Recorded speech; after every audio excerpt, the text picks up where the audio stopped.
I hope everybody out there had the merriest of Christmases. Now we are going to have the best panel episode of the year. Yes, we've waited almost 360 odd days, or however many days it's been, to give this to you guys. But Christmas and the Christmas slate of games and the performances, the wins and the losses that we seen yesterday is going to allow us to give you guys the ultimate episode.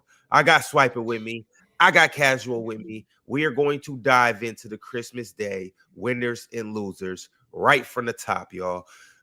Talk to me. Who is the biggest winners before we even get into the games? Who is the biggest winners? This could be a team. This could be a coach. This could be a fan base. This could be a player. Who's the biggest winners from yesterday? The biggest winner. Yeah, I mean, it's obviously San Antonio, right? To get your third win against the reigning champs, the number one seed in the West, the best team in the NBA in pretty much 2 weeks, when you are this ahead of schedule, no one saw this coming. It's a huge confidence boost for them.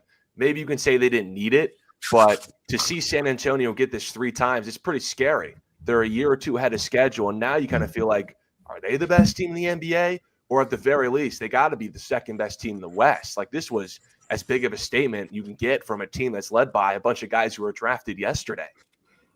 Are we going to be having the same conversation in a month when, I don't know, Denver beats Minnesota, when Denver beats San Antonio 3 times when they play them? Are we going to have this conversation again in a month when San Antonio loses to Minnesota a couple of times in a row? I mean, I think that within the time frame that they beat them, I do think that's significant, Casual. I'm not going to argue that point. I 100% think that's significant. I just know that during this time of year, we have a tendency to overreact when we see teams beat the best team. Just because you beat the best team in the NBA does not mean that you're the NBA champ. You just beat the best team in the NBA right now, right? So I think that with what Oklahoma City is doing right now, Ron, and I'm not going to argue that because it's impressive. Like, they serving Oklahoma City. Like, they didn't beat them yesterday. They kicked Oklahoma City's ass, if we're being honest. They straight gave Oklahoma City the business. With that being said, the matchup doesn't look good right now. But is this going to be the same team in April that we're looking at Oklahoma City right now? Is this going to be the same San Antonio team in May that we're going to see, that we're seeing right now? No, I don't think so. Just like Minnesota is not going to be the same team. Just like Denver is not going to be the same team. But as of right now, I mean, they look like they are better than San Antonio. And I think it starts at the lead guard position. And Ron, you in particular, you jumped on me when I told you about De'Aaron Fox. You gave me the business when I told you that I thought De'Aaron Fox was one of the 5 best lead guards in the game. You gave me the business when I told you that. No, I was with you. It was me, you, and Ox. That was Mars. That was Mars. That was Penn. That was everybody else. Okay. So you don't remember that? We had that conversation. We were fighting for our life last year. I thought you was on the Trae Young train. I know you was on the Trae Young train. I was saying Trae and De'Aaron, but I was saying, sure, you don't remember that? No, but he's not a top 5 point guard in the league either. I don't 100% think he's a top 5. But he's not. But he's not. Like, I'm saying, no. But he's clearly this year. He might not be top 5 point guard. He might not be. The point we were trying to make is that he's debatably top 5, and that cool. He's closer. He's a good player. But hold up, though, Swiper. The only thing we were trying to say is he's closer to top 5 than he is to being out the top 10. Do you know how many players are in the top are playing point guard right now, though? Like, I think, like, that's such a sidebar too, because the question was, like, they're the biggest winner, and are they the biggest? Like, you know, they're later in the season. Later in the season? The OKC Thunder were just being heralded as a team that was going to push 75 wins. Yep. And they ran into San Antonio, and San Antonio ran him out of the gym. And the reason why you have SGA's MVP is because of his scoring, but because of the team record. And then they get belted 3 times and double digits by the Spurs, mind you, with Victor Wembanyama coming off the bench. Correct. So, yeah, it's a big deal that they have a top 5 player coming off the bench on a minutes restriction, and it don't matter, and they're getting worked because they can't score in the half court. Because what happens every year happens again. Every time a champion wins, we think they're going to be a dynasty. And then what happens is the NBA adjusts, and you get Wemby, Luke Cornett, backline defense with Stephon Castle and Dylan Harper and De'Aaron Fox and Devin Vassell and Harrison Barnes and Jeremy Sohan is not even in the rotation, and Justin Champagnie. And then you get versus these good teams, and then all of a sudden it's like OKC is a different team. And this is why I think this is a bigger deal, Ron, than people are making it out to be. So, by the way, this is from Bobby Marks. So this is not my work. Bobby Marks today said after losses to the Spurs 3 times, including Christmas and the Timberwolves, the Thunder are now 3-4 with a minus 0.6 point differential against the other best teams in the league, with one of those wins coming in double overtime versus the Rockets. For comparison, the Thunder are 23-1 with a plus 18.2 scoring margin against all other teams. So when they run into the dogs, they've been Laker mid versus the dogs in the NBA so far. When they play versus everybody else in the league, they're mollywhopping them as long as you're not the best team in the league. So the reason why this is important, we're 30 games into the year. 30. This is the third of the season, and this is how they look versus these teams. They just got belted by Anthony Edwards and the Minnesota Timberwolves. And then they just got belted by the Spurs in back-to-back games. First in San Antonio, this time when they're sitting in OKC, and they're down by double digits. And after the first quarter, the game wasn't close. They got it down underneath 10 one time in the fourth quarter, and then they put literally pedal to the metal and walked them all the way down. Shea was horrible yesterday. Horrifically bad. He couldn't get past anybody. And then the difference is now when you got Wemby back there, and then on top of that, Jalen said, then you got Luke Cornett back there. Now they got real rim protection and POA. Was he bad, and on top of that, no, he was bad. No, chill, because he was bad. He was horrible. No, because what I don't want to do, what I don't want to do, Swipe, is I don't want to take away from what San Antonio. It's not that he was just bad. San Antonio they made him bad. Was off. Right. That's I don't want to just. They made him he bad. just had an off night. He was just bad. No, that's not. No, he was bad, and his 3-point shot versus good defenses and good teams San Antonio did a good job. Has been bad this year, and so a lot of this is San Antonio. I was higher on them than most of y'all before the season started, obviously, but this is a different story. They are clearly one of the contenders in the NBA. Again, because Shill, you wouldn't appreciate last year that if we looked at the Cleveland Cavaliers when they started off crazy, when they went 64 wins last year and they started off the year with 23-5, you wouldn't have appreciated if we wouldn't say that's a bona fide contender in the NBA.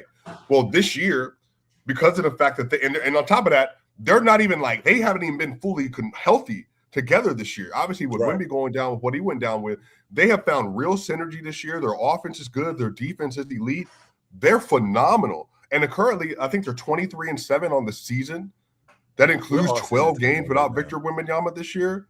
They beat OKC 3 times, knowing OKC wanted to win that game in OKC yesterday. The 2.5 games up on Oklahoma City right now for the 1 seed. After a historic start. Yes. The Thunder ran out the gates. I'm talking about 100-meter dash. They go out 15 meters ahead of everybody. Yeah. And it's looking like they are going to run away with this thing. And we've all seen that 200-meter dash. We've all seen that 100-meter dash. We've all seen that team get hocked down. That's literally what the Spurs did. Quick, too. Here, we'll take 3 wins from you. We'll hand you guys 3 losses. We are on you guys' bumper. And y'all use that word historic too loosely. That's why.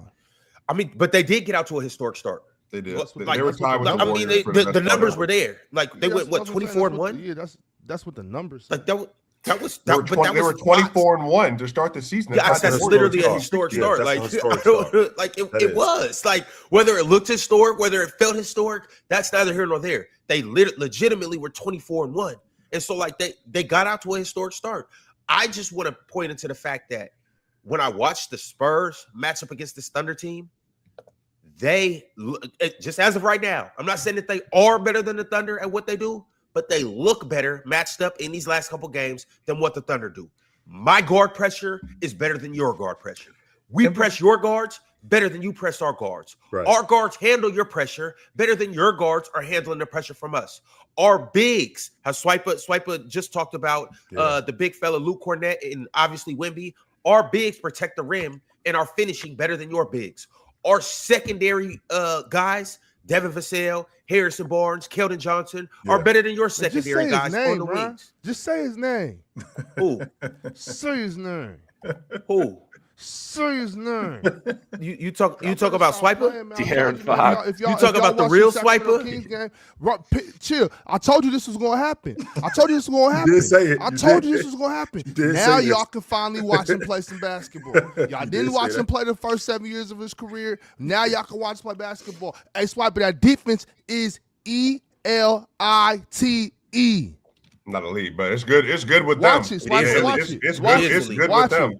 No, Watch because it. it's not elite, Watch but there is good. It's really good with them. No, with everybody but else, Swiper, and with Victor, it's really good. I agree. but Very see good. but Even that's without also the thing, Victor. though, Swiper. Damn, No. but- With Luke Cornett and he don't Devon need Victor Castle, to I play agree. elite defense. No, because I've seen De'Aaron get fried this year, fried this year. I've So I'm seen him saying, in Thompson get fried. You're right. You're right. No, but Swiper. I've Great seen defenders Ennis don't get get fried. fried. No, Swiper. You're right. because Great this defenders is- don't get worked. Rudy Gobert I've seen was Dyson the get defensive fried. player of the year a couple of years No, ago. I've seen him The get Jokers fried. put 56 on him. This is the problem. No, I've seen a because sword get fried. When you say elite, I'm I've going seen to Herb say, Jones get well, fried. the elite defenders are Alex Caruso. I've seen Nikhil Alex Alexander Caruso get Walker, fried. and all these other 100%. players. But he's not as good as those players. So again, I know what's going to happen today.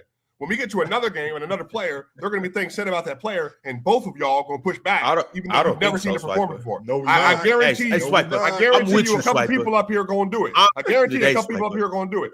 So what I'm telling you, by the way, I didn't want to start this. I started Lockdown NBA last night saying De'Aaron Fox smoked SGA. The best Kentucky him. guard on the floor was Kicked his Foxy. ass. And This Foxy ain't, this ain't the first. This ain't the first time. No, it This ain't the first time, and it won't be the last either. I'm with you. Fox is like that. He Yes, is he is. aggressive, Fox. He was getting to the mid. I'm talking about butt off the shoulder. Come here. Come here. Putting the middies in. Like, he looked great yesterday. I have Yeah, no but complaints, chill, bro. but chill. What Swiper won't say, and what everybody else don't know is this is a normal day in the office. So, Well, Ox, no, you and I not have been normal. watching. Ox, you and I have been watching Foxy for years, right? So this ain't nothing new, right? We've always known this about it. Yeah, Swiper, don't sit there with that face like you always I been watched watching. them all year, too. No, you of didn't. course I Okay. did. What do you mean, no, I didn't? We ain't talking about all you year. ain't in the We house talking with me. How you know? We're talking about you, Swiper. Have you been watching De'Aaron Fox for years? Yes or no? Yes. What are you No, you talking have about? not, He's Swiper. a great No, guard. What are you talking no. about? No, you have Because not. I don't You're lying. think he's top 5 and I watch him. You hear how you sound? You hear how you sound? Yes, because if we're being honest, if you watch Okay, him, hey, Ron, did he think he was better than Tyrese Halliburton last year? Did Chill think he was better than Tyrese Halliburton last year? No, not at all. That's not true. Not at all. Not at all. No, Well, you not think last I year. had him top He was five. hurt. He was hurt a lot last year, Swiper. I had him- He was hurt a lot last I year. agree, but I the had thing him is, top 5. I'm cool with thinking he's a great player. He is a great player. But if you say top 5, I'm gonna push back because there's a lot of players playing top 5. And I don't have no problem with you pushing back on that, but don't sit there and act like you've always been watching him, Swiper. Bro, why would I not watch the Kings? Which- The Nuggets play them 4 times a year. Okay, They're in the so Western first of all, they Conference. just got Remember, I had Sabonis So you in the watched them MVP 4 conversation times? in 22-23. No, I had Sabonis in the MVP conversation 22-23. And then he averaged 31 versus the Golden State Warriors in round 1, game 7. And if Sabonis comes to help him, they win that series. So this is nothing new. Guess how many? He's won 3 playoff games in his career. I'm very aware of this. I know all this stuff about him. So I'm saying I'm glad De'Aaron Fox is in an elite situation. Yeah. Elite situation. He was with that trash organization that Ox supports, wasn't getting no love, and then he got traded. Like I said, he was going to get traded. I remember, Ron, I know where I was. I was outside at somebody's house walking my dog, giving Ox the tea on the trade stuff for De'Aaron Fox, and I had inside information. And Ox sitting here like, well, blah, blah, blah, blah, blah, blah. And then what happened? He I gets was traded like, to the well, what? Spurs, and he plays great. Yeah, you did. Swiper, now Stop you're it. making shit So up. D Fox is cold. I have no pushback, Chill. Never That game was phenomenal. He was the best player on the floor yesterday. I think That he was crazy what he did to them yesterday. I think he was. No fight for me. Oh, I remember who it was. It was John D. It was Mars, John D. Who else was on that train? When we were Swiper, you was in there too. I want to say it was Penn as well, but I can't remember Yeah, it who was else was. absolutely Penn. Absolutely. Yeah, Penn. when we was trying to Penn, tell y'all Gibson. just how good De'Aaron Fox is. But you know, okay. I know I did that, and let's talk about Foxy. But that was a complete team effort. I'm telling, like the Spurs, they got everything you need. But once again, I Everything. want to ask y'all though: is this the type of situation where they got something for OKC due to their matchup in style of play, in their their roster construction, but just might not be able to get over the hump with the other teams? Like, is this team a solid contender, or That's do what I'm they going just with. have it for OKC? Nah, I think if they can take down OKC, they can take down anyone. No, that's Really? not the way the league works. No, that's not the way that works, And Casual. That's Nah, not I think if they I'm can take with down Casual. OKC, they can take down pretty much anyone. Why is that? Well, Why do you feel like that, Casual? Well, because OKC, they can beat pretty much anyone in the league, right? Because they can overwhelm teams with their athleticism and physicality, correct? Correct. So if San Antonio can then match that athleticism and physicality that can overwhelm 99% of the NBA, why can't they overwhelm? because OKC's offense is extremely limited in the half Yes, court. it is. Extremely But limited. San Antonio's Yes, it isn't. No, Right. I And agree yet- with you. and there's I other- agree there's with you. other offenses But there are in there. matchups that are more difficult for San Yes. Antonio than OKC. I'm not Denver, saying there aren't like matchups more Minnesota. difficult. I'm just saying if they could take down OKC like this, I feel confident that they can also take down pretty much any other team. Yeah, they can. I agree. They can. I'm not going to argue that. I'm not going to argue that point. But what I am going to say, But that's Casual, not making a point though. That's just like saying you can have blueberries today, but will you? That's the question. That's the question he asked, like pretty much. Yeah, they can beat anybody. Sure. That's the question he asked. Okay, so sure, Ron. Can they beat anybody? But to Ox's point, we're looking at an Oklahoma City team that San Antonio exposed a lot of flaws in their offense, which we saw last year, by the way, which still haven't been rectified. They still rely on Shea a lot in the one-on-one. There still isn't a lot of action off the basketball. There's still a lot of standing around. When we get into the meat and potatoes of the game, we still go to Shea and Shea only, right? Chet doesn't score it nearly as much. My biggest issue with their offense has always been it's a lot of standing around. It's not a lot of ball movement and not a lot of people movement. San Antonio, on the other hand, they do have a lot more action. On top of them having a lot more action, defensively, I think that they stand up to Oklahoma City. And that's the biggest thing because Oklahoma City, one of the main things that they have done is they've created a lot of offense from their defense because they bully people and they push people around. San Antonio is not with none of that. We will push back. And we will compete offensively. Wemby is you saw Wemby put Chet on the floor. You want to play like that? We can play like that too. Yeah. So this is definitely a double-sided coin here. This isn't a one-sided coin. However, when you run up on a team like Minnesota, who can match your physicality, when you run up on a team like Denver, who also has a big who they run their offense through, who is phenomenal, who we're going to get to later. Now you got different problems than what you have with Oklahoma City because the ball moves more in Denver. The ball moves more in Minnesota. So. Chill. When you got like you just brought it up, and I think we need to speak on it again so that it can really resonate with everybody. We just spoke about this the other day. We got a little pushback, but Swiper, I'm glad you're here. When you see Alex Caruso bumping Victor Wembanyama at the nail, Victor Wembanyama is not accepting that from Alex Caruso because he's smaller than him. Alex Caruso is getting hit back. Keldon Johnson is hitting back. The San Antonio Spurs are absolutely not scared of that ref whistle for fighting back. Mm-hmm. You know what I'm saying? Like them dudes are definitely bringing the fight back. They're not allowing OKC to intimidate them. They're not allowing OKC to just do whatever they want to him. Now Lou Dort, he's still out there hitting people. That's his style of play, but. Stephon Castle, Keldon Johnson, Victor Wembanyama, those dudes are going to hit you back. And they make it very, very clear on the court that you're not finna come out here and push us around. Victor Wembanyama is mean. He's just not a nice dude. He's mean. You know what I'm saying? He is mean. I love this shit. Like this is what I'm talking about. That was a great basketball game last night. The physicality was there, the talent, skill, all that, everything was there. Them dudes, and I know I mentioned those three guys, but you still got Dylan Harper, De'Aaron Fox, Harrison Barnes, Devin Vassell. Them dudes they're not shying away from contact. They're getting in the paint. They're playing physical defense the same way OKC does to them. They're doing it right back. Yeah. And that really matters. I think if more teams in the NBA took a page out of the Spurs book and was like, we're gonna hit the bully first, I think we would see a little bit more better basketball games. Now OKC is still as good as advertised. Don't let these Spurs matchups fool you. They're still gonna keep kicking ass. But these other teams have to hit the bully first. I'm still so surprised, even to this day, that OKC even won the title, given how terrible their three-point shooting is, especially in 2025 after we see Boston the year before look like one of the greatest three-point shooting teams ever. They're just chucking a bunch of threes. And now you have OKC. It feels like it's hard for them to shoot 35, 40% a night because they're driving kick guys or Lou Dort, Alex Caruso. And it just doesn't seem like those are the shooters you want on the perimeter. It doesn't help that SGA is not a great three-point shooter in his own right. So they don't have a lot of shooting. I think a lot of what Chill said about them standing around, that wouldn't be as big of a deal if they had some better shooters. But, OKC, because of the paint presence of San Antonio and their physicality, had to shoot 44 threes. In no world should OKC ever shoot 44 threes in a single game. if they got it going, but they did not have it going last night. I thought the Spurs did a great job in guarding at the long ball line. Their closeouts were really efficient. I felt like chasing guys like Lou Dort, because Lou Dort is one of those guys. He's got that kind of game where once he gets going, he sees one go in, maybe two go in. I think it's a little bit different with him. I thought they did a great job in chasing him off the long ball line and making him a passer, which I think is one of his biggest weaknesses. With that also being said, I also think that they made dudes like Alex Caruso shoot the long ball. Like if you're gonna shoot, like we're gonna live with you shooting the long ball, right? We're not gonna live with SGA shooting wide open jump shots. Aaron Wiggins, guys like that. We're not gonna live with that. We're gonna chase Lou Dort off the long ball line. When we do that, I think that that they definitely have a shot at winning, no doubt. Yeah, I mean these guys, Lou Dort, Caruso, they're shooting barely above 30% this year. I think they're about like 31, 32. That's just not the formula OKC needs. No. But San Antonio forces them in those situations. So credit to San Antonio there.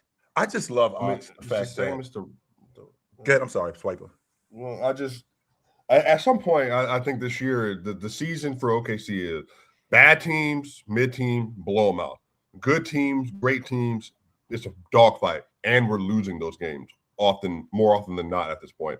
So I think some of this is too. They have a lot of weaknesses, but the thing is, their defense carried them this last year. Their offense was better, I would say, this last year because J-Dub and them were better. But I think a lot of folks are just, the narrative flips so quickly because 2 weeks ago they were a super team, but now they catch up. They had playing other teams that are used to playing them now that aren't afraid of them. And so I think now, you see Ant Edwards and Wolves, they're just not afraid of them. Like the Spurs are not afraid of them. The Rockets are not afraid of them. They are all physical teams with their own great assets and skill sets. So yeah, 24-1, it's not that it was Fugazi. Like they're still an elite team, but their net rating is going to be the highest at the end of the NBA season. But Ox, I'm telling you right now, if the playoffs are healthy this year, it's going to be an absolute war. Every round for them, if they got to see the Mavericks, if they got to see the Spurs, they got to see the Rockets, they got to see Denver. But the thing is, they are the best regular season team still, because their defense is what makes them what they are. And I think a lot of people are missing. They're not playing the best teams in the league every game. So, they're going to win 60-plus games this year. And they'll probably win a lot more of those games. They're still probably going to win 70. As well. I mean, 70, nah, they're not going to win 70. But, they're not good enough to win 70. I think at this point, they have 21 games, I think, remaining on their schedule versus teams that are in the top 6. I think in the Western Conference and all that, and plus some of the East. I don't think they're going to win most of those games, meaning most as in 17 to 21 or something like that. So they'll probably win 65, 67. This 68. stretch where we are right now, Swiper, and I told you this yesterday. This stretch right now between December 18th and the All-Star break. So just so we clear, they got to play the Spurs again. I just want to make sure that we clear. They got to play the Spurs again in a month. Who they play me? They play them on January the 13th. So they got to see them again. So that's in 2 weeks. Yep. Right? That's in 2.5 weeks. So they got to see them again. So in addition to having to see them again, right? In addition to have to see them again, they got to see Cleveland. They got to see Minnesota. They got to see Denver. They got to see San Antonio again. Right? They got to see Houston. They play San Antonio 2 more times? Yes. They play them, they play them 5 times this year. Yes, sir. 2 more times. Yeah, they got to. All right, y'all. Let the Spurs just win one more out of them other 2 games. Look, they already y'all gonna hate me for now. All so. 5. Yeah. And Ron, again, I'm I'm just going up to the All-Star break, right? I'm just going up to the All-Star break. We are the lesser teams, like you talked about, Swiper, the mid to bad teams like Philly, Atlanta, right? Teams like that, and the bad teams Cleveland. like Charlotte, Utah, Cleveland is a mid team, 100%. Miami, and then you got Houston, right? Then you got Houston in there, Toronto's in there, Minnesota's in there, Denver's in there, Orlando is in there. San Antonio's in there again. Houston is in there again. I think they got to play Houston. Yeah, they got to play Houston twice. Phoenix is in there, who they were in a dogfight with, right? A couple of weeks ago. That's just up into the All-Star break. That's just up into the All-Star break. So I'm gonna find out a lot about this team. They played Denver 4 times from February 1st to April 10th. 4 times. Wow, in almost 2 months. Yes. I like it. I do like it, Ron, because I feel like what we do, same thing that's going on right now. To see them play San Antonio 3 times in 12 days, we get a feel of what the playoffs could look like. Now, Ox has said this a number of different times, that the playoffs in the regular season aren't much different. It's just that the temperature gets turned up. The temperature gets turned up a lot. So I haven't seen Devin Vassell in the playoffs. I haven't seen Victor Wembanyama in the playoffs. I haven't seen Castle in the playoffs. I haven't seen a lot of these guys in the playoffs. I've seen Harrison Barnes in the playoffs, and there's times when it doesn't look good. That's what I'm saying, Casual. There's times when it doesn't look good. And we get to focus on that, by the way, right? As an Oklahoma City organization, we get to focus on Harrison Barnes in the playoffs. With that being said, what's going on right now, they do look better. I just got to see it in the playoffs, Ron. I do. I got to see it come playoff time. What do y'all think All right, Mitch fellas. Johnson's going to be doing, focusing on in the playoffs? This is my only thing. And I'm not going to get into this with y'all today. I'm not going to get into this with y'all today. But I know how much pushback I'm getting for saying this, and I don't care. Because what do y'all think San Antonio is going to be doing? Who do you think they're going to be focusing on the playoffs? Y'all act like only one team gets the scheme in the playoffs. Y'all think Mitch ain't going to be in the war room? Like, y'all, what y'all think is going to happen? He definitely does his homework. I'm not arguing that point, Ox. No, I'm not. I'm not arguing that point. All right, fellas. Well, you guys see the title of the show. It's Christmas Day, winners and losers. So De'Aaron Fox is obviously a winner. The Spurs are obviously a winner. OKC is in totality are losers, not just because they lost last night, but because they've lost to this team 3 times over the last couple weeks. Shea didn't really have a good game, so I still wouldn't necessarily classify him as a loser from last night. But what other winners and losers do you guys have from Christmas Day? Nikola Jokic, obviously winner. I mean, this is just modern day Wilt Chamberlain. What is this box score? It just blows me away when I open up the ESPN app. It's like, is that 56, 14, and 13? What is that? I mean, we were kind of debating yesterday. What did the poll say 2 days ago about 56% believed he was the best player in the world? Should be like 90. Like, what are we doing? This is obviously the best player in basketball. Obviously. Yeah, I could get with that. I mean, I see what you dudes are looking at. I do. I see what you dudes are looking at, and I get it. I mean, what could I say about him yesterday? That to be honest with you, Ron, the biggest winner I thought was the Houston Rockets. I think that they exposed a weakness with the Lakers that is just glaring now. Yes, it's just glaring. And I said it to you guys yesterday, and with me saying it to you yesterday, it is now, right? It has now become more evident what the biggest problem in Los Angeles is. We don't have any guys that run fast and jump high. We don't. And we are going to get blitzed come playoff time. We are going to get smoked in the playoffs because it's a bunch of teams. Oklahoma City, Houston, Minnesota. They got San Antonio. They got a bunch of dudes who run fast and jump high. A bunch of them. And if you think that you're just going to be able to slow the game down and walk the ball up and play at your own pace against those teams, you are going to be quick work when it comes to them. And Houston was evident to that. I just love what I saw from Houston yesterday. And Amen Thompson, he was fantastic. Fantastic yesterday. Chill, this hurts for me to say because I'm his biggest fan, but it kind of hurts when you got a 41-year-old who can no longer jump high and run fast. And that's the guy you're relying on. That's the problem. That's the problem right there. The guy that you're relying on to run fast and jump high, he can't do it anymore. So now you don't have any other people. I mean, that's it's a problem. Yeah, I was on Twitter this morning, and I'm seeing these clips go viral of the offensive rebounding from Houston. And I see a common denominator in pretty much every clip. It's LeBron is ball watching and not even trying to jump for a rebound. And so I think the Lakers obviously need to make a trade. This roster's flawed. What is Rui Hachimura still doing in my starting lineup? Just adds nothing. But they're not like a trade away. Like JJ Redick says, as a team, they need to play harder. And it starts with LeBron. Now I see LeBron saying stuff like playing on Christmas, miss time with the family. You can't just be letting Amen Thompson and all these guys jump over you. You got to, box out, put some effort. The Lakers would be so much better if LeBron turned into that Draymond Green when he's the most physical guy on the team. He's being scrappy, grabbing rebounds, playing defense. But it all falls apart when he's not. And I know a lot of LeBron fans are going to come to his defense like, oh, he's 41 years old, off sciatica, he's got arthritis. Well, if he's too old, he should retire. And if he's too hurt, he shouldn't play. And it's been pretty clear now, at least this year. I know last year was pretty bad. You look at his plus minus in some of these games, he is by far like the worst on the Lakers routinely. I think, what was he, minus 33 last night? Jeez. Other games, he's by far like minus 20, minus 16. When they lose to these good teams like Suns or something like that, or Clippers when they're like healthy, it's the elephant in the room that I think a lot more people need to talk about. Everyone's going to call out, oh, Luka needs to try harder, or Austin Reeves just isn't healthy, or DeAndre Ayton didn't have 2 rebounds. But LeBron needs to step up. And I get he's 41 and stuff like that, but he is making like $50-some million. Yeah. 52 as a matter of fact. 52 million. Yo, And, Swiper, Yep. who's your biggest winner of the day? I Or said the loser? Spurs.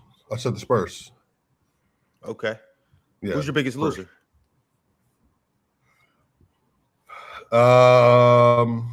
It's Christmas, man. You don't always have to have a loser on Christmas. Well, Biggest someone's got to get loser- cold, so someone's got to get I mean, I don't know. It's not the Lakers because I don't want to talk about the Lakers right now anyway because I think there's good basketball to talk about. But I just think the Lakers aren't good. I've said this before the year started. I didn't think they're going to be great. They don't have any athletes. They have no horizontal athletes at all. They can't guard anybody.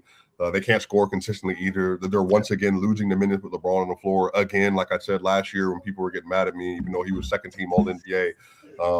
I think he's being inflated by the numbers right now. Like he's, good offensive player, but he's very limited in everything else other than scoring and passing. I just think I think the Rockets are really good. I think it's crazy. Maybe the biggest loser is the Eastern Conference, Ron. Yeah, Cleveland. So OKC, Denver, Why Spurs. why would that be? OKC, Why would the Eastern Conference Denver, be the biggest loser, Swiper? OKC, Denver, Spurs, Wolves, Rockets. Who am I missing somebody? That's it? 5? I think Those you're 5? about good. Those are all the best teams in the NBA are in the Western Conference. Oh yeah, Throw the Lakers in there too. And then the Knicks and the Pistons. I would still think these 5 teams are better than these 2 teams not by a lot, but like I'm putting my money on those teams. I don't think any of us, and as much as I'm an Eastern Conference guy, is there anybody up here that really takes Toronto seriously? No. I'm being honest with you, Ron. And Ron, I fight you every day on the Eastern Conference. If I'm being honest, I fight you every day on the East. But is there any of us in here that really takes Boston seriously? I don't take anyone in the East seriously other than New York. Sorry, Toronto. Detroit. I need to see a little more. Does any of us take Toronto seriously, Ox? I only take New I don't York think they're seriously. finals contenders, but I take them seriously. Yeah, I think when especially when they're healthy, they're a good basketball team. Yeah. Without RJ Barrett, Are they as good as the 5 Western Conference teams that Swiper ran off? Can you run them off against Swiper, please? Yeah. So by the way, I didn't say Toronto. I said the Knicks in Detroit, and then you went to Toronto. I'm talking about the Knicks in Detroit are not as good to me. I think the Knicks have an argument, but I think it's the OKC, Denver, Spurs, Rockets, and Wolves are probably the 5 best teams I would say in the league, fully healthy. Okay, I think Detroit and New York are just as good, if not better, than Houston and Minnesota. Yeah, no. I'm not putting money on the Eastern Conference against those teams. I think the Knicks can I could get with that. Spurs as well. Yeah. I think the Knicks can compete with all of those teams. I think the Knicks can compete with everybody over there. Yeah. I think so too. Yeah. Hey, y'all know what's funny? I think Detroit can compete with Minnesota and Houston and San Antonio. Hey, y'all know what's funny? Shit. That could compete. Swiper. Yes, those 2 teams I think can compete with all of them. I do. Hey, we actually about to do our December power rankings this episode, so we gonna see exactly who's where and what's what and which teams are actually valid like that. But in the meantime, though, what's good, Drench? How you living? What's the word? It's been a good Christmas. Merry Christmas to everybody. Swiper, Ox, Ron, Chill. What's up, Casual? I ain't seen you in a minute. I ain't seen you. You ain't beat the Zach LaVine allegations yet. But it is what it is. Nah. Yeah, we here though. It's a good Christmas. My dude Drench, he just popped up into practice. He just does it like that. Drench will just pop up into practice. Like, what up? Hey man. I was signing autographs before I got on here. I gotta take care of I know, hey, when you big time, that's what happens, Drenchy. That's exactly what happened. I'm on the way. Jordan, who's the biggest winner from Christmas Day? Definitely the Spurs. To spank the Thunder ass 3 times in a row. And you know why they're the biggest winner? Because I told y'all last they was gonna spank their ass 3 times in a row. I said that they can't mess with them. Ron, remember the conversation we had, Ox, we had on the panel a while back about Oklahoma City getting them 4 first rounders and sending them in a go-yard bag on a first-class jet all the way to Milwaukee? Yeah, they need to get back on that. Get back on that ASAP. I'm talking about chill. 4 first rounders. Take Lou Dort if you want to. I don't really give a shit. Take Lou Dort. Take Isaiah Joe or Wiggins. I don't care. Take one of the kids, Topic, or you should take them both, Topic and Jang, whatever his name is. Take him too. Send me back Giannis, first class jet, and I'm spanking everybody in the West. Your window to win is this small, and if you don't make the necessary movements like Bob Myers did in Golden State, it could be out. You could be gone with the win. Time for OKC to make a big time move. Drench, Milwaukee can't do that unless they demand. Well, I talked to you about this before. They have to demand. Giannis got to ask out, Drench. He does. You know what I'm saying? Yeah, Giannis got to ask out. I hear what you're saying, but I can't just take the chance. I can't take the chance on some kids in middle school right now. You know what I'm saying? Like you got 4 first rounders. But that's what I'm saying. That's what I'm saying with the draft picks. I'm not taking no chance with some kids sitting around playing Switch all day. You know what I'm saying? I ain't taking no chance. I'm gonna give you an older kid. You gotta give me J Dub. If you want, I'm gonna give you J Dub. You gotta understand. Yeah, this is Milwaukee. Like they got tickets to sell. This is a franchise that's not going to pull in free agents. So like, if I'm going to trade Giannis, I need like a Dylan Harper, right? Like I need someone who I can. Hell no, ain't nobody on the planet. That's why you got nobody on the planet will give them anything worth Giannis' value in Milwaukee. I'm telling you, Giannis, that's not worth Giannis' value. That's what I'm saying. He better than J Dub, Chet, and Dylan Harper put together. But you're gonna have to get. So if I'm dealing with San Antonio or if I'm dealing with OKC, you have to give me one of them. Yeah, they're not. I don't think so. I don't think so. Giannis without getting like a star, or potential star. They're not getting a star. Disagree with they're that. not getting a star back. Then they're not getting. I don't think you're getting Giannis. Like no. The Thunder hold the balls to this draft right now. Like the Thunder got potentially the Clippers pick. The Thunder got not potentially. They got the Clippers pick. Well, they got the Clippers pick, but they also got somebody else picking in the first round too.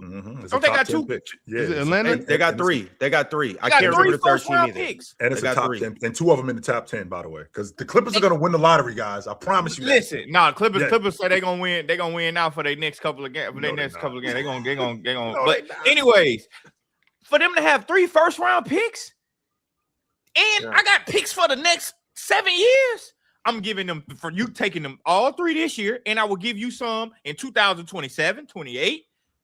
Giannis, bring your ass over here. First class. Hey, jet. they're gonna be pick I rich. have no idea who the Exactly. first round picks are going to. They are going to be pick rich. Swiper. Do you know if they can do that? Swiper. Those Can they picks give up those 3 picks right now for one trade? Yeah, you can, as long as you don't give up back to back. That's the Stepien rule. You can't give back to back picks. Yeah, Back to back 26, years. But they have access. 30. They have access to picks through 2032 though, so they can give you up. Yeah. They can give you 5 first round picks over to spread out over the next Right. and swaps. And they can give you 3 this year. If we're trading Giannis, those I said picks this are going already. to be. That's some 10-year-old right now. I'm not banking Okay, on but that. here's the Give difference, me though. J Dub. If you move Exactly. it off of Giannis is your franchise player. He's the best player that you've had. I'm going to say since Jabbar. He's the best player that you've had. Reed. Right, since Jabbar. Oh my God, hell no. So with that being said, I'm getting off of a franchise player. I am not getting, to Casual's point, I'm not getting anybody to come here in free agency. It's not happening. So what's going to happen is I got to build this thing through the They draft. don't go there anyway in free agency. I need draft picks more than anything. And who has the most draft picks? Oklahoma City. The Thunder got the draft by the balls. They're right not now. giving me. They're not giving me J Dub. Okay, let's get to the bottom of that. That's fair. They're not giving me J Dub. And I'm not but I giving can you tell you right now, if I just saw Mikal Bridges go for 5 ones, Giannis is going for 5 ones, and I'm gonna throw in another player like Ryan Hollins. Right, I'm gonna throw in another player like Ryan Hollins, and I'll give you another 2 ones for him because I literally got to start over. 5 ones are going to work out for Brooklyn. Listen, if I'm Milwaukee, you got to think about this. Isn't my league. This is like real life. So I got season ticket holders. I got fans in the stands. I need to feel comfortable that if I trade Giannis, I'm not going to be like in the dark for 10 years because a franchise like Milwaukee just can't be in the dark for 10 years. I can't be rolling the lottery balls hoping I'm going to strike lucky in 5 years. I need to feel comfortable that everybody around the league know that though. So if I'm going to trade Giannis, I need like an AD trade return where I'm getting like a Giannis or like a Brandon Ingram, a type player where I can feel comfortable. Like this is my foundation. My foundation can't just be 5 eighth graders right now. I have no idea who those You know, people eighth are going grader, to AJ be. DeBonster, Cam Boozer, them boys ain't no eighth graders. We have Must no be idea if you're going to get like an Must AJ be a DeBonster or a misdraft Cam casual. Yeah, Boozer. it's a I would grown-ass much rather man. try to take like a Dylan Harper or Stephon Castle than a draft What's pick. the difference between Dylan Harper and AJ DeBonster? Because you have NBA film of these guys that you have more comfortable that these guys Don't will turn matter. into a AJ star than DeBonster a and draft Dylan pick Harper. will. AJ DeBonster potentially could be a number one pick. You have no Like, idea if there's you're no going to get difference AJ between them DeBonster two. in the first place. That's number But one. you know you're going to get Stephon Castle. You know you're going to get Dylan Harper. First of all, You know the you're gonna Spurs get not J. trading Dub. for Wemby. I mean, the Spurs not trading for Giannis. That's number one. Number Okay, I'm two, just saying. That's what I'm talking saying. If about you were the going to Thunder. trade Giannis, that's Why who not? you're going to Drench? want. Why are the Spurs not trading for Giannis? Because they don't have to. Like, what do they need Giannis for? They don't have to. Like, they already got their guys that they want. I mean, This is Jordan, for you OKC. can say the same thing about the Thunder too, though. You Right. have No, to say no, the no. same. Like, If you said it about No, the you Spurs, can't you have because to they say that can't about the stop Thunder. that big boy in San Antonio. The only person that possibly could stop him is Giannis. That's But it. Jordan, no. But here's the thing, though. Like, so you hit the panic button that quick, you win the I'm not hitting the panic championship, button. you No, run I'm through the not. league the last 2 years, even the year before that. You guys lost in the playoffs, but you guys were still competitive. Ron, they didn't just run through the league last year. They went to a game 7 with a hurt Denver team. They went to a game 7 with a hurt Indiana team. They didn't just run through the league. They did not. They haven't been back-to-back champions. They haven't been back-to-back champions in so long. So that's why I'm saying nobody Never afraid really. of the Thunder. Like, nobody's afraid of the Thunder anymore. Like, and we had this conversation. It's so funny that we had this conversation right before the Thunder played when we talked about how without Shea, if Shea not doing all the scoring, them other guys looks a little so-so and iffy. And they look a little so-so and Sounds like a iffy. J-Dub problem. again. Wait, Drench. By this logic, you can't just say that these other teams don't need Wemby because you said, oh well, they won a game 7 against a hurt Denver team. They won a game 7 against a hurt Indiana team. Well, Yeah. none of these other teams won those game 7s. So if they need Giannis, the Spurs absolutely need Giannis. If they need Giannis, everybody needs Giannis. I mean, sure, you everybody can't say need that they Giannis. won't trade for him. I mean, of course, but I'm saying, first of all, the odds for the Spurs to stack up and trade for Giannis, to me, like I'm not giving up Dylan Harper, Stephen Castle. I'm not giving that shit up for Giannis. I'm just not. Then you're I'm not not Right, getting and Giannis. I'm fine. I hear what you're saying on that. You're I hear not what you're getting saying on that, Giannis. and I understand why you feel that way. What I'm saying is, and what Caswell was saying, I believe. If I'm wrong, don't let me speak for you, Caswell. But what I believe Caswell was saying is what I'm saying.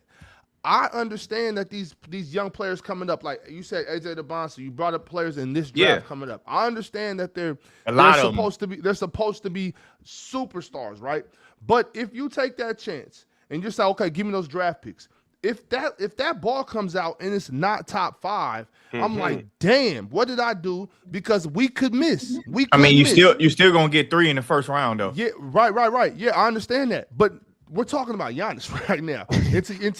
Into Caswell's point, we also not only do we want to put together a competent basketball team, but we want to sell some tickets as well. Yes. So if I Well, miss on, but real quick, I'm almost done. If I miss on these guys and I end up with the 8th pick, and it turns out to be a bust, and then I end up with the 12th pick, end up with the 19th pick, and then I got first round picks for the year after, skip one until I end up drafting some kid that's in the 5th grade right now, and I don't ever hit. I'm like, I should have got J-Dub at least. I should have got Chet But listen, at least. but- I should, but, and if I did with San Antonio, I should have got Dylan Harper because I know these dudes listen. are NBA Yo, basketball Jordan. After this, we got to move on. But go ahead. All right, cool. Make your. But the flip side to that is Giannis acts out this season or next season. Now your ass desperate because he asking out. I don't gotta give you everything you want. Let's keep it real. The Bucks stink. They stink. They suck. do. They're bad. So yes, they are. once it's evident Giannis eventually is gonna ask out. Once he acts out as a franchise, now I'm hold you by the balls like, brother, this dude gonna leave anyway. Now you stuck. Now I don't have to give you 3 firsts. I don't have to give you 5 first-round picks. Why? Giannis is acting out. So you lost. You still have leverage. You still have leverage though, Drench, because if he asks out, and then you want to play hardball with me, then I'm simply going to use my leverage. Like, okay, well, you can't have him then. And now you're Giannis gonna sit out. I mean, Giannis yeah, it was was pretty. Fine, but All you right, won't fellas. have him though. But that's the leverage that Milwaukee is like. Well, fine, nigga, shit. You want to play like that, then you can't have it. It was Cool. pretty Y'all, obvious. we got It it. was pretty obvious that Anthony Davis wanted to go to Los Angeles, and they still got Josh Hart, Brandon Ingram, Lonzo Ball, and like a pick or two. That So, like, actually wasn't that bad of a trade. That's the though. foundation I need if I am Milwaukee, if I'm trading Giannis. But all right, y'all, we do got to move on. I got a $50 super chat from Aunt MJ235. We'll get to that and all the other super chats in a second. But before we do that, we got to talk about quick picks on Splash Sports. Because this is where it's at, y'all. This is where you can make some nice, good splash cash into your bank account. You see this big whale on the screen. Imagine this whale jumping out the water and landing in your bank account, splashing in a pool full of $100 bills. That's what you can have right here on Splash Sports. But in order for you to get that, you got to download the app. And you can do that by clicking the link in the bio, or you can do that by scanning the QR code on the screen. And the beautiful thing about Splash Sports is you compete against fans, not the house. You know, the house can rig things. The house can have the upper hand. The house can be janky. But when I play against bums like Ox, when I play against niggas that don't know ball like Swiper, when I play against geezers like Chill, I know I'm guaranteed to win every single time. And so that's why you play Splash Sports. You don't play against the house so you can cook these geezers. All right, y'all. Let's see what Big Oxton queued up for us on the day. What you got for us, big fella? Well, first and foremost, I just want to show. What? Can you zoom in on this a little bit, Ron? I want to show the people. No, you got to zoom in on it. Oh, you're right. Hold on, don't let me mess nothing up now. I want to show the Ox. people. Yeah. Oh, never mind. I was going to show you how to zoom on it, but never mind. Oh, You I got it. I know what I'm doing. All right, my bad. I'm my not a bad. geezer. I want to show the people who sold us yesterday. Who sold the parlay yesterday? Jalen Brunson hit. Anthony Edwards hit. Stephon Castle hit. Rudy Gobert hit. Foxy, you know he hit. Here go KD funky ass. Slender Man. Here go KD old funky ass. Hey, Casual, it ain't your fault. It ain't your fault, Casual. It's the Lakers' fault. It's the Skeletor's fault. Nah, It's the Lakers' fault for sucking so bad. That's what it is. The Lakers' fault. They suck. Everything else was working. Here go KD funky ass. Whatever. Y'all Lakers suck. want to give him bail all the time, man. KD, man, dude, man, all you needed was one more bucket. You sold us. You know, $10 turned into $500, but you know, KD. Anyways, let's get to it. You know what? I like doing a group effort. Let's do a group effort. I want y'all to pick. Chill. All right. Come on, Ox. The first one is obvious. Please, it's right there. Just take that more. The first one is obvious. Is Jalen? Jalen? Come on. Jalen Brown? That is clear as day. Gotcha. We can go from there. That's Ron. That's your pick, Ron. Chill. What you got for Ron taking the more on him. we got Orlando, Charlotte, Atlanta, Miami. Let me see Toronto, here. Washington. No Giannis. Let me. Can I take a look at that Clippers Portland game? Let me see. Let me see the line on Leonard. Oh.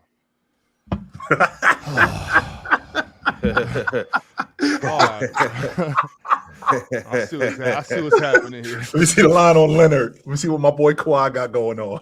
Yeah, what I got going on? Yeah, there we go. Okay, I don't got to search. Where he at? What's the line on Leonard? 27 and a half? 27 and a half. Take the more. Shit. No, The more. Really? You going less? I mean, it's up to you, Chill. It's What your you want to do? I think he been averaging something crazy like 30 something a They're game. playing Portland, Yeah, they playing Yeah. Portland. so you gonna put Kumani in that blender? Oh yeah, he got. Come on, he can't guard him. Y'all know that. I'm taking the more on Leonard today. Yes, sir. Mm-hmm. Chill, don't do this because if he doesn't hit the more, I just don't want. You know what? Never mind. It's your pick. It's your pick. Swipe it. What you got? You think I'm gonna cut? You think if he goes less than that, I'm gonna come in here like Kawhi sold us? Kawhi sucks. I told you he ain't. No, I'm not gonna do that. I'm going to take Norman Powell, 25 and a half points less. Versus Atlanta. Taking a Lester on Norm, huh? Where you at, Norm? Did Ron take the less on Murray yesterday? No, I didn't. Good. I absolutely didn't. Yes, I he did did. take a less on Yes, both he picks, did. though. Talked him out of it. He did. I 100% took the less on both picks. He did. And we talked him out of it. Casual, you got something for us, Casual? Again, I like to target bad defenses, so let's hope this doesn't become a 20-point game by the first quarter.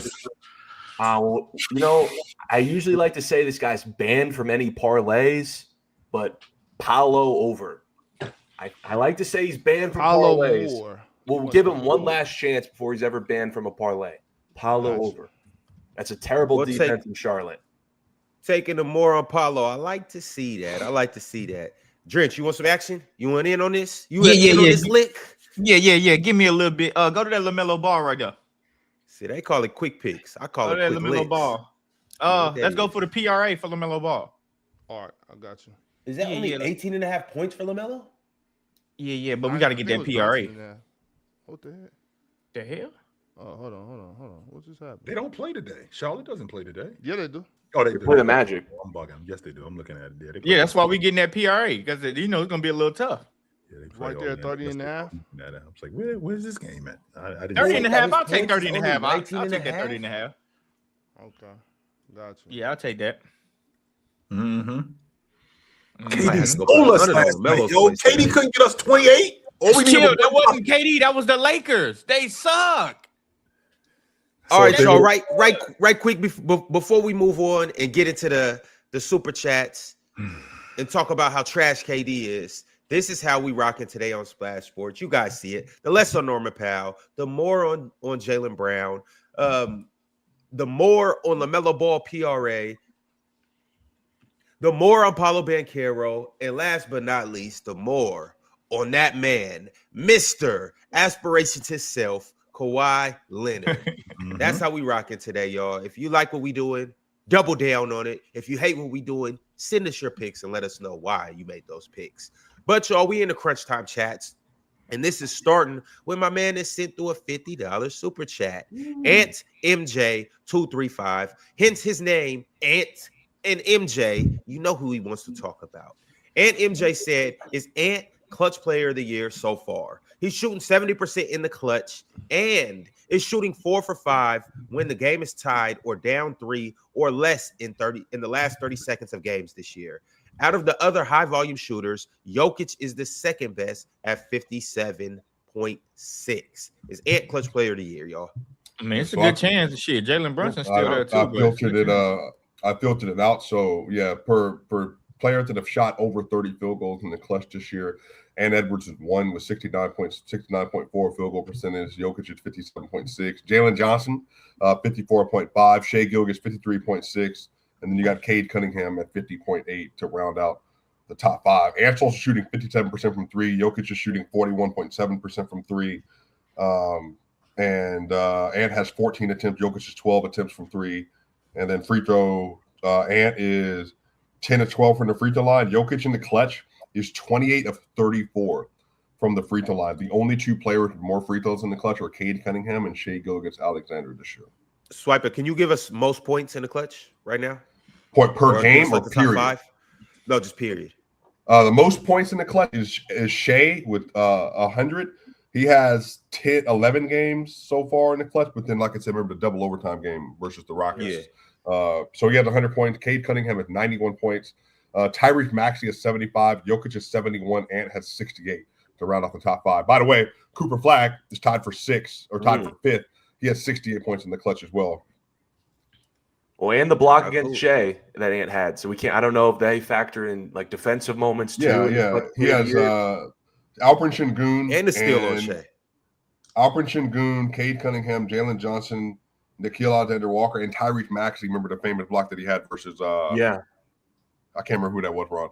They all tied for 3 blocks in the clutch. That's the most in the NBA among that group. Damn, yeah, well, shout out to Ed. Seems like I didn't watch Jalen Brunson hit some big ass shots every time the Knicks down.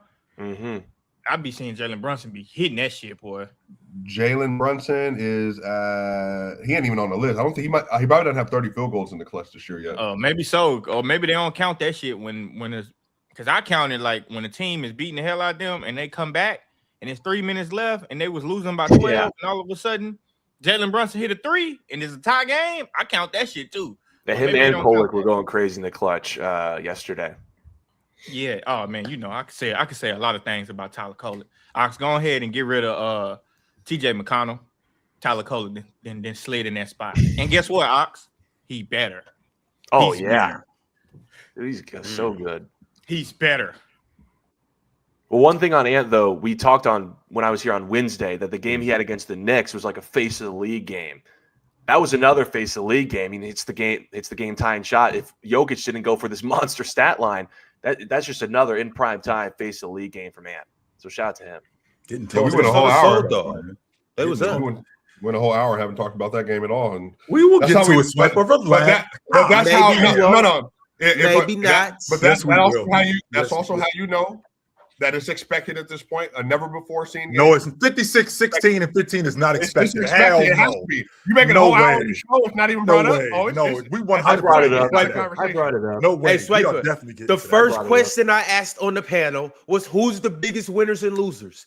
Casual said the Yeah, Spurs. that's a general question. Nigga, you said the Spurs. That's a You could have general said Jokic. Because You I could said have. Jokic was a winner too. No, I said because Jokic I'm was a winner honest. Yeah, too. because I'm honest. That's why. Yeah, I'm honest. 56, 16, and 15 is being honest. Yeah, I mean, if Don't the let biggest Swiper winner fool is you. the He's Spurs. not honest. Don't let Swiper fool you. He's not. Yeah, I know this is not the best place to talk about Joker. I understand that. Yes, it that's is, why Swiper. I Yes, refrain it from is. having the discussion. No, Stop saying you- that. no, it isn't. And you should, because Drench is going to talk, and Drench is going to show everybody why. But I'm saying that Jamal Murray was spectacular yesterday, by the way, 35 points, 9 made threes. I awesome. think that's the most ever Awesome. on Christmas. Yes, he Was awesome. cooking.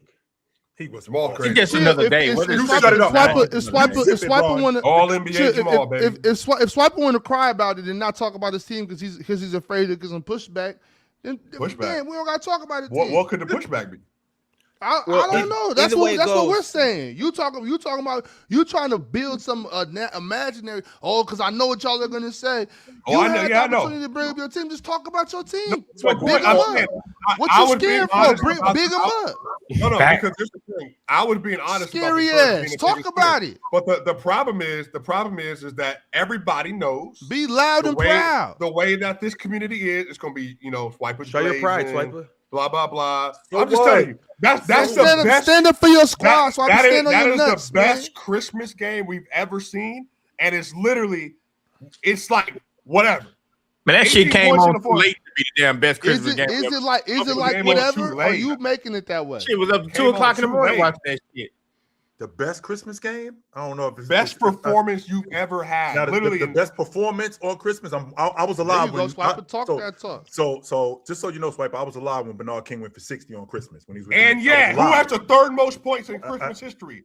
Jokic. Who has the highest scoring triple-double in NBA history on Christmas? Jokic. Oh, wait a Yes, minute. sir. That was 2023 with 41, 15, and Sure. 15. Mhm. And then you top that with 56, 16, and 15 with 2 blocks Sure. and 18 in the overtime. Ridiculous. Most Ridiculous. points ever in the overtime. He scored 18. Are you in kidding me? The overtime. first It's only ever 5 minutes. 55, 15, and 15 game? Yes. And we got an hour to talk about it? Are you He was done? Like, fantastic. bro, come on, bro. Like, He was this is fantastic. what I'm saying. Man, Boom. he did his That's shit. crazy. What you want to say? Swiper, he was fantastic. 55, 15, and Yeah. 15. I knew. I And knew no, that they this ran thing. pin downs for a center. Down 9, chill. The last, by the way, chill, just for context, Sure. the last 2 minutes and 53 seconds of the game of the overtime. 2 minutes and 53 seconds. Jokic scored 18 points. From the 2:53 mark to the 0 mark in overtime, 18 points. And they were down 9. They ran back-to-back pin down, flare screen for Jokic. I didn't For a understand. center. I knew this thing was cooked. I mean, don't say center now when we talk about positionless basketball. Don't do Because that. centers don't run pin down, Jordan. That's why. That's what I That's be why you don't saying. know what It's you're talking about. ridiculous. That's why you don't know what It's you're talking about. ridiculous. Centers don't run pin down. That's why it's a big deal. positionless. It's No, it's not positionless. Who positionless. gives That's a what I'm fuck? saying. That's what I'm saying. Jordan, Is it Jordan, positionless or not? Jordan, you're going to expose yourself See, again. here you go. You because see what I'm saying? is- See? Who said You it's see? positionless? They use these different terminologies when it Who matters. said it's now, positionless? Now, see, he Who wanna has beat said it's up positionless? with the shit. I just Who said told you. I just positionless? told What other position does Jokic play? He plays the He 5. plays center. So what The is he NBA talking is not about? positionless. Jordan, what are you more talking you. fluid. So now the NBA not No, positionless. It's not positionless. Oh It's just my more God, fluid. I'm being No, fucking no. side-opped again. Who up here Yes, said that? it is. Y'all talk Who about this here said it's positionless shit all the positionless? time. Who is y'all? Jordan, put a name on it. Be a man. Who said it? You probably said it too. Like, I don't Exactly. care. I don't even talk like that. So exactly, that's what I'm saying. Go You ahead. don't talk Anyway, like that. The terminology yeah, king don't say- you there's never said obviously position. centers, guards, forwards, and point guards. That's what the league is. That's what I'm saying. That's what the league is now. What I'm Y'all see how y'all trying to make me? What y'all? There's no make. That's what the league is. Gaslighting. You Anyway, motherfuckers is gaslighting. So anyway, I learned. This is why I'm no way saying you talk because about I the league knew with when point guard, Drench shooting came guard, up power here, forward, small the forward, center. conversation There's would no go way Can we left. get back to the fact that Because can we get back to he Joker? doesn't want to have the basketball conversation. Can we talk about That's the Denver problem. Nuggets yesterday? Swiper, what I want to talk gracious. about. Swiper, what I want to talk about is I felt that this was going to Down be a 3 big night. starters. What I want to talk about is I want to talk about how I felt like this game was going to be one of Joker's better games when I saw Julius Randle switched on to him on the regular. Julius Randle was switched on to Joker, and Julius Randle did not want to guard him on the perimeter. He's getting wide open looks at the long ball line. Not only is he getting wide open looks at the long ball line, there is no ball pressure, which means, Ox, he got the ball over his head, and he's basically surveying the defense. None whatsoever. So this is basically Phillip Rivers. He didn't have one wide open 3 yesterday. Man, what? That's not true. No, that's not true. No, all the fucking pin downs was wide open. Rudy Gobert going under. The 4 threes he made yesterday. When he made at the top of the key, Julius Randle was late closing out. The shot was already gone. When Julius It don't matter if it was open or not. I'm trying to give you what happened in the game. He made a corner 3 at the start of the game. The corner 3 that started contested, that was a make. The drop coverage, they ran the inverted pick and roll. Drop coverage is wide open. 2 feet behind. But then, like, Julius got a hand up. Like, it wasn't like he was late, though. 6 feet. Because it's an inverted pick and roll, yeah. Okay, it's an inverted pick and roll, yeah. That's what happened. It's a delay. And the reason why Julius Randle got his hand up because Joker had already shot the ball. It was already gone. No, it was fucking gone. I know, but it's like. But typically, when we classify wide open in the NBA, that's 6 feet of distance. I'm saying these were in the action. Like, yeah, wide open NBA is 6 feet of distance. So that point, and then go ahead. And then what happened is. Jaden got. It's not like he didn't get a hand up. Jaden got a hand up. But the problem is Jokic is 7 feet tall. Like that's the same logic with Julius Randle. Wasn't there. That's the same logic with Julius Randle. The exact same logic with Julius Randle. He was open, and Julius Randle ended up closing out late. And by the time Julius Randle got his hand up, shot was already gone. And to Drench's point, on those pin downs, Rudy Gobert is not going. He's not. He went under. Joker. I'm watching him go under that shit. He's going under the screen, which is why Joker is wide open. Joker which is why he's wide open. Which is why he shot it. To be fair, that's why he shot it.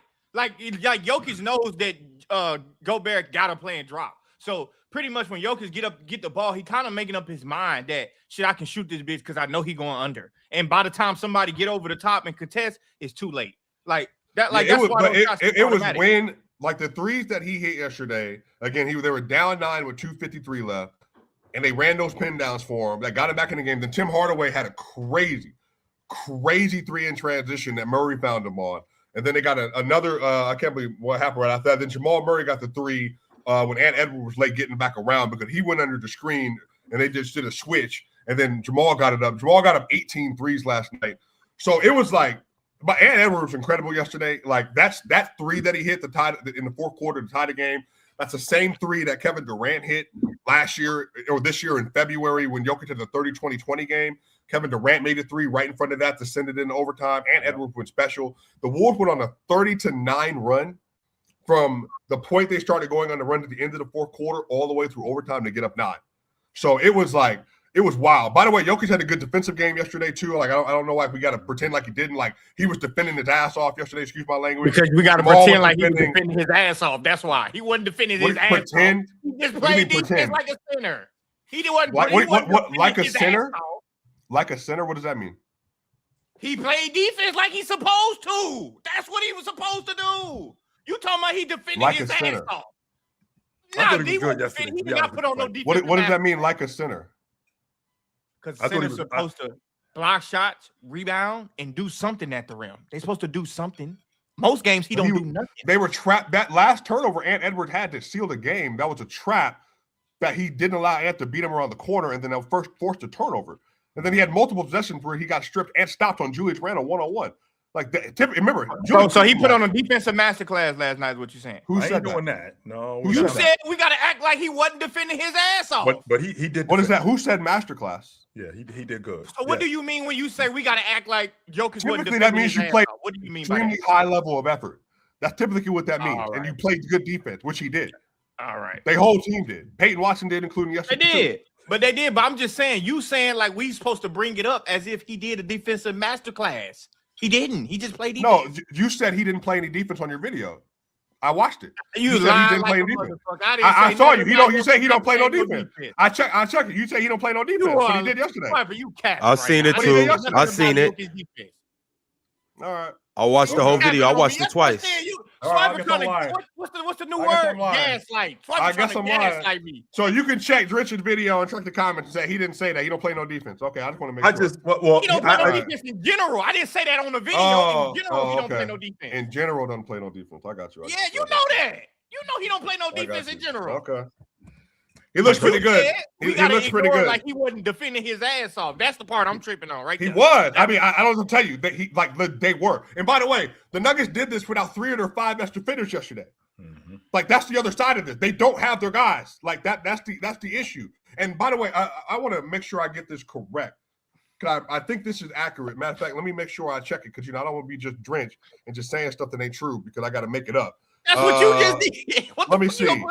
Jamal Murray and Nikola Jokic yesterday are the first ever duo to combine for 90 plus points, and 25 plus assists in a game.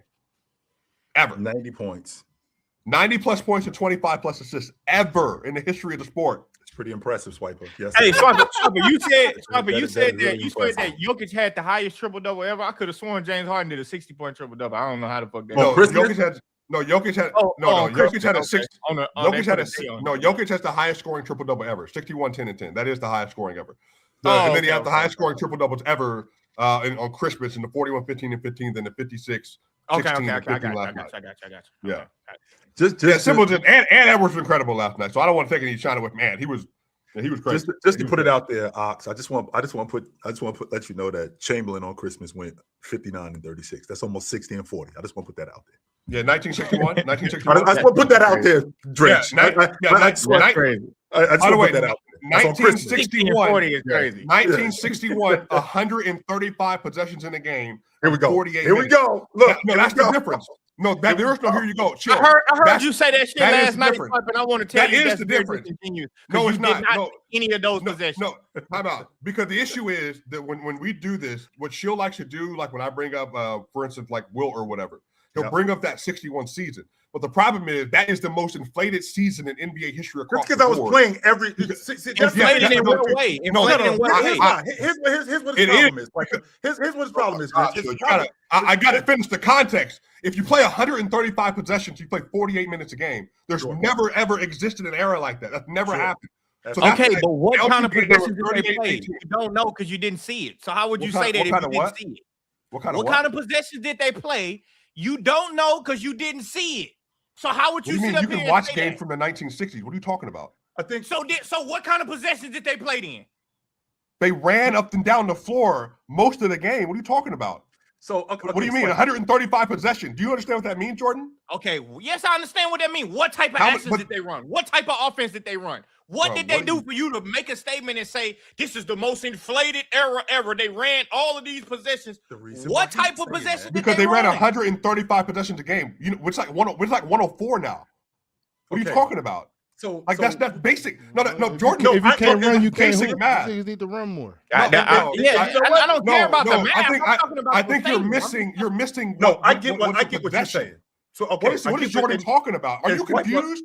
No, I'm not confused. 135 possessions to 104 possessions. Right. And Swiper. I don't care about that. I'm just talking about your point about you trying to discredit the way they play basketball back then. It's but not you discredit. I'm applying the context. People saying that now is the PRA era.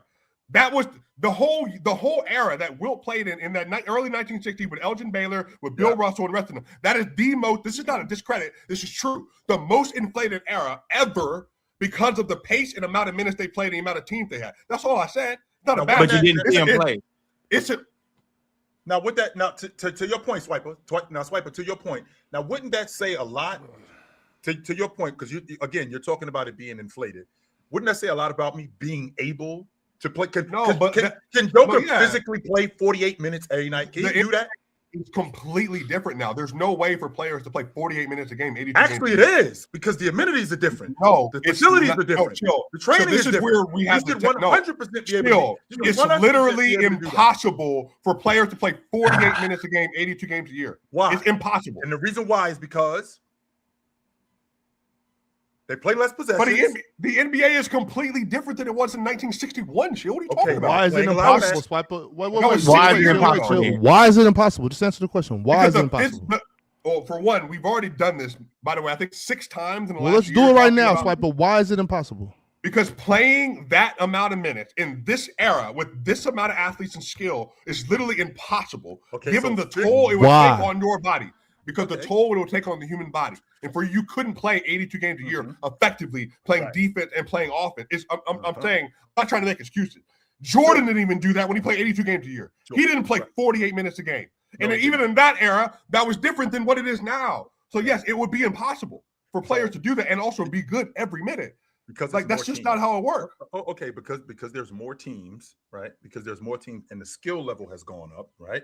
So because there's more teams and the skill level has gone up, it is now physically impossible for me to go out and play every minute of every game. Even Giannis could not play 48 minutes a game. No, it's impossible. Because physically I'm not able to do it. Even though Chamberlain, who was physically able to do it in a faster pace. Now, Swiper, the issue that I have with you, is you just told Jordan that they played 30 more possessions a game. 60. They only use numbers when it matters for them. They played 30 more possessions. No, because you have to use your and they other played side 81 of your brain, games, Jordan. by the way. No, because what happens is if you're running in 1961 up and down the floor, that's not running up and down the floor in 2025. The movement of the game is completely different. This is they don't run the same, Jordan. Their bodies physically don't run the same. This is like their knees don't lift the same anymore because of evolution, Jordan. It's the way that their knees run and their feet. They don't touch the ground the same way they used to. You can't. Them niggas ran up and down the faster. court. This what I want y'all to do. I want y'all maybe to niggas need to wear chucks again. I want y'all to beware of false prophets. I want y'all to beware of false prophets because as soon as niggas get to talking about per possession, per 100, per 36, per 75, you know it's some bullshit. It's per game. What's going on per basketball game? Facts. You know what I'm saying? What happened in the game? We gonna speak in basketball game. This is the only generation to where when a nigga start talking basketball, you better pull out your fucking calculator.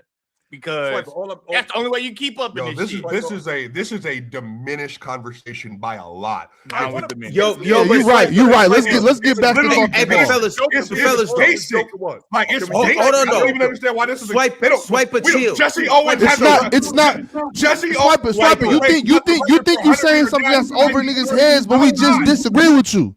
No, What you're saying isn't rocket science. Okay, so you know what I'm saying? Ain't nobody confused. We just disagree with you. In the 1930s, why do 200 people run faster than Jesse Owens? Because Swiper, once you've done something, we have a new bar, and we pass that new bar. It's not, you know what I'm saying? Once somebody does it, then now somebody else does it now. You know what I'm saying? It's just, you know what I mean? It's Penn already explained this to you, so I be explaining this shit to you months ago. Yeah, but just because we don't agree with you don't mean we don't understand. I just don't agree. I understand everything you're saying. I just think it's bullshit. Swiper, here's what I'm saying. Swiper, here's what I'm saying. Not Chamberlain. Joker, yesterday in particular, right? Joker, yesterday in particular, was responsible for, I think he was responsible for over half your offense. Yesterday alone, right? He was responsible for half your offense. He's doing that on a night-to-night basis. I mean, like, you're not getting 35 from Jamal Murray every night, right? And you were also down 3 starters. With that also being said, is Joker in today's game physically able to play more minutes? Like if Joker had to play, if we needed Joker, because we've seen Joker play 42, 45 minutes in the playoffs. We have seen that.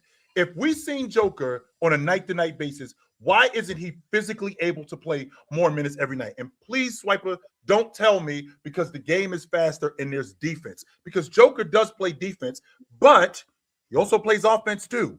Why can't he do that every night physically like he does on offense? Why can't he do it?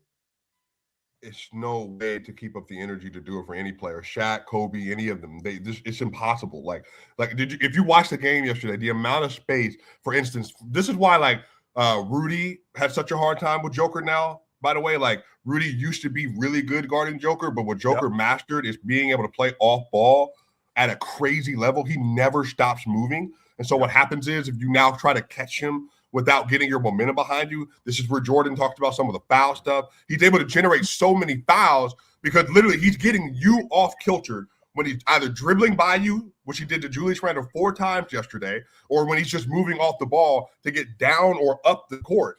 And so at that point, he's literally using your momentum against you. Naj Reid, for instance, when you try to run he tried to run down on a little pin down or basically like a back screen, he hooked Naj's arm because now like I'm on the move constantly. So you got to be aware where your arms are, where your feet are. That first foul that Julius Randle got, when Julius bumped him, then he fell and made the and one. Like it's just movement stuff. Like Jokic is the thing that he gets most underrated is the fact that he moves.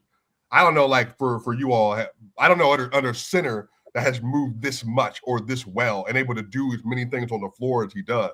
That's why they have such a big difficulty with guarding him. That's why the 56 points last night was insane. I mean, the rebounds. By the way, we don't see the 5-4 pick and roll. Before Joker and why am I drawing a blank on the big kid from Duke that played for Denver? Duke, the big kid that went to Duke that played for Denver, played for the Clippers too. Why am I drawing a blank on his name? The big kid. He played the 4. He played the 4 in Denver. Mason Plumlee. That's his name. That's where that started. The inverted pick and roll. I got the 5 and the 4 with that action. But with that being said, Swiper, we're talking about an era where guys do take plays off. It's not like if Joker is playing 42 minutes, if Joker is playing 45 minutes, where he's in every action and he's taking and he's giving maximum effort in every one of these actions. No, that's not what's going on. There's plenty of actions where Joker isn't even involved in this, yet he's still on the floor.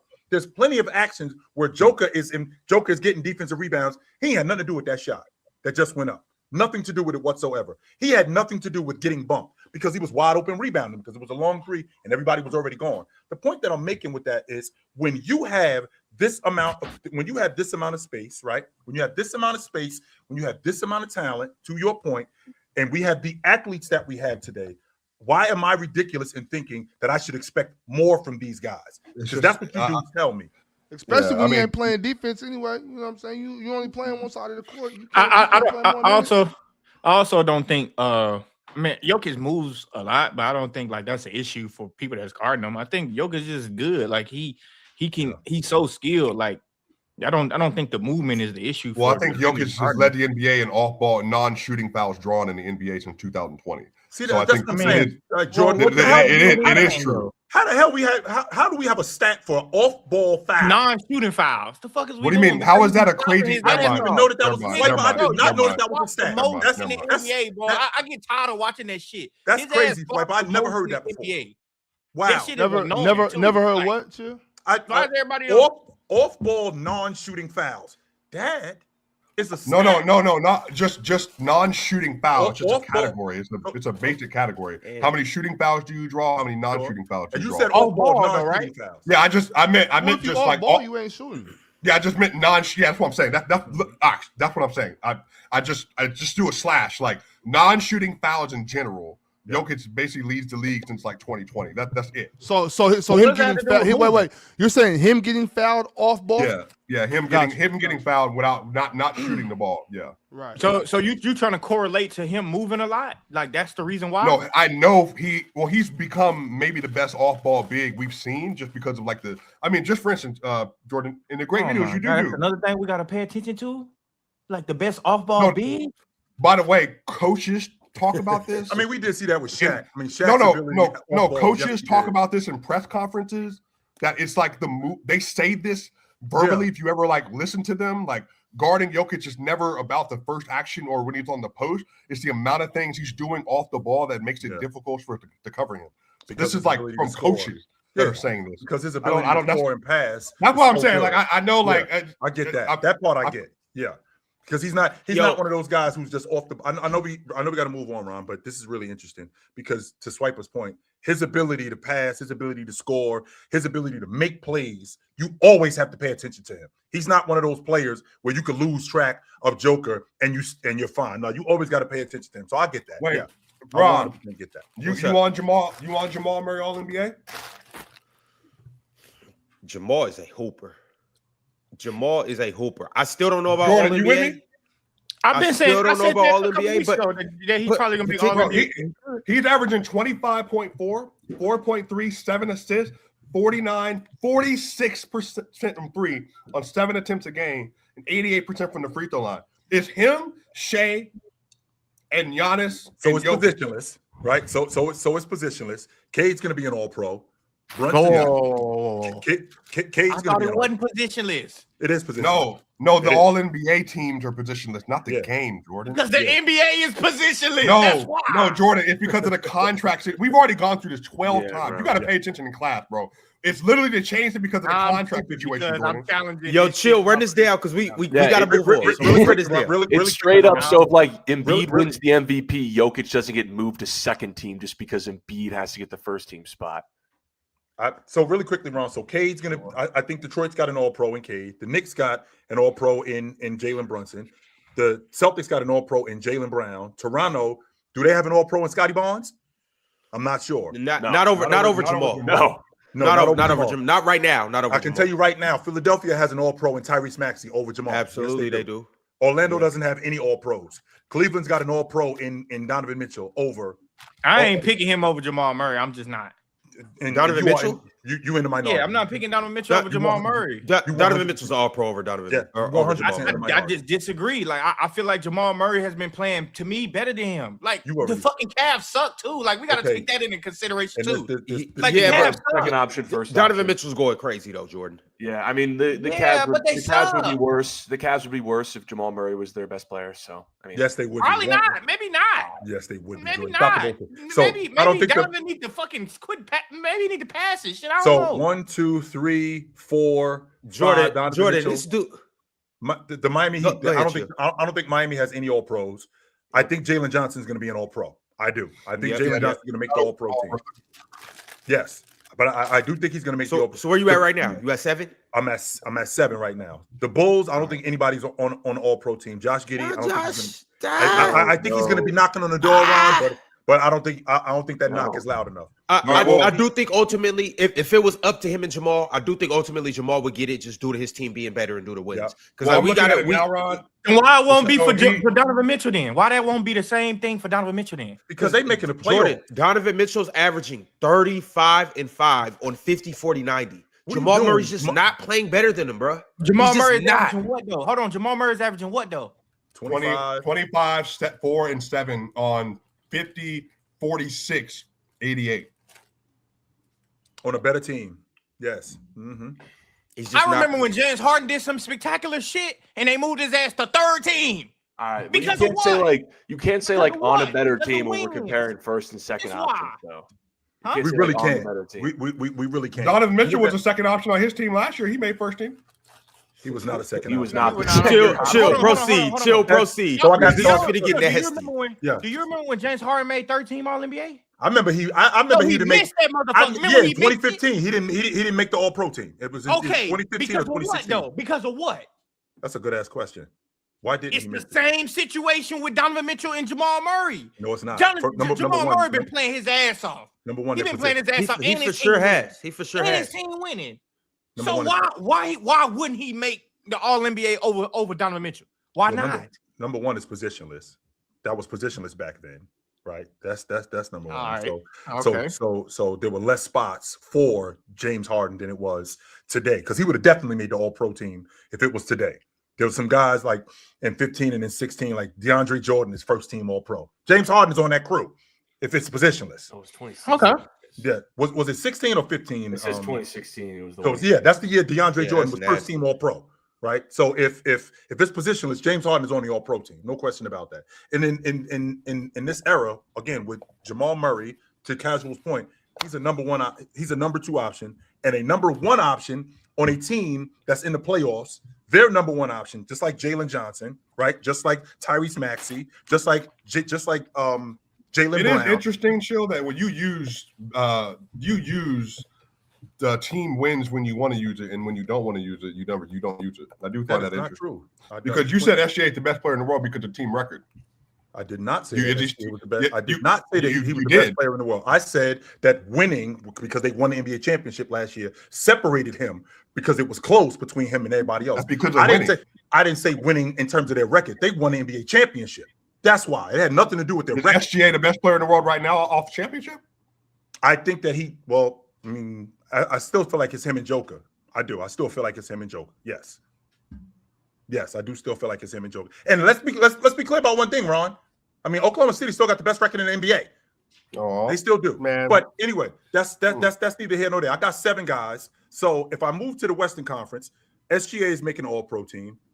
Is Victor Wembanyama making an All-Pro team? Is he going to play enough? Might not have enough games. So nobody on San Antonio, I think, is making an All-Pro team. I don't think anybody is making it. Joker's going to make the All-Pro team. Obviously, Possibly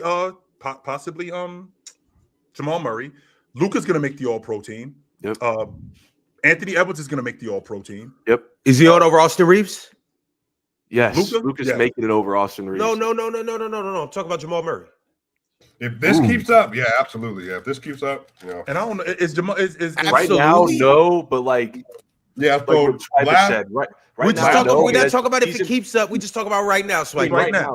Right now, Right no. now. Because Like all the the season- only yeah, I mean- information we got is right now. Ron, today Yeah, is I'm looking- April I'm 12th looking- and the season ended. Today is Right now, April no, 12th but and the by regular the season end- is I'm ended. looking at it right now. By the way, on some of these, again, this is taken with a grain of salt, Jordan. I'm not saying this is all end all be all, but I'm looking at like some of the stuff that like used for impact stuff for like, where players like are so far this season. Jamal Murray is ranked as high as 11 on all these impact stuff.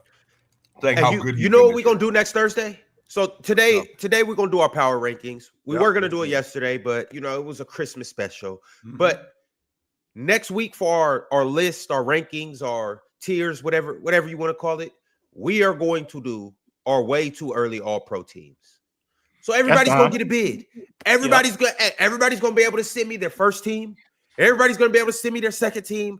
Everybody's gonna be able to send me their third team. Yep. I can't wait to see how this turns out and what everybody's list looks like. Mhm. But y'all, we're gonna go ahead and proceed into these super chats. We got a lot of them, and we got some good ones. I'm gonna start with the largest one, and I'm gonna start with the freshest one. A $50 super chat from Jordan Reed. Bang. Jordan said the Lakers are a first round exit. I can't wait for Bron's contract, or can't wait till Bron's contract expires. This team lacks defense, athleticism, and effort. Yep. This team needs improvement. Fire Rob Pelinka. If Luka and AR-15 is our future, then we need better pieces that fits them. Couldn't have said any better. Best $50 you ever spent, bro. That's 100% true. I can't say anything more. That film is bad, Chill. That Yeah. that LeBron What defense is- film. What is he gonna watch on film? He gonna watch Luka not play defense? Like we seen that shit. You gonna watch LeBron be old, Jordan? I mean, Which is we what knew that to shit Jordan's already. point. That's something that we already knew anyway. Like that I ain't gonna watch new. on film like that weak ass answer. I We got knew something that for JJ ass too, but Yeah. that shit weak as hell. I told them the practice is not gonna be comfortable. Give a fuck. They ain't been comfortable all their damn career. Luka ain't playing no damn defense. You don't think a coach said his ass need to play defense? He hear this shit. He don't give a shit. Hey, It's by not the way, gonna be Jordan, comfortable. I'm not doing this for another 55. Newsflash. Yes, the hell you are. Yes, you are. What are you No, talking he- about? Well, first of all, JJ Redick ain't that type of dude. He'll sit you and he'll play somebody. Hey, we by the seen way, him. Chill, I might come seen around, him play Chill. 5 guys in the playoffs. We saw that. Yeah, that's bad. That was Luka bad. is one of them. Yeah, He that- played. And by the way, remember Chill just said, Jordan, that playing 48 minutes a game? You saw what they look like Yes. Lakers ran out of when they gas. played 47 minutes. We They were saw getting toast. Yes, By the way, we- Chill, we I might did. be on your side. I ain't gonna say it ain't gonna happen soon. Anthony Edwards, Luka? Maybe. Look. Ant's a better shooter than Luka. He's a better scorer than Luka right now. He's a more ethical scorer than Luka right now. More ethical, yes. More ethical, better? No. We got to talk about more ethical scores. Like this, the shit I'm talking about. God damn. We got another Luka is the least ethical scorer in the league right now. To be fair, though. God. I mean, he's right. Jordan, that's an old one though. That's like a 3 years. You came about a year too late for that conversation. Hey, but Jordan, can you at least get with this? If you want a dude leading your squad though, and you want somebody like gonna show up, do everything you need him to do, he might get thrown out of a game every now and then. But who cares? Whatever. That's all sidebar. Right. Leadership. 1, 2. Right. Belief, bro. SGA. I will say this. Ant Edwards look SGA in the face. I'm just about to tell you, Swiper, don't do that with Luka. Put Ant in a conversation he belongs in with SGA. Stop doing that to Ant. Put him in them conversations. SGA spanked his ass last year. He looked Jokic in the face yesterday, said, I'm better than you, and almost did it. He looked SGA in the face, said, I'm better than you, and did it. All in the last week. I will say, conversation he belongs in. Like, Ron, we've seen Ant guys, is crazy, bro. And you've been an advocate for Anthony Edwards. You could tell watching guys who've been working on their game, who've been in the lab. You could see these dudes. You 100% can see it, Ron. Chill. A lot of Ant's thing is like a lot of it is. I'm not saying he don't be in the lab working on his game. He clearly do. A lot of his thing is, it's just he's overly confident in everything he do. Ant is like he like overly cocky. Like, I'm gonna do this to you, and I know I'm gonna do this to you. You know I'm gonna do it to you, and ain't nobody gonna stop me. Ant knew he was gonna hit that 3 over Jamal Murray last night. He knew he was gonna hit that 3. Sound like Jimmy Butler to me, Ox. Hey, Ron, and I'm gonna say this too. Ron, I'm gonna say this too about Ant. Ant, and I don't want to say he ain't played a lot of basketball because he had, but Ant is one of those players that the game just came natural to him. Like the game just came so natural to him. So now he's still learning. So now that he's learning, it's like shit. Like plus his confidence. Like that's what I'm like processing the game for Ant. That he got to learn. He had to learn that. Even his mid-range game, as good as he is, now he's starting to get more surgical with his mid-range, and it can be even better. So him learning the game, that's why I was telling Swipe, but put him in them conversations with SGA. He may not be better than SGA right now, but he coming. Like SGA took the time to, you can tell the game didn't just come natural to SGA. You can tell that. Like, just based off of everything SGA do, the game didn't come natural to him. He had to work on his game. And by the way, I think is on his way to that shit. Casual, I think it's pretty clear that Ant's been a better scorer than SGA this year. Ant's been a better scorer than Luka this year. Because I'm looking at stuff. Luka's shooting better from 2, but Ant basically clears him across the board. Like even just like Luka creates more like isolation like attempts for himself, and he's efficient on those. But like he's like a worse 3-point shooter by a lot. He's a worse free throw shooter. Like, I think Ant, I don't know where you have them as drivers, but Ant also got like this thing to him, y'all, where he's just kind of like, there's a core belief that he's established with the Wolves where they never feel like they're actually out of it with Ant. He's like, I was just chatting last night. I was chatting. I said Denver about to run Minnesota out the gym. Next thing you know, Minnesota catch up. I'm like, Minnesota about to run Denver out the gym. Shit. Then I came to the conclusion, I don't know ball. That's what I came to the conclusion. It only took you 29 years to figure that out. All right, y'all. I got to get back to these super chats, y'all. I just want to say this last thing, not a long thing. When it comes to Ant, in comparison to Luka and SGA, I just want to say, shout out to Penn. I wasn't wrong. I was early. About Ant? Hey, I'm late to the party, and I'm gonna continue to be late. But boy, all I know is Swiper's coming around. Like the old dude on the show, coming around. The old dude on the show does know what he's talking about. That's all I know. He already a better 3-point shooter than Luka too. Like the assist to turnover ratio would be the one thing Anthony Edwards has to work on. Mm-hmm. I think he turns the ball over. He turns the ball over a little too much, given the assists that he generates. He turns the ball over. Yeah, 7. He has 9. Close your ear, Jordan. 9 potential assists, but he turns the ball over on 17% of his passes are turnovers. for a low volume Chill, passer. the only thing for you and Ant Chill is that you was way too early. Yeah, Chill. You was otherworldly early. Chill, you was way too early. What Chill? You said 2 years ago the Ant was gonna be the best guard in the league in 5 years. I said we're in year 2 of year 5 of the 5-year span. We're in year 2 of that. So within the next SGA gonna be tough to pass. Within the next 3 years, you guys are just talking about it. This is what it's gonna be. For sure. He gonna hit that pin. Wait, what happened? Can you define what's a potential assist? What the fuck is that? Yeah, just like a potential shot, Jordan. Like I might make it. Like it might go in. Assists depend on your teammates making the shot. Passes lead to shot. Yeah, all it is a pass that leads to a shot. Because sometimes, Jordan, like for instance, there are some games where like players have low assist total, but that's everybody bricking. So they just say here are the assist, here are the potential assists. Meaning, Jordan, on this show, I average 25 potential assists a game. Y'all are just bricks. Ron's a brick. Jordan's a brick. I'm just for sure. Well, they just come up with stats to make a motherfucker feel good. Hey, but this is the thing, though. So this is last night. Like, but hold on, no, look. So I want to say this. I don't completely hate the potential assist stat. It's just that a potential assist is one of those things where you have to be watching it because you have players that throw grenades. You have players that give people the ball in the bad spots. So it's like, I'm not trying to slander nobody's name. I'm just saying in general. If I'm spoon feeding you, you know what I'm saying? Like that's one thing.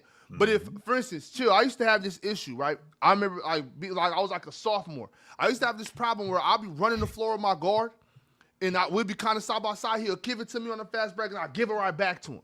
He cuss me out. I mean, don't give me the ball back right there. What I'm going to do with the ball right there? You got to shoot the ball. So it's like, if I'm giving you the ball in a messed up situation and you're shooting a contested shot, that potential assist is not as, it's the same as if I'm kicking you a drive, draw, dish, and you're wide open and you shoot it and miss it. You know what I'm saying? So potential assist, while I don't hate the stat, you have to have eyes on the basketball to really What's up? Ron, I guess I'm about 1 or 2 years away from just only talking shit about basketball because they're gonna weed me out with this shit.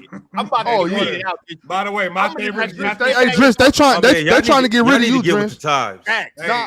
They trying to get rid of your ass, bro. Y'all need to get with the times. My favorite stat this year for scoring. Listen to this: creation true shot attempts per 100 possessions. Fucking guy, boy, put a conundrum on that. Isolation. Wait, one more time, Swiper. It's your creation. So all your individual. So like not what it means. Read it again. Creation. What? Creation true shot attempts per 100.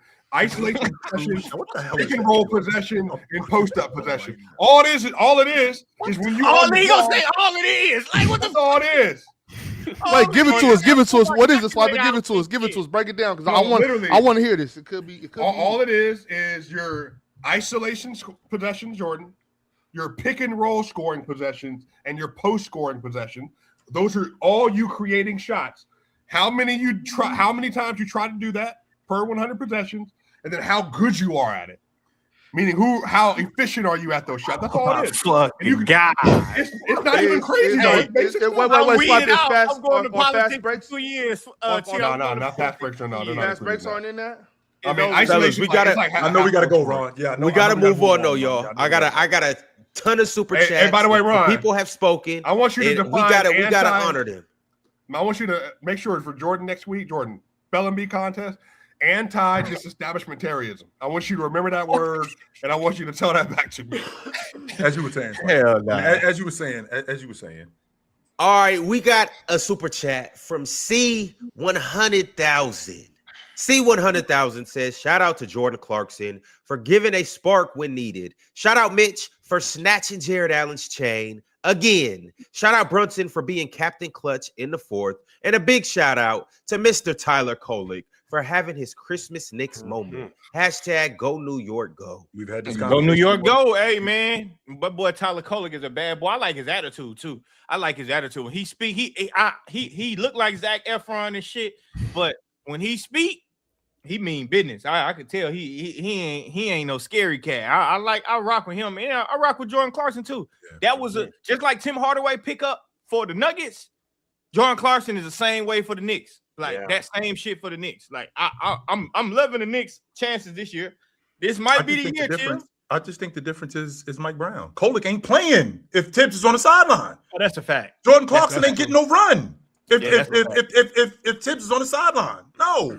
And I feel like Mike Brown, not only is he playing these guys, he's holding them to their job instead of yanking them and you don't see them for the rest of the night. No, do your job. Yeah, Chill. He said some shit that I really love, and I'm gonna steal that when I don't know if I'm gonna coach this summer. I might, but if I do, I'm gonna steal it.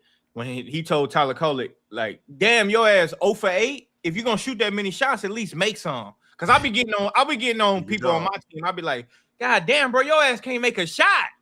Like, instead of saying that, I might just say what he say. Like that right there, Tyler Kolek, either A, he took the challenge and was like, all right, I'm gonna show your ass, or B, it still works out because you gave him confidence. Like, at least he believed in me. Like, at least he still believed that I can make these shots and he not just gonna get mad at me. So I rock with that. I rock with that by Mike Brown.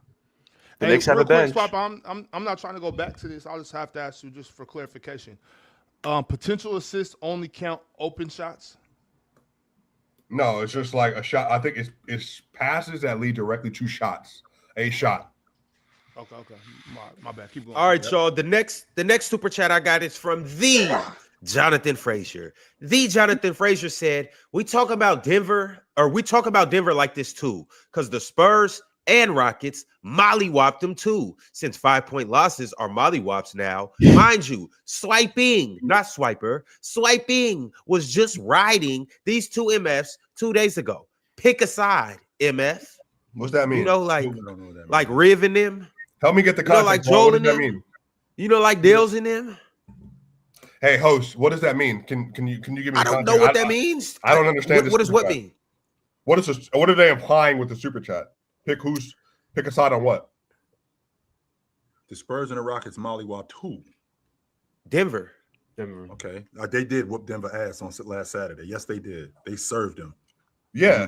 They missed every shot possible. I said that. We and Jordan had the conversation already. That wasn't a 5-point mollywop. No. That was their first double-digit loss of the season. Yes, sir. They definitely got blitzed that game. I was blown away by how Denver got served against Houston. I think he's saying 2-1 versus them this year.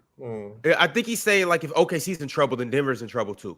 Denver doesn't have any of. I'm sorry. Are we watching this team, bro? They're missing all of their starting wings right now, bro. Like, they're obviously a much different team right now than they were when they started the year off. Swiper, I'm watching y'all, and I'm like, Tim Hardaway might end up staying in his starting lineup. Yo, Tim is cold, he's hooping. The way he's hooping, hey, I don't want to mess nothing up. You stay right where you at.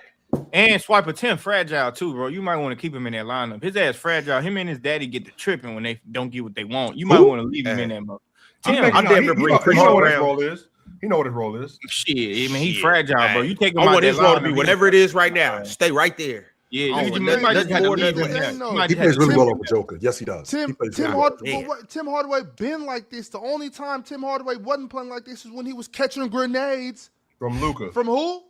Facts. From who? From Luka. Yeah. He wasn't. Tim Hardaway wanted him. That's why it didn't make sense. Chill. He's making $3 million a year right now, and better minimum. He played 31 minutes a game for the Pistons last year. That's why I was shocked. Yeah, I was shocked. So y'all basically got him for a bucket of extra crispy in a second. That means he's gone next year. That means he's gone. Oh yeah. If I'm him, I'm getting 10 mil. I'm out. Chill. He's shooting the best he's ever shot in his career. Joker does that for you. Yeah, Joker. It's Jamal too. Him and Jamal too. No doubt. I won't argue that. But Joker being the catalyst of that offense, yes, Joker will do that for you. No doubt. You know how bad they was about to lose to Denver. To Dallas if it wasn't for Tim Hardaway. Mm-hmm. And chill. So that's one of two things with them having Tim Hardaway right now. Yep. If he gone next year, you either do one or two things. It's either hey, chill. That's the chick where she back home for the summer. Yep. You know you go date her for the summer, but you know when school starts, she gone. Hey, we gonna get it in this summer. Yes, so that means I'm gonna maximize Tim Hardaway to the most, start him, play him to his fullest potential. Or hey, brother, you gotta go sit on that bench. Hey, we need you next year. Go sit down. He's shooting. Hell no. You know how many 2 a.m. texts you finna catch this summer? He's shooting 42% from 3 so far this year, and on the most volume he's had since 2023-24, bro. Like, bro. He's a dot, bro. Like, He is hoopy. And a lot of his All shots right, are wide y'all. open too, Ron. A lot of them are. No, not really. Like you can. I mean, it's well, I ain't gonna go there. Jordan gonna get mad at me. Never mind. 'Cause I got another.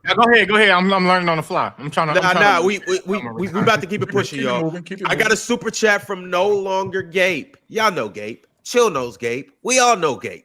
Gabe said, "It's time to admit that the Cavs are soft, man. Allen, Garland, Mobley, soft. Tom Tibb taught them boys well." That was the difference in the game. Talking about the Knicks. Yeah, that was the difference in the game today. Yeah, I thought Very soft. I thought they got roughed up, and you can't have a guy come off the bench who you know for a fact, Jordan, when he comes in the game, he ain't out here to do nothing else. Mitchell Robinson. He's not out here casual to do anything else. He ain't playing in transition. He's not a defender, right? He's not a stop and pop big. He's not a pick and dive guy. He is out here to get us second chance opportunities and clean up whatever is around the rim. That's it. That's all his job is. So if you know that coming into this, you know that, to Ox's point, when I said this a couple of days ago, Ox is down there fighting with that behemoth. I'm sitting there watching the game last night thinking, get your fucking ass in there, help him rebound. Why you leaving him by himself? But also, chill. To be fair, Mitchell Robinson do that shit to anybody he playing. But at the same Yeah. time, He ain't doing at it the to same Steven time, Adams. when He are ain't y'all doing it gonna to get on real the train with rebounders. me? He ain't doing it to Joker. He not. What do you mean? Not? He's one of the best. He's one of the best doing it. I rebounders don't in care how the good NBA of a for rebounder he years. is. He ain't doing Yeah. that to Sabonis. He not. Bro, He chill. ain't He doing is that not. shit. He been No, one of the he best is not. rebounders in the league for this I'm game in not the league. arguing that he's one of the best rebounders in the league. What I'm not trying to hear is I'm not trying to hear him coming off the bench in the fourth quarter when you got a 17-point lead and giving up 7 offensive rebounds to a guy who you know when he come in the game, that's all he's doing. That's it. Somebody To be put a fair, body he- on him. But he did that to He Bobby. Put a body on that motherfucker. That motherfucker. He did that in the NBA That Cup. was the difference in the game last night. That was the But difference chill, in the I ball think game last night. He might, and this sounds, he might be the second best offensive rebounder of this era, behind Steven Adams. Like he's No, he's a better offensive rebounder than Steven Adams. well, I mean, either one of them, right? Yeah, I'm saying whichever I'm one you 100% want. confident Zebo exists. I'm not losing my Who? mind. Zach Randolph exists. Yeah, well, I mean, I'm saying this new where we are right now, this 2020s. Like I think like him and Steven Adams are kind of like they're land sharks. Next to the rim. bonus. Yeah. I don't know He about might Sabonis be is better good, though. offensive rebounder, yeah. Just based on just the athleticism and being able to get to the ball fast. Damn.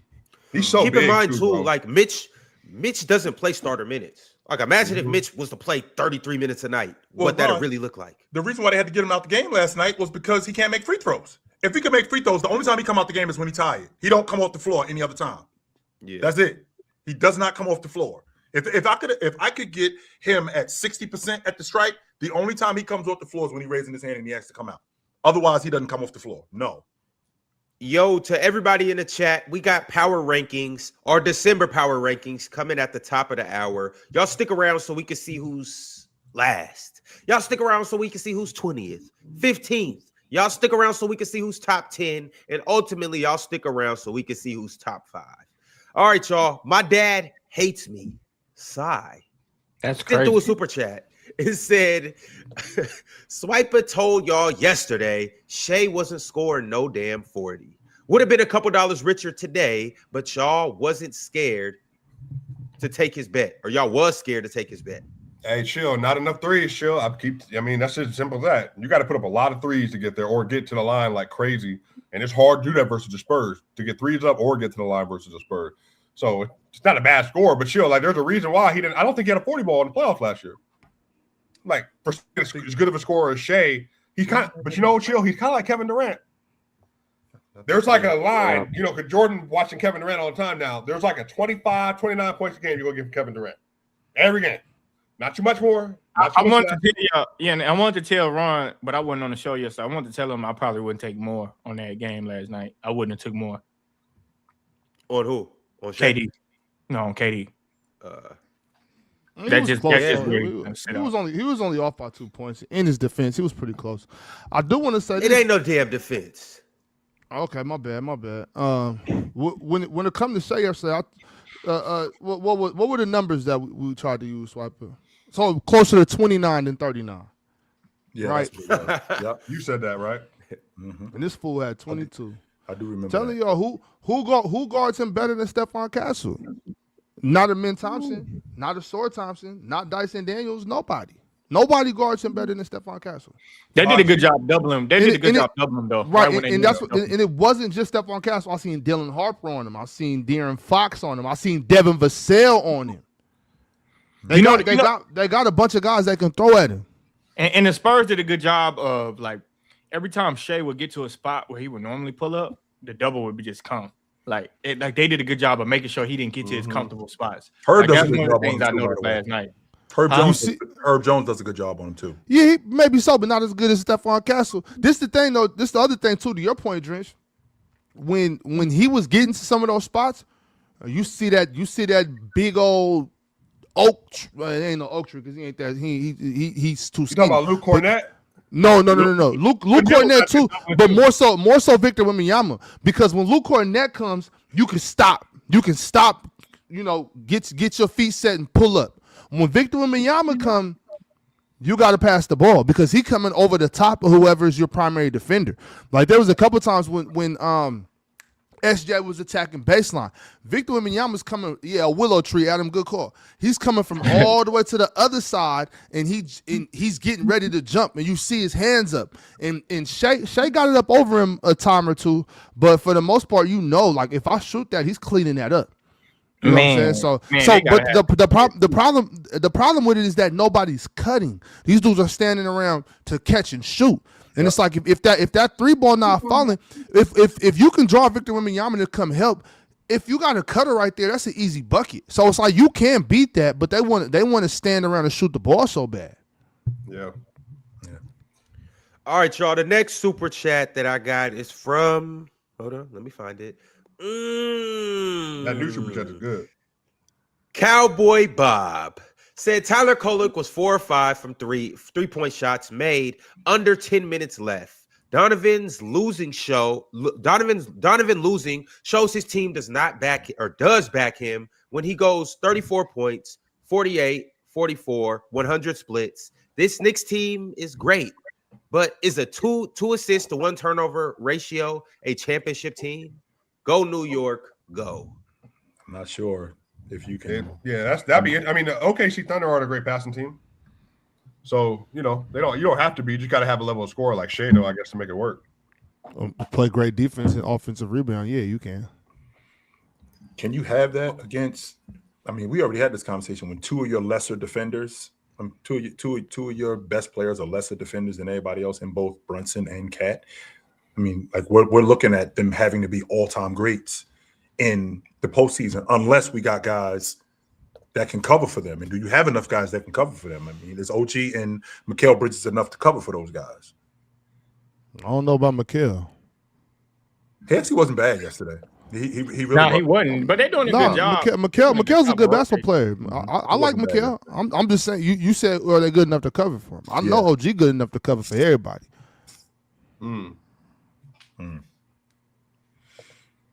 Yeah. OG and Mitch Kel's a nice threesome though to have it like a trio. I like that. I just think that Brunson, and this is why we have this conversation about Cat being soft, because when Brunson gets going, like Cat is almost out the game. Like Cat is almost non-existent. I don't know if I'm going crazy casual, but it's almost like Cat is non-existent when Brunson gets going. Like there's nothing going on with him. Nothing at all. He's almost I feel like that last year in the playoffs too. Cat's best performances was when he was the man leading the crew. Yes, like when Brunson got it going, it's not like Brunson gets it going and I'm gonna get involved while you get going. No. It's either he got it going or Cat got it going. And I mean, I don't know if that's a recipe for success. I just don't. All right, we got another super chat from Dub Ball Out Highlights. This is what Dub had to say. Dub Ball Out said, "Happy holidays. I think it's time we take Luka out the top 5 and replace him with Ant. Luka is the most overrated player in the league, and it's not even close." Damn, Luka, see what happened when they trade your ass to Los Angeles? The Lakers fans hard on your ass, boy. God damn. It gets tricky, don't it? It gets tricky. Boy, going to LA just mess your career up. What are we doing? Imagine if he was playing in Los Angeles this whole time. Would Luka had ever been a top 5 player? Or would he just be the best player in the league? Like, imagine if that was going on. I don't know. Somebody all right? Man. Ain't nothing but a sneeze. Yeah. Mind your business. Ain't nothing going on. They heard that Luka not top 5, and all of a sudden they had an allergic reaction. No, that motherfucker, that swiper make everybody sick. Motherfucker be sick of swiper shit. That's what I happened. feel good. By the way, go get your flu shot, y'all. The flu's going around like crazy. You see Ron wrapped up like that. He been sick for last week. Hey, I can't catch the flu because it don't want me. All right. No, nobody Know wants that. you. That's the problem. Remember, go ahead. That's all right. But anyways, Luka top 5, yes or no, y'all? Is this ridiculous? Yes. What's crazier? What's crazier? Luka not being top 5 or Ant being top 5? Luka not being top 5. Luka not being top 5. Yeah. I mean, I'm looking at these numbers: first in points, fourth in assists. Bro, we don't 9. That's I actually know it's PRA, whatever. That PRA stuff for him is I nasty. know He's not paying that PRA, one. but if he's going to be all NBA first, Swipe, you better not say nothing about somebody. He's not having it. But I'm saying those wanna hear numbers your are books. hiding Luka's season. He's not having that great of a season this year. He's No, not. Luka. Swiper, yes, he is. No, Luka bro. is getting busy. Compared to what, Swiper? Now, see, that's the kind of nonsense that we're talking about. Compared to Luka's when, getting busy this year. Do you a more impactful player than Victor Wembanyama this year, casual? I don't even know because Victor Wembanyama's coming off the bench half the time or not even playing. And still dominating. That and should say a so lot. is Luka. That should say a lot. Luka's been a horrible defender this year. Okay, He's taking a lot of really bad shots this season. When has he not done that? Oh, no, that's not fair. Luka played defense in 23-24, especially when they got PJ Washington, Daniel Okay, Gafford. Don't be a casual. Don't be a casual. Don't expose yourself. Exposure. Don't make me expose you. Keep going. Don't make me expose you. Keep going. He just sucked less, but keep going. Nobody Okay, talking about his defense Luka. has been, Bears and he's been a defenders. liability. Cut the shit. He's taking 12 threes a game, hitting 32% of his threes. I'm trying to be cool, and I don't want to cuss. He sucks from the long mid-range this year. He's foul baiting more than he ever has. True. It's a hard watch. It's a hard watch, but at the end they're of the not day, dominating the minutes he's on the floor. By the way, I can look this up too because you're talking to the wrong person because I got access to all this. I'm gonna find out. Okay, let me look up Luka. Let me look up Luka this year. Go to this because you don't see what the Lakers are with Luka this season. Here we go, Drench. This about to be some Lakers. It's a winning record. It's a winning record regardless. That record is inflated. They aren't good as their record though at all. We know that. I don't want to hear that, Swiper. Chill, that's fair. Their record is what it is. Yeah, there's nobody. I'm 100% confident that the Lakers, that record is not indicative to who they are. No, they are not that good. Yeah, Ron, you just don't know what you're talking about. You ain't real about Luka. Whether I do or not, their record is what it is. That's just like when we were saying to Ox earlier. Just like when we were saying to Ox earlier. Swiper, this about to be one of those Luka in the third quarter with his left hand on the left side of the floor per 15 minutes every other game kind of stats. It's about to be some. I know it's about to be some. Bro, Jordan is commenting on the show on Facebook. Y'all get him. Swiper, ain't no real money on them other platforms, boy. You better get you a I'm Facebook. making great. Hey, I can't. I'm not making no money. I'm broke. I'm broke. Hey, boy, you better get you some real money on that Facebook, boy. I don't know what you. Hey, Jordan, tell me about them grannies that be sending you that money for your videos. No, I don't know nothing about what you're talking about, bro. I'm not into that. I'm just saying, boy, you better get some real money. Tell them about Petunia be giving you for them videos. No, but and it's Batunia, by the way. But no, what's going on? All right, y'all.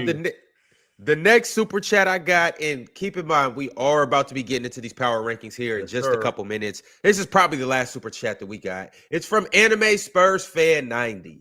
Anime Spurs Fan said, "How do you beat the best team 3 times in 3 different areas and not be the best?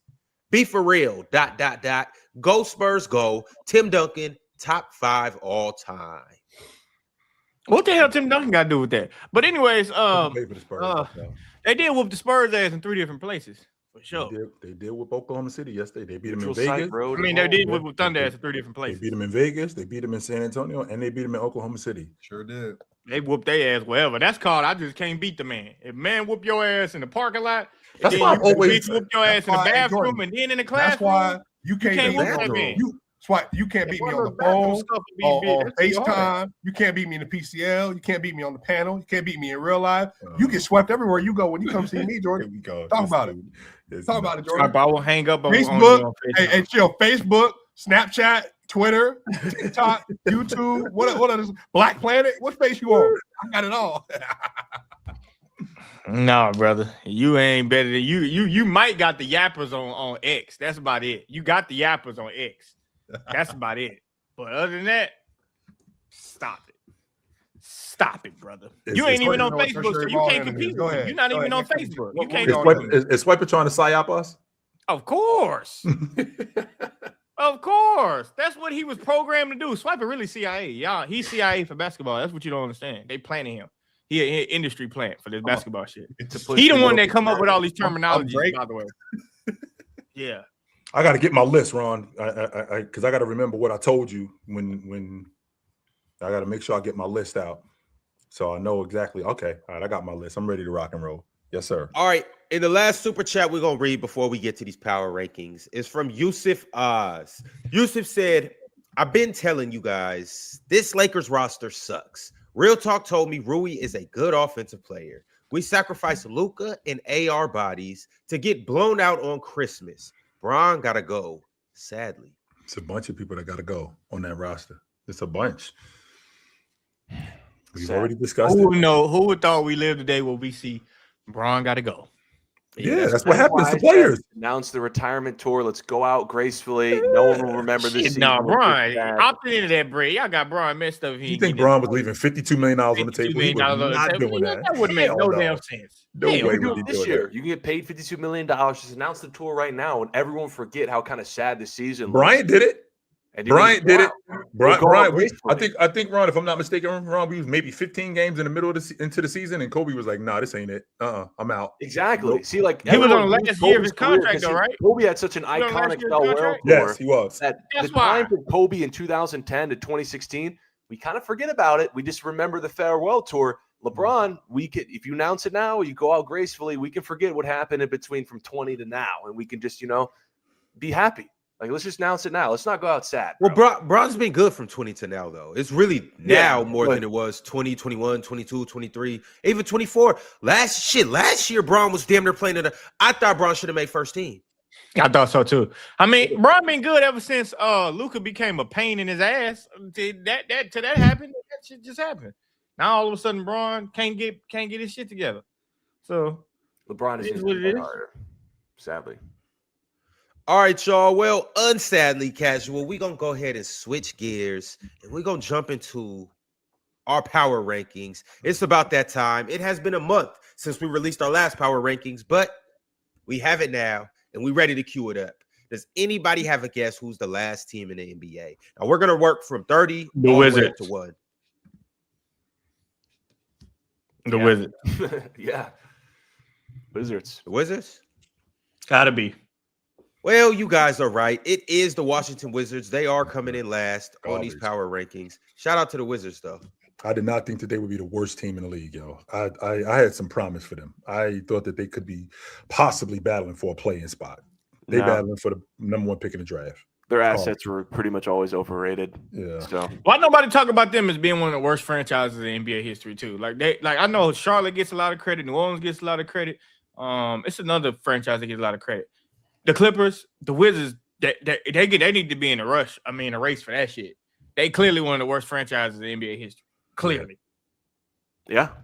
They only have one conference title appearance in 50 years, 40 years. Bro, they traded away John Wall, Bradley Beal, and then don't have none of them on the team. Well, they traded those guys. Yeah. They ain't got none of them on the team. Yeah. That was they've been sucking. I mean, they got Alex Sarr, who was almost a 20-10 guy. They don't run any offense for him. They got CJ McCullough and Middleton, who I think could help somebody. To be honest with you, I think Middleton could. If he could help the Rockets for sure. I for real think he could help somebody. One of these playoff teams, not the Lakers, because they need athleticism, so he can't help them. But I do think that he could help somebody. There's a team out there that he can help. Denver, he can help Denver too. Shit. All right, well, the next team that we got is Indiana. The Indiana Pacers at 29. You guessed it. Indiana at 29. On a 6-game losing streak. Such a shocker.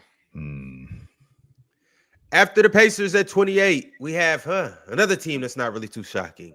The Sacramento Kings. Damn, Ox, he wouldn't be here for that too, huh? Mm-hmm. At 27, The New Orleans Pelicans. I had them with Indiana. This is before they went on that 5-game win streak when we did this. Yeah, Like, they on the come up though. we were supposed to do this like a week and a half ago. This was before New Orleans went on a roll and they were playing the way that they playing. So yeah, different. Next, we have the Brooklyn Nets at 26. Where do I have Brooklyn at? That's fair. Where do I have at 25? The Los Angeles Clippers. Too low. Too low. Yeah. Hold on, too high or too low? As far as like, I mean, you got to put them above like the Jazz. You know what I mean? Shit, no. Yeah. You think they're better than the Jazz? Yeah. The Jazz have a better record right now. No, they have a better record. They're playing right now. They They're just not. beat good teams recently. No. I actually had them. I had Brooklyn. Demolished the Rockets and the Lakers, so I think they should be above like teams like the Jazz. I had Brooklyn and let's see. Yeah, I had Brooklyn and I had Brooklyn and Milwaukee ahead of the Clippers. Yeah. Clippers stink. They're terrible. Even in the midst of the Clippers being on a 2-game winning streak and the Jazz being on a 4-game losing streak, the Jazz still have a better record than the Clippers. Yes. That just goes to show how terrible the Clippers have been. Awful, wrong. This isn't the garbage. It's not the standings. I'm just saying that just shows how bad the Clippers have been. Yeah. Terrible. Straight garbage. Terrible. Well, don't forget, Casual, when we did this, they were a game and a half out of the out of last place. This was a week ago when this list was put together, and they were terrible. Absolutely. I thought this was like something you guys submitted like last night. No, this no. This was like a week and a half ago. It was earlier this week. Oh. That's when all the lists got put together. Never mind. All right. The Utah. Well, there they go. Utah Jazz 24. The Utah Jazz at 24. The Utah Jazz I had them higher than that. They actually are better than what I thought they was going to be this year. They are on a 4-game losing streak right now. This Keontae George thing, Ron, it's starting to come together. Even though they're on a losing streak, he has looked better. He 100% has looked better. Isaiah Collier has looked better. He's got them guys that look like they playing harder. They don't play any defense. Let's be clear about that right now. They still don't play any defense, but he's actually got them to play harder. So they're not as bad as I thought they were going to be this year. The Jazz are weirdly like top 10 in points per game. Keontae George, I think, is averaging like 25. Yes, that's going on. That is 100%. And they only got 10 wins. Mm-hmm. Next up at 23, we have the Charlotte Hornets. I don't think Charlotte is better than Utah. I don't. Mm-mm. I think them dudes are. I think them dudes are a train wreck over there in Charlotte. And I don't think they're better than Brooklyn either. Mm-hmm. At 22, the Milwaukee Bucks. Just like I said, they would be chill. I actually had them. To be honest with you, I had them way lower than this. I had them at like 25. Yeah. Hey, Rob, who's your team this year? Because the Pacers and Bucks are gone. So who's your team this year? What you mean, who's my team? The Denver Nuggets. Question, Ron. Oh boy. And Leicester? Yeah. You riding with Leicester this season, Ron? Yeah. Hey, all it took was a Christmas game to convince me. A Christmas miracle. That's it. Yeah. Just some cookies and some eggnog, and you in. That's all. Cookies and eggnog, boy. Damn. You should see what he'll do for some cornbread. You would know. Some what? Cornbread. Yeah, the best Thanksgiving food there is. Yeah, cornbread. That and mac and cheese. Give me some cornbread. I got some leftovers from yesterday. I can't wait for that. Hey, shout out to my aunt, by the way, my aunt April. She had some greens and some rice yesterday. Yo. Mm-hmm. At 21, we have the Chicago Bulls. Yeah. That miracle on ice streak is over, chill. They started off nice and Yeah, and they go right back to being garbage like they are. Well, I think what happened. Hey, Josh Giddey, $275 million, right? Chill. Yes. You got your franchise point guard, 100%. Tripping. Yes, sir. You got your franchise point guard. But here's the problem. I think that what you dudes do is you dudes categorize these guys like they're great team. Because you got a franchise player, that means that you got to be they're building this roster. That's what they're doing. And it starts with Josh Giddey and his kid Baselis. But they jumped out the box. And I'm also guilty of it because I got tricked. Like maybe these dudes is better than what I think they are. No, they're not. No, they are not. This is a bad team that's building, but with Josh Giddey and Basellis, and Kobe White is a part of that. But no, this team is not very. This team is not good. Oh, absolutely not. But I 100% have my league guard for the future in Josh Giddey. 100% have that. And he's not. And I don't know if you dudes know the Supermax rules. To you dudes in the chat, I don't know if you know the Supermax rules. Unless the collective bargaining agreement has changed, in order to be eligible for a Supermax, you got to be in the league. I think you got to be with your crew for 8 seasons, unless it's changed. Now you're eligible for the team max, but the Supermax is different. Those two things are not the same. No, you can get a Supermax with another organization. You just have to be there for a certain amount of time, and you have to make all NBA within 2 seasons of being eligible to sign for your Supermax. Unless because I remember the rules. The rules were back. I remember the rules. Well, AD is eligible for a Supermax extension. The 275 is a Supermax extension this summer. But he's not going to get it though. Not from the Mavs. No, he is not. No, he is not getting it. That's not. He will get it from somewhere though. All right, y'all. At 20, we got the Portland Trailblazers, just where I told y'all they'd be. That's crazy. Trailblazers at. They start off so well. You had them at Ron. What you got them at 20? No, I ain't had them at 20. They, I think the injury to Drew. I had them around 22, 23. The injury to Drew Holiday kind of threw a monkey wrench in what they was trying to do, and the injury to Scoot also. Because I don't think they're getting Scoot back for the season, to be honest with you. Oh my gosh! Yeah, I don't think they're getting them back. What a disaster he's been. Yeah, I don't think that they're getting them back for the season. So, I mean, like with that being said, Kamara, I think he's regressed defensively. He hasn't nearly been as smart as he's been in the past. I mean, we'll see. We will see. All right, next up, we have the Dallas Mavericks. Where do I have Dallas? And speaking of the Dallas Mavericks, I just got an update on my phone. A tweet from Shams said the Mavericks star Anthony Davis has sustained a minor groin strain and is likely to miss a few games. So it's not a significant injury. Yo, you got to get him out of there, Chill. He got to go. He may have to. Yeah, he may have to. Yeah, but you say that, but like, what team is just going to see that and be like, yeah, I want that. This is back-to-back Christmases now. He's gotten hurt mid-game, and he had to leave. Plenty. They only have one draft pick they're in control for the next 5 years. Yeah, it's this year. But still, like, if you're another GM, I know Anthony Davis, you might feel like you're an AD away, like let's say you're Detroit or something like that. I'm watching this guy like every other game, just like limp to the locker room. I don't know. Every time he falls, I think it's something catastrophic. Every time. I'm worried. I'm worried if he's going to get up. I am. Like, who's going to pull the trigger on that? I mean, if I'm going to, like, give you peanuts for him, yeah, for sure, I'll take Anthony Davis. But, I don't know, a lot of draft picks, maybe a young star. I don't know.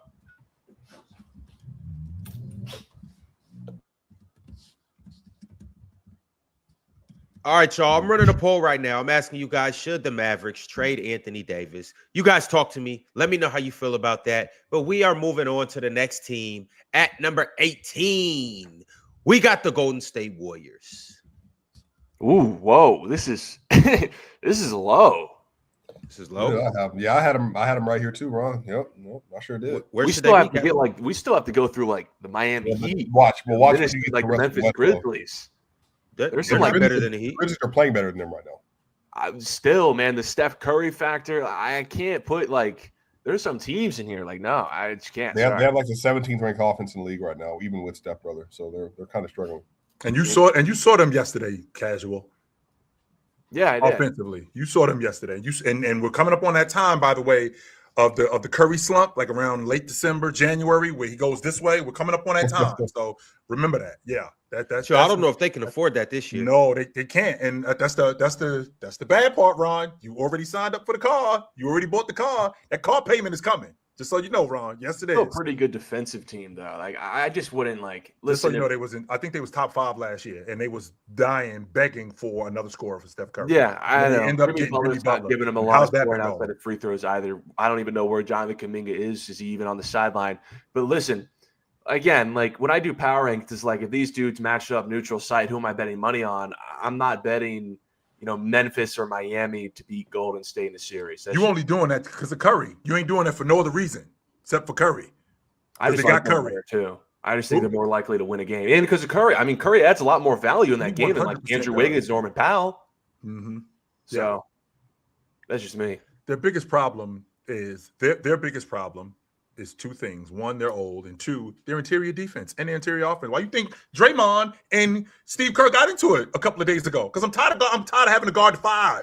I'm tired of having to guard these big guys. I'm sick of that. Draymond is just not a coachable dude. That's why.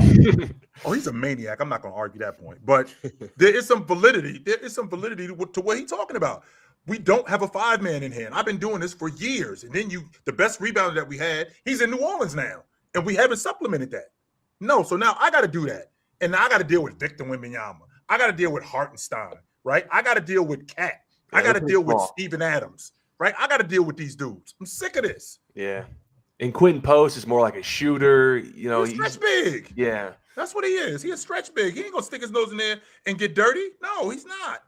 And I don't know, Casual, if you loving the $60 million man in Jimmy Butler, the 17, 18 a game. I don't know how you feel about that. I mean, I was the first one. I was the first one on record. I think Stephen A. also said it too. First one on record saying, I think this trade might blow up in their face. Maybe not the year they traded for him, and that might have been their window. It could have worked. But just in the following years, they're paying this guy like almost $60 million. And they extended him. You're paying this guy $60 million to get the majority of his points off free throws. Oh, my goodness. I'm straight. They need a little more juice. I mean, if Kuminga worked out, it would have been better, but I don't even know what Kuminga does. All right, fellas, the next team that I got for you at number 17 is the Memphis Grizzlies. Memphis. I had Atlanta at 17. Yep. At 16, we have the Atlanta Hawks. There they go, Chill. I had them at 17. Yep. You want to have Ron, just so you know, to Swiper's point, they have not been good with Trey back in the lineup, yo. They have not. It's definitely been less than with Trey back in the lineup. Well, they're on a 4-game losing streak. They're 2-8 in their last 10 games. They didn't extend him in the offseason, so this might be it for Trae Young. I was about to say, Casual, it may be time that they got the for sale sign up on him, and I wouldn't be surprised come the trade deadline that they moved on from him. Because I would absolutely shop him. You can't let him walk out the door for nothing. That can't because I still think Trae Young's one of the better guards in the league. I do so too. like I'm not giving up for nothing. And if I have to extend him, I'm going to be fine with it because I still think he creates a lot of value, not only with his ability to stretch the floor, albeit it can be very inefficient, but the assists he gives you too. All right, next at number 15 in our power rankings, December power rankings. There they go. You got the Miami Heat, who also, just like the Atlanta Hawks, are 2-8 in their last 10 games. Crazy. I think I had Miami at 16. I think I had them right around. Back in the play-in they go. Back in the play-in they go. Yeah, I had Miami at 16, so they right there. At number 14, the Cleveland Cavaliers. Yikes. Whoa. Yo, they're below Philly. They're below. Ooh. Okay. As they should be. Okay. All right. What you had them at around 14? Yeah, I think I had them at around 14, too low 15. for me, but... Yeah, I had them at 15. Okay. I had them at 16. I had them at 15. And that was, I feel like that was being, to be honest with you, Swipe, I feel like that was being generous. Yeah. I think they're better than, I think they're better than the Phillies. I think they're probably better than like the Orlando, the Phoenixes. They're on like the same level as they're playing right now, but I'd put them above. Yeah. All right, at 13, we got the Phoenix Suns. Yep. The Phoenix Suns have been surprisingly good this year. Surprisingly good. That's exactly where I had them at. I had them at I had Phoenix at 13. Yep. They have been surprisingly good. This kid, Gillespie, has been one of the better surprises of the league guards. Mark Williams has been really good for them.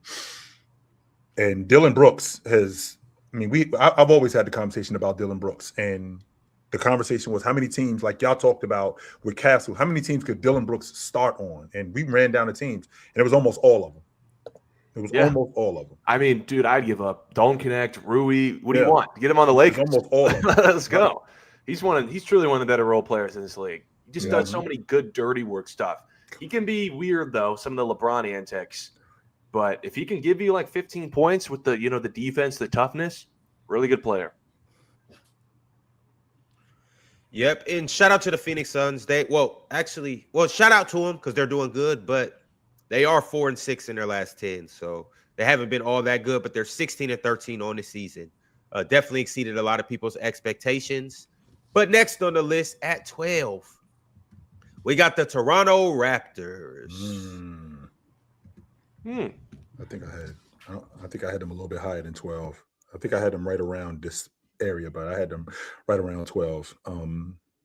They are missing RJ Barrett, like heavy. They missing him. Like if they could get when they get RJ Barrett back, I think the offense is going to get better. I think Shed is one of the better backup lead guards in the game. My problem with Scotty Barnes is that Penn hypes him into something, and he makes me look at him a different way. That's the problem, Ron. Like he is really a baller. The problem is that he's trying to sell me that he's something that he really ain't. That's the issue. All right, well, shout out Toronto. They are 4-6 in their last 10 as well. But on the season, they're 18-13. Shout out to them. I didn't expect them to be this good. They are better than expected. We'll see exactly what the next few months looks like. Are they rounding out? Are they rounding out into what you kind of thought that they would? Because I had them right around, like right hovering around the play-in tournament, like right above it, like between 6 and 8. That's where I had them at. Are they rounding out into that space, Ron, or do you think that they're better than that? Chill. For me, I made a bet with Penn before the season that the Raptors wouldn't make the playoffs. So you didn't even have them making the playoffs. Okay. Yeah, I had them around between 6 and 8. Mm-hmm. All right. Well, at 11, we have the Orlando Magic. Ooh, Lakers in the top 10. I had them at 12. Yep. There we go. Yeah, I had Orlando Magic. We're not having they. Oh wow. Okay. You had them at 12. Mm-hmm. I'm still worried about that. I'm still worried about that lead guard spot. They play better defense than they did early on in the season, but this Powell thing is not working out. It isn't, Ron. I mean, it might look good on paper, but no, it's not. And I'm starting to come around on Ox side that maybe, just maybe, France might be a little bit more effective. I think Paolo might be a better talent, but I think France might be more effective at what he does. All right, well, as of right now, they are 11 in the power ranking. Let's jump into the top 10, y'all. Let's see who got that 10 spot, and it's looking like it is the Philadelphia 76ers. Are they really a top 10 team, the Sixers? I actually had Toronto at 10. Yep. Is anybody mad at the Sixers being top 10? Nope. I think I had Toronto top 10, but let me see. Mm-hmm. I could be wrong. Yep. I don't have a problem with Philly being a top 10 team. No, Ron, I don't. So I had as Cleveland of right now, top 10. I had them right outside the top 10. Cleveland top 10, but then I had Toronto right up under Cleveland, but I'm switching that shit. So as of right now, Philly is the 5th seed in the East, and they are 16-12. Yeah, me personally, I still like Cleveland a little better than Philly, me personally. I don't. I do not. Not right now, I don't. No. Mm-mm.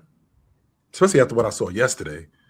How about Evan Mobley, that's your job as a rebounder and a rim protector. Cat just runs right by you and gets the rebound. He just ran right by for the game, by the way.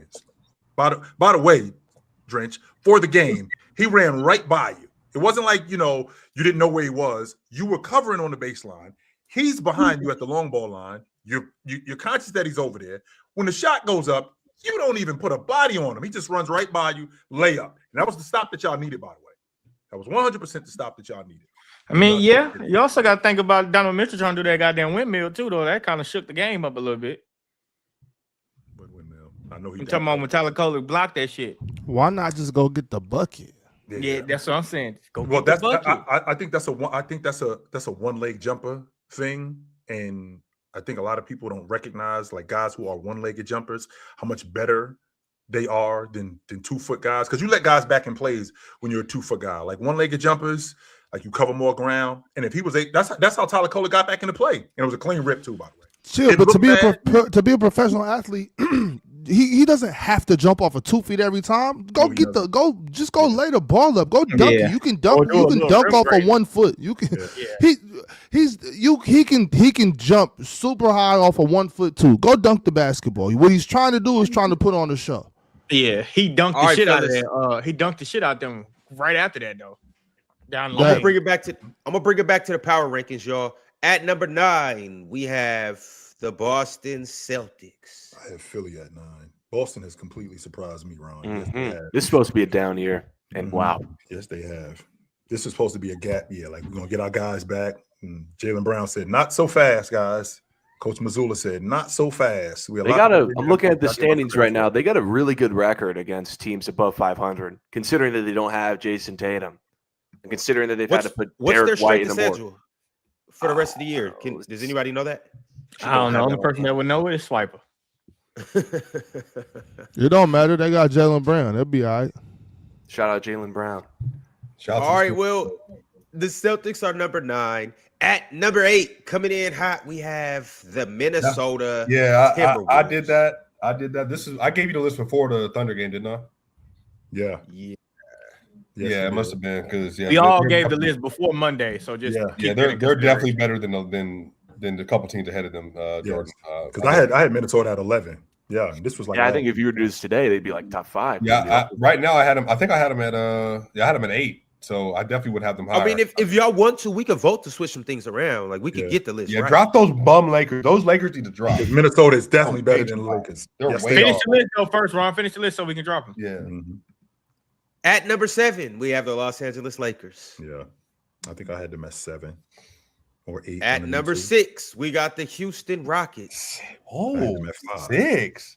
Yeah, I had Houston at 5. That's not bad. That's definitely not bad. Houston is. Well, I guess they have been right losing here. lately. That might be too high. You think that should be higher? No, I think that's probably what. Remember they just lost to New Orleans and they lost to the Kings. You can't forget that. Houston's a 6th seed right now in the West as well. Yeah, you're right. You're right. All right. At number 5, the Denver Nuggets.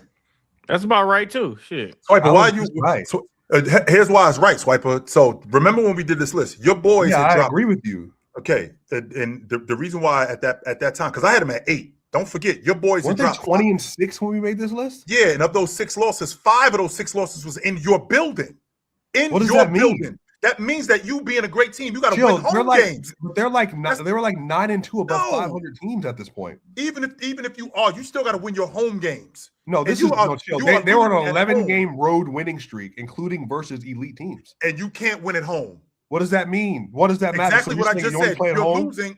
So I'm not gonna lie. 5 is crazy. No matter. It's really not crazy though. No, it is. Because you got the 3 teams. The only team you could really debate. I mean, you could debate any team, obviously, but the only team that I think is like you could make a fuss about power ranking. Is the they're team below 3 available. You're losing at home to the Bulls. You're losing at home to Sacramento. That was a month and a half ago, Chill. Dallas. You're losing at home to Houston. You're losing at home to Dallas. Houston. You're losing at home to Dallas. So home.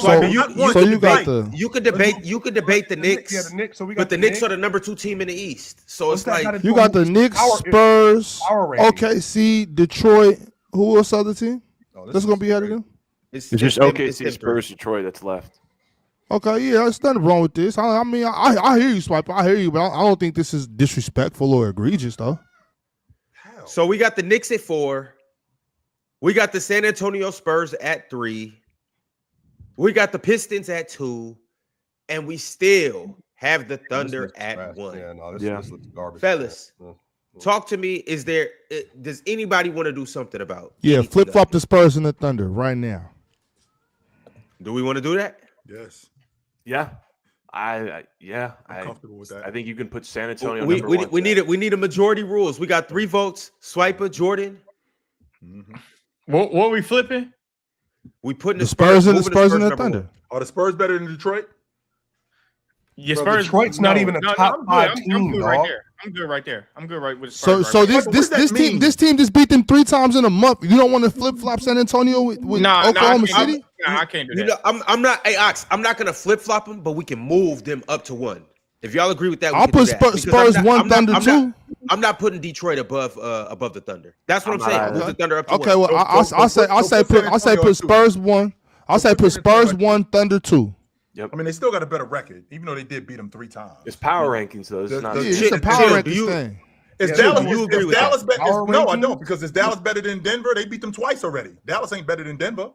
So you don't want to move the Spurs, not Chill? the record though. I'm down to move them, but I'm not down to move them. What I mean, we can move them to 2. Let's move them to 2. I'm down with that.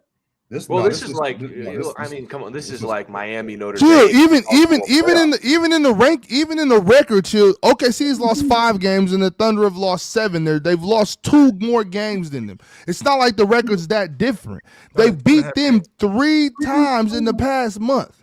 Yeah. And Denver. That's, but I mean, yes, that's that's the not NBA. that is completely that is playing, though. Chill. You do this thing where something happens over here and something happens over there with 2 different teams. Yeah. This is not the same situation. What's Denver and Dallas, that's a completely different situation than OKC and San Antonio. Denver and Those are Dallas, 2 completely they're teams, too far away to different factor in head-to-head. situations. They're too far Yes, away to factor in head-to-head. Exactly. When the head-to-head, the what you call it, the record is already so close, and the fact that we beat y'all 3 times. Yeah, nah, bro, there's no way. I mean, no way. About it. Like San Antonio is only 2.5 games out of OKC. They've played 6 less games against teams below 500. So maybe if San Antonio would have had a couple more games against teams below 500. They might have a better record than OKC today. Strength of schedule matters. Strength of schedule matters a lot in power ranking. Yeah, I think you got to go today. Although who's all in favor? I still think OKC is the best team in the West, but right now you got to have San Antonio number 1 and OKC 2. I agree that San Antonio should be number 1. So who's all in favor? San Antonio number 1. I don't got San Antonio number 1. I got the Thunder number 1. They're still the best team. All right, well, it's 4 votes because I agree San Antonio should be number 1 in this power ranking after beating them 3 times. Now talk about Denver, Swiper. We can get the Nuggets are 12-10-5 at home. I don't understand the conversation with them. Like that, the Thunder are 12-3 on the road. They're 14-1 at home with a much easier schedule than Denver. Like literally much easier schedule. The Nuggets are 9-2 versus above 500 teams this year. They had another one yesterday versus the Minnesota Timberwolves. Like that added to. I think they're 11-2 now. Like they've beaten all these teams they've come across so far. I don't know. That's weird to me personally, especially like there's nothing that says there. Where do you want them to go? I think the top 3 should be, if we're doing this, OKC, Denver Spurs, OKC Spurs, Denver, Denver, whichever one. Those are the 3 top teams in the league. So where do you want them to go, Swiper? Just put them at 3. Just put them at 3 for the second list. So Detroit. All right, so put them above Detroit. Yeah, Detroit is not. They're not better than Denver in any way. Who is all in favor of that? I'm not. What? I got Denver moving the Nuggets ahead of Detroit. I do too. Yo, being the number 1 seed in your conference matters, man. What's it absolutely matters. It matters. They're not It in matters. the same conference, though. They're not in the same. They're not in the same conference. But they also have Denver a better has record too, though. No, Denver has a tougher strength of schedule right now. The Detroit Pistons have the easiest strength of schedule in the NBA. In front of the Thunder. I just thought Oklahoma City had the easiest strength of schedule. What is it? You can look it up. It changes. It changes based on the team, based on who we talk about. I literally just had this conversation with y'all like Monday, nonsense like that. And that's a week ago. So right now, the 2 easiest strength of schedule. Detroit has the easiest strength of schedule. The OKC has the 29th easiest strength of schedule. So we've been signed by both of the best teams in both conferences. That's what it sounds like. That's really what it sounds like. I told you this, but I said Randy's trying to tell me that Denver spanks Detroit. Hey, well, look. Just like you said that Oklahoma City spanked Indiana, and we had a dogfight. Stop this, bro. Regular season game, Chill. Give me a break, man. Hey, I can only go based on what Denver, I see. Denver has currently has the best offense of all time right now. Like I don't know. And Oklahoma City, where's the best defense of all time? Yeah, okay, basically. And they're winning. The Pistons been kicking ass. That's all I know. They are running. The Pistons are. I'm looking at the Pistons right now. Like they're not performing better than Denver. They have an easier schedule than Denver. What? They're just not better than Denver either. They are 24-6. Oh my! You could try to. They are 12-2 at home. You could try to do whatever. What? It's not the standings, but they're winning. I'm They're watching 17-5. them reel off They're win after win 17-5. after win. They're They're on a 3-game 17-5 winning streak right in their now. conference. They have Okay. played Can we the just vote on it worst real quick? schedule in their Yes, conference. let's do that. All right, Swiper, you want them to go up to 3 above Detroit? I do too. Who's all I in think favor of that? Denver's better. I do better too. than the Spurs. I do The too. Spurs get the nod I for do beating the too. Thunder. That's fine. Swiper. I'm willing to put my vote in here, but I'm wondering, can we maybe tone it down to 4th instead of 3rd? No, the Knicks are No? better than. Right, but the do Thunder. you think you that got, you got my vote? You got my vote anyway, Swiper. Swiper I'm think with Denver- that. Swiper, do you think Denver's the best team in the league? No, not in regular season. In the Now, regular with the season. starters. Regular season. No, it's still the Thunder. The Thunder, they're gonna mollywop. They're gonna run through the league with what they're doing. Yeah, absolutely. It's gonna be the Thunder. All right, well, Denver is now number 3. The Pistons are now number 4, and the Knicks are now number 5. I wouldn't be mad at flip-flopping the Knicks and the Pistons, but I'm not going to make a fuss about it. We can keep going. I think the Knicks are better than the Pistons too. Y'all I playing think with so. Detroit. I don't think. That's not no like the disrespect. Knicks. That's not I'm playing saying right now, I playing don't with think Detroit. That's not playing with Detroit. Detroit is still a great basketball team. I just think the Knicks are better. But Yeah, the Pistons have the number 2 tripping. defense in the NBA currently, Yeah. and the Pistons have number 8 offense in the league. That's like elite. But the That's thing that makes beyond the elite. the Knicks though, they have the 3rd best offense in the league, and it's like a good bit, like a lot of bit better than Detroit. And they have the Jalen Brunson's right. It's currently playing better than Cade Cunningham too, like in terms of what they're supposed to do. But Because like, he's better than Cade. It's a collection of things. Is It's a he? collection. No, he's not. Baby. Yeah, Okay. Is he? He's better than Yeah, Cade. he's playing better Is than Cade he? right now. Yes, he Yeah. is. Is he? Yes. He is he not I better than think so. Cade. I don't He's know not. if he's He's not better than Cade. No, I'm not debating who's better. I'm saying who's playing Jalen better Brunson this is year. better I than don't Jalen know. Brunson Jalen played better Brunson this year. Yeah, Jalen Yeah, I Brunson. don't. Ron, whoever's playing better is better. Than Cade Let's Cunningham. just stick with that.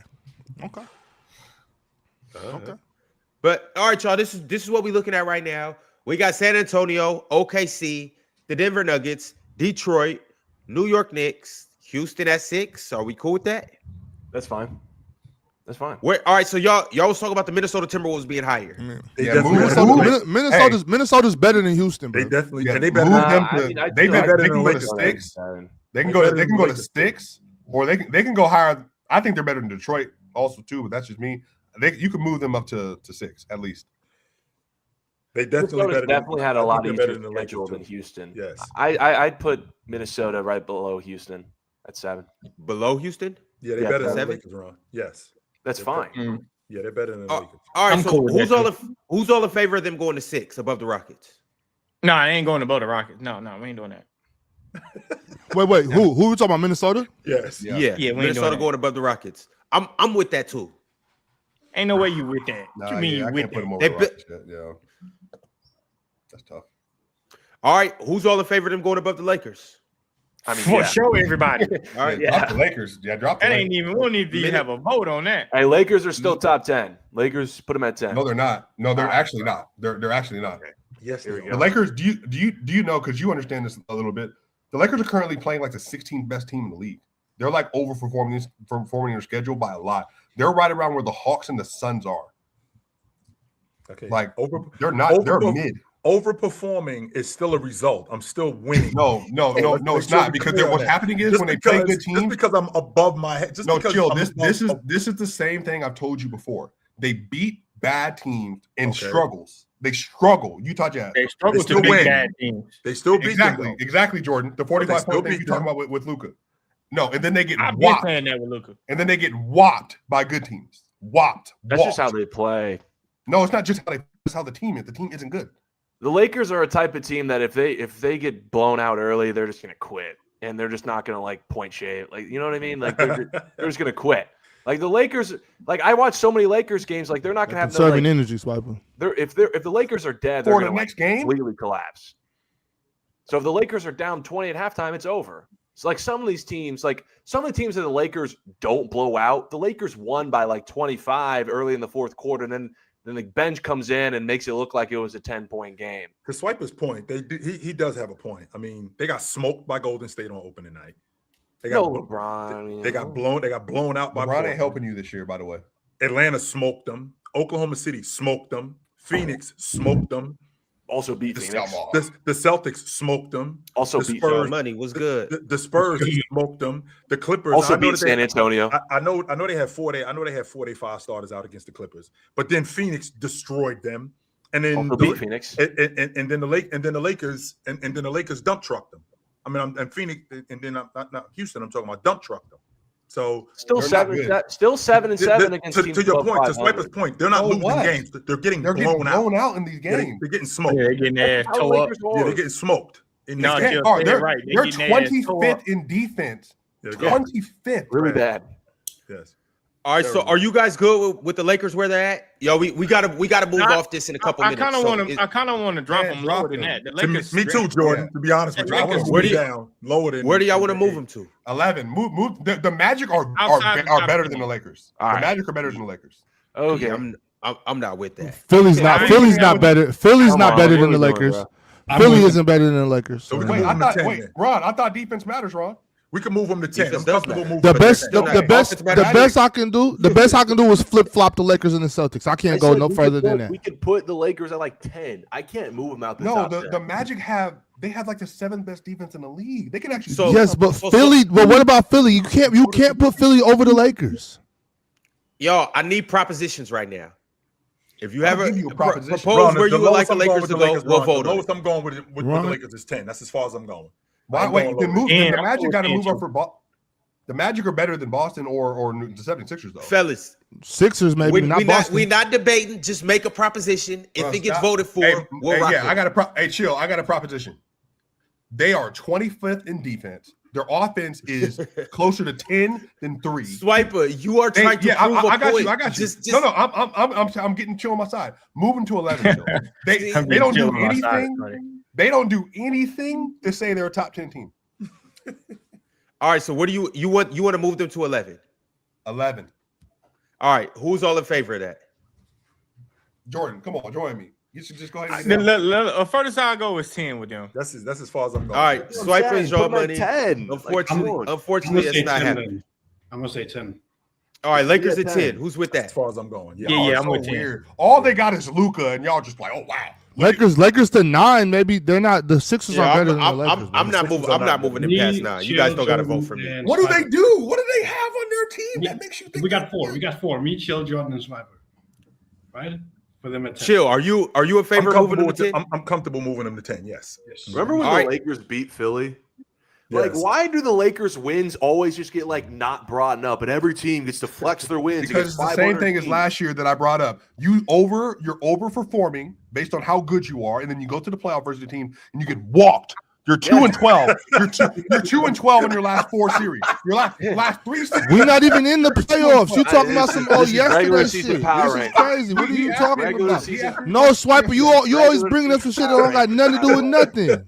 If we're going off of what he said the happens in 76ers April game, and May, then let's just I'm just saying, I've been right about this team for a while.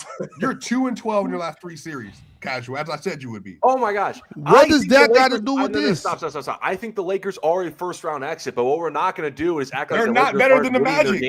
Why are they better than the Magic? The Lakers are better than the Magic, dog. No. Tell me why they're better than dog. Why they're better than Magic? You know I'm going to say why they're better than Magic. Luka? Yes. Oh, okay. So wait. So you're better than the Utah Jazz, right? But the Jazz had you in the dogfight. Time out. No, we're not going to. They beat the Jazz. That's a terrible argument. Swiper, y'all just lost to the Mavericks. Y'all just lost to the Mavericks. They're finally getting healthy. This is getting nasty now. This is so. They're not getting healthy. He's going to be like, they don't got Kyrie.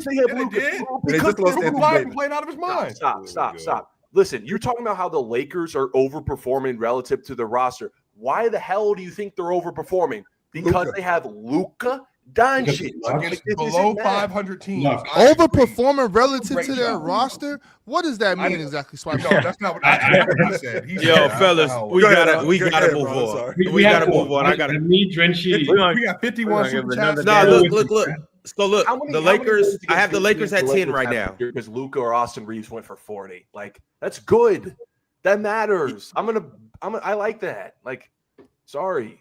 Yo, so these are our final power rankings. We got the Spurs at 1, OKC at 2, Nuggets at 3, Pistons at 4, New York Knicks at 5, Houston Rockets at 6, Minnesota Timberwolves at 7, Boston Celtics at 8, Philadelphia 76ers at 9, and we have the Los Angeles Lakers coming in at 10. That's our top 10, y'all. Our power rankings are solidified for December.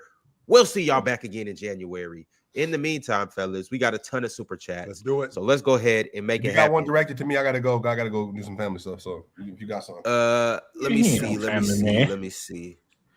Yeah, do we have anything for Hey, I take care of my family, Drench. I can't say I'm a black man. Take care of his family. Talk about Drench. Here we go. They make Hallmark movies after us, Drench. He can't be just a man taking care of his family. He got to be a black man taking. I am. care of his family. 100%. I'm a black man. I stand on it every day. Love it. Yep. Swiper, you don't even got kids, bro. Yeah, I do. Swiper, you yap for 2.5 hours and then run off on the show. You disrespecting the chat. Swiper, I got one for you from Yaya Jallo. Yaya said, I'm not gonna lie, Swiper. I had two over Jokic, but the Serbian a different breed. Hey, look, it's cool. You can believe whatever you want. If you're a fan, I appreciate you being a fan. But you know,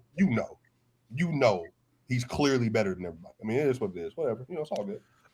I have another one directed towards you from Knicks Fan Forever. Knicks Fan Forever said, we were watching Stranger Things. Nobody cares about that Pillsbury Doughboy in Denver. Hey, Drench, what we gonna do, Drench? We're gonna start a channel and we're gonna have a live watch channel. I'm gonna get Jordan live reacts to like films and TV he ain't never seen. I would love to watch you watch Stranger Things, Jordan. For what? What you gonna have me sleep? Hey, you better run! Boy, you better run! Why you ain't running? Why you ain't running? You gonna have a live reaction of me sleep? What the hell? My eyes gonna be closed. Hey, Swiper, who did the Colts play this week? That's a good question. Who do the Colts play this week? I'll tell you right now. I know I won't be watching. Yeah, I can tell you right now. Nobody wants you to watch, man. Oh, Jackson. Who almost beat your trash squad last night? I don't know. They huh? Oh, you don't want to talk about that, huh? And you see, we ain't coming. I ain't start the show. I ain't divert the show. Denver almost lost. Denver almost lost to KC without Patrick Mahomes and yada yada yada. You see, I ain't do that. I should have came in and got on your ass. I should have did that. You want to talk about a first round exit? That team in the Mile High has got a quarterback who is not good. Oh, you think? Talk about it. How much money you put on? You ain't match up with, but I'm telling you, wait. Y'all think? How much y'all want to put on this? I would love to. I'm already taking Ron's $100 or his. I mean, they're not going to be a first round exit if they get the buy. Yeah, let me hear this. Yeah, I want to hear this. Which they're saying second round. Who's taking it? Jordan, casual. I take 100 money. No, I ain't gonna do that because they gonna. I got it. I'll put my. You know what? You know what we gonna do after I take your 100 from the regular season or your week salary, whichever one you want. Wait, we could double that right back. I've already won the bet. The best you can do is 13 wins. The best you can do is 13 wins. Are we talking about Seattle, Ron? Is that what we doing? Are we talking about Seattle? You've already been over this, Swiper. They're gonna they gotta come to Levi Stadium for the division next Sunday, and we're gonna bounce them. Nobody is scared of y'all. Ain't nobody, Ron, I've said this to you. You ain't gotta be scared to get your ass up. That's right. And right. so what? You gotta be scared to get your ass whooped. Hey, Swiper. We're about to beat the Panthers this week, and then we're about to beat the 49ers, and then we're gonna finish with 15 wins. What are you talking about? 15 or no, 14. My bad, 14. Actually, what's going to happen is all we got to do is win out, and we're going to beat you guys on Sunday. We're going to shove the ball down your throat like we did the last time we saw y'all, and we're just going to smoke y'all. Yes, and your defense, your defense that you're relying on. Good luck with that. How many wins y'all got, Swiper? How many wins y'all got right now? They're 13-3 already. Yeah, who is? I can still catch you. Who you got in the last week? And we're going to be 13-3 already when we beat the Panthers. No, you ain't. Nice. So what will we be? So what are we going to be? Have you seen what the Panthers have done to good teams? Oh, all right, dog. Come on, man. Now you want to hype the Panthers? They beat the Packers and the Rams. What are you talking about? We beat the Rams too. The Rams smacked y'all. What are you talking about? Sure. Okay. Ron, how much money you putting on this weekend? Matter of fact, give me the odds. No, I'm not giving you the odds. No. Since you believe in them so much, no, you don't need the odds. Since you believe in them so much. Chill. Let me tell you how much of a non-believer this dude is. They're favored by 7. I got this. The Panthers cover.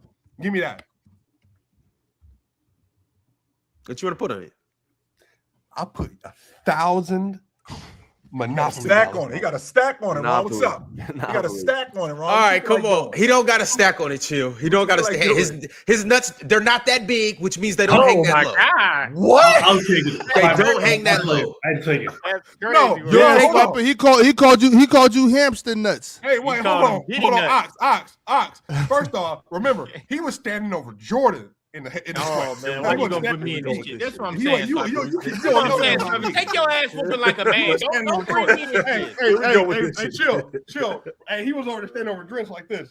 He was not standing over me. Ain't wasn't nobody standing over me. I can't believe y'all let this Hey, lie chill. He run came in through there like, the hey, Jordan, PT streets. you got any more baby You oil? didn't do nothing to You me. got any more baby oil? Me and Ox Yo. ran out of baby oil. You need What? This What? nigga about to leave and he's derailing the whole show. wrecked. We got super chats. Yeah, Yo, we Jean rolled. Money, if you want to take that, we could get to it. But hold on, no.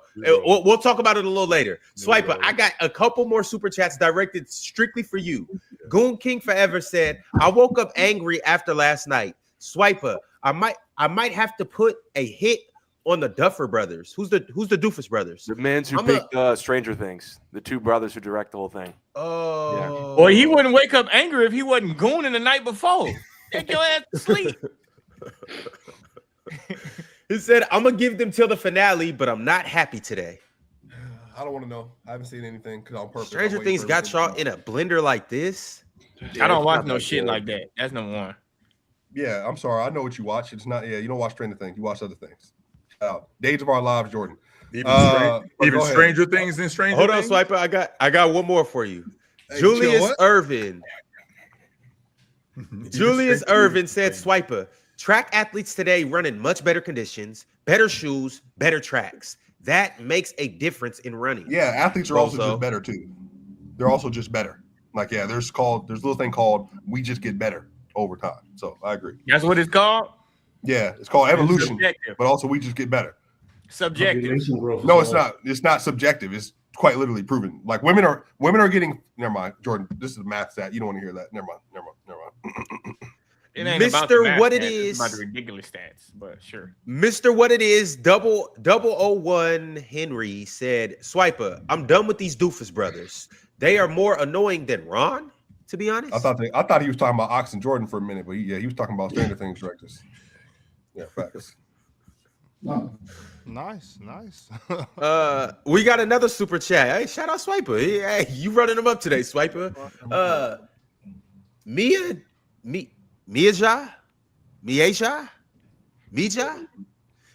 Jackson Mija sent through a looks super familiar. Jackson, last name Jackson, said Swiper talks over people too much. Not this show in general. I don't like it. And it was gross how he talked over Chill in the KG versus Duncan convo. That was my super chat. Let's go. Explain Talked over. yourself. Talked over, dunked on, hedgy, tween, back, cross, step back, all of it. Show got cooked. Listen. Swiper always think he can run some shit. He don't run nothing. That's why his ass don't got a head. He got a cranium. Like, sit your ass back and let other people talk, Swiper. Thank you. You may speak. You know how I know I got real. Oh, here you go. Because That's why every I asked episode, the Jordan biz tries to do inside the NBA in my head, as he knows what I'm thinking. Guess who's never got it? What is Jordan thinking about? Hey, guess what, Ron? We've never had a segment. goddamn I wonder map what Jordan. is I inside wonder your what, head. I wonder what Jordan thinks about this. I wonder what's going through Jordan's brain. Hey, guess what? The same thing that goes through Ron's brain. What? Why would that be going through Ron brain? He talking about the monkeys. You know the monkeys with the little symbol. The monkeys ting, from ting. remember the Grinch. Oh, you wasn't hear that? Yeah, he was saying that No, about. I wouldn't hear that, but I'm just saying, Swiper, I could not ever live inside your head. If I did, I would live comfortably in a bed. Yeah, you would know All I words live like in bed, all kind of shit. I have a anti-disestablishmentarianism. 6-car garage in your damn I head. agree. Me and that I cranium. agree. Got to give it the right term. I agree. Your vocabulary would be even better, brother. You would have fun. You would have a lot of fun over here. I got a great vocabulary. I'm talking a realistic realm. You talking the goddamn AI metaverse. That's what you talking. I'm great. All right, we got another members chat from Anna Monica Studios. Anna Monica said Swiper glazing Jokic's defense when he's guarding Rudy Gobert and glazing Denver's defense when Minnesota scored 138. Give Will modern technology and he dogging Jokic. He guarded Julius Randle most of the game, but he can't guard. He's supposed to guard Ant too. Ant had 44 points yesterday. That Peyton and them got to do something. Shout out Ant. Mm-hmm. I do also think it's unfair that we criticize Jokic's defense so much, and when he actually doesn't suck, we're not He like, does not suck on defense. He doesn't. He just doesn't guard the rim like Ewing or Olajuwon. No, of course, yeah, That's the but like problem. But because he doesn't guard the rim like those guys, like he sucks. but because he doesn't guard the rim like Olajuwon, because he doesn't guard the rim like Ewing, he sucks on defense. No, he doesn't. I agree With all due respect, he guards the rim like casual. No disrespect, casual. I'm just saying. Hey, Well, I'm you know what I'm saying? Because I assume you like 5'11". You know what I'm saying? So it's I'm 6'3", bro. Not like I'm 6'3", little ox. He does. Little ox, I'm 6'3". My bad, dog. Hey, my bad. Well, still, you know what? Jokic guards the rim like he's 6'3". In the NBA, yeah. Oh, nice cover up, Ox. But I'm 6'3". That's defensive rebound in the game. But all right. Hey, are you 6'3" like Ron 6'3" or a real 6'3"? For sure. But I could show us Medically, like pictures. 6'2.5", but let me put some Air Forces on. I'm like 6'3". So me and Casual about the same height then. No, you ain't. Swiper, I'm taller than you. What the hell? You are not, bro. You are Swiper, wrong. you're the littlest on the Here we panel go, right Ron. now. Here we go. You are Ron. legitimately the littlest on the Y'all- panel right No, now. that's a about fact. your height Since all I didn't know littlest Casual was 6'3". Now that I know that, Swiper, you are definitely the shortest on the panel right there. But guess what? The difference is when you see me come on screen, you be like, damn, he must be 6'5". The way he we be. don't. The hell we don't Casual think come that. on the don't screen. The hell we don't think. He's I like thought you was 5'9". 5'8". We don't Like think I that. thought you was 5'8". No, Goodness we don't gracious. think that. Big Ron, look, hey y'all, I told y'all when Ron go to the Look club. at Swiper hands. Look at Wait, Swiper wait. fingers. Them Wait, boys watch look like it. somebody that's 5'8".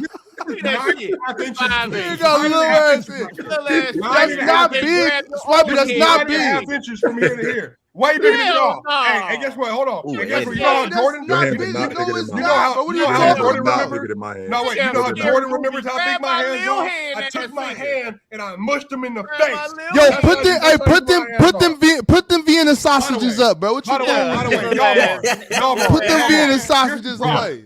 Ron, when we went to the club in Indy, he dead would post up here on the you wall go. telling people, I'm 6'3". I'm 6'3". That's So, his bag. but He ain't even 6'3". lying, boy. Swiper be lying, boy. What that y'all don't understand about do Swiper? that in person. He You do that on lied, boy. Tinder or something.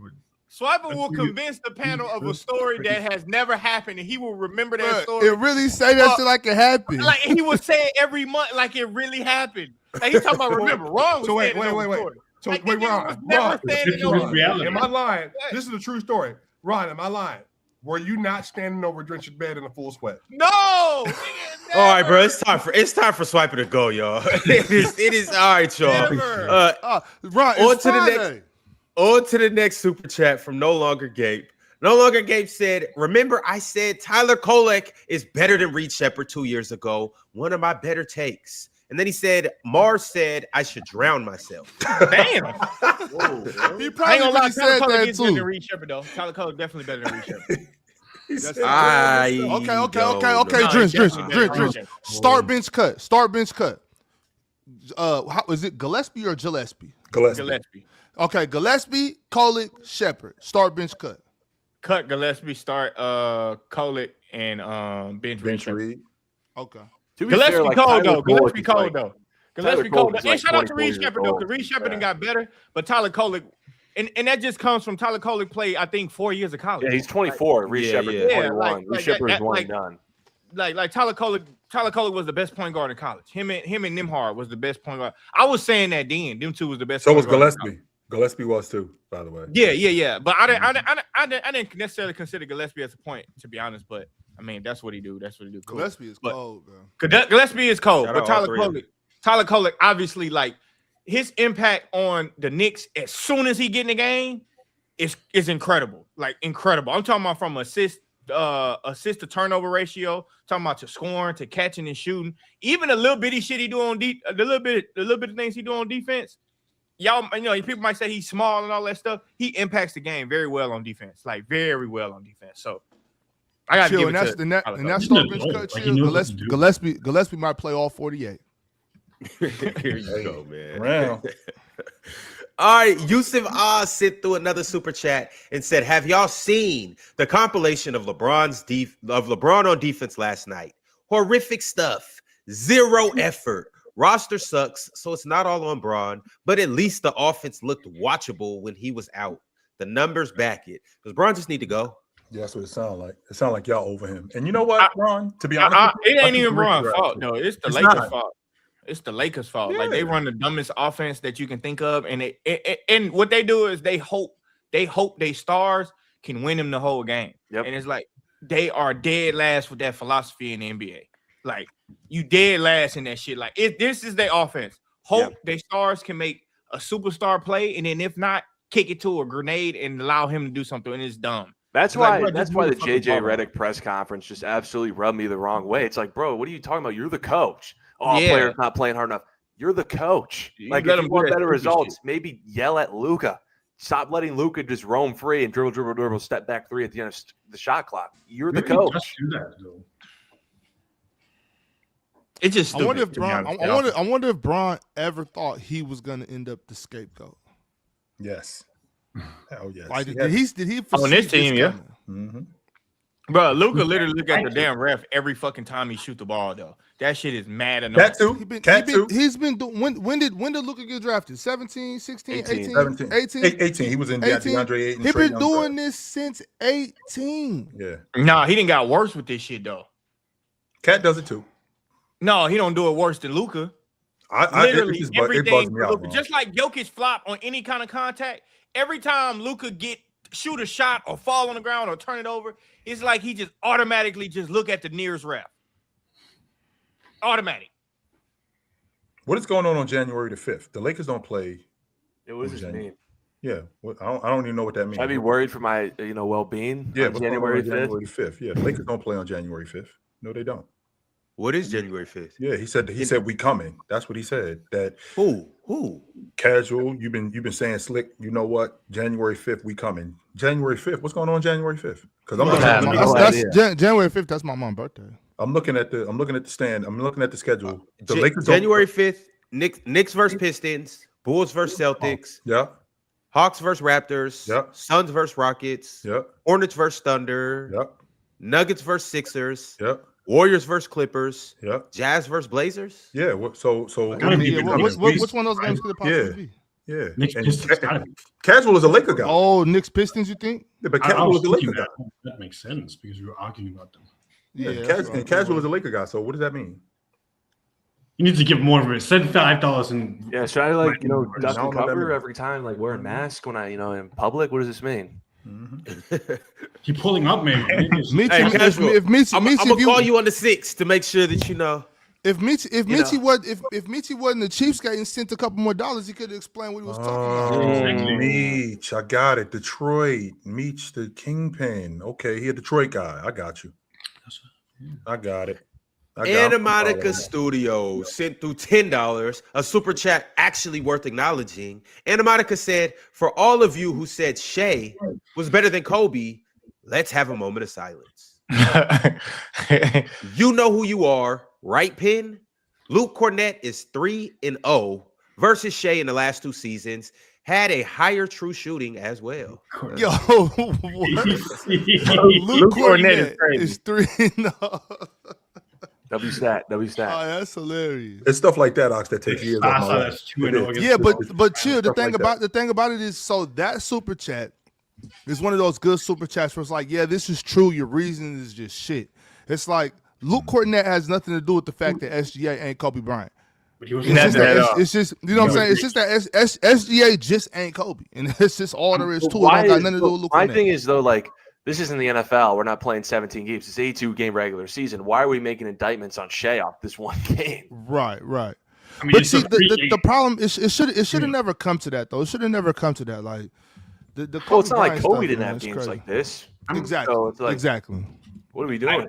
I'm gonna say that I think Shea was and is worthy of a lot of the conversations we put him in. I think some people just do it in a way where they just completely disrespect the other person they're talking about, like Kobe or Steph. Like SGA is the modern day Kobe Bryant. He is not. But I don't think that's even disrespect. But it's like, oh, Kobe That's sucks, disrespect. and therefore, Yes, it is. He is not the modern day Kobe Bryant. No, he is not. No, I think Shea is better, more an on-ball player. Where Kobe in his later. No, he is not. Shea's just not the athlete to be Kobe. To me, That's number one. We can stop the conversation right there. Late career Kobe. It's Okay, we ain't talking about late career. We're talking about 2013 Kobe. Sure. We're talking about 2008. SGA. We're talking about 2008 SGA. Kobe. We're talking about SGA Nah. in year 7. SGA is in his 2008? prime. So if we're talking about SGA, if we're talking about SGA in his prime, why are we talking about Kobe Bryant in year 7? These two dudes are not close. I mean, it's got to be the same age. Like I was just saying. I think the so Kobe at people 27 years remember old, and talk about. let's see. At 27 years old, I think Kobe Let Bryant. me try to 2008. maybe explain how I hear it. You saying the Kobe people remember and talk about? That's not our problem. That they wasn't around to see young Kobe. I'll just say it. When people say that, I think they're talking about like 08 to 10 Kobe, and I'm a little bit more with that than the 03 hyper athlete.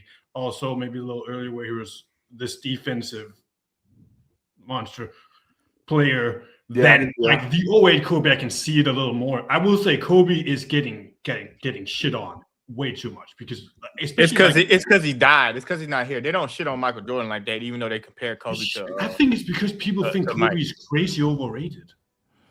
But like people have him as the 3rd best player of all time, and like the other people have him as the 15th best player. That's a big gap. Like, of course, someone is gonna go to that guy. It's engagement based. Well, first of all, 2008 Kobe Bryant was a monster.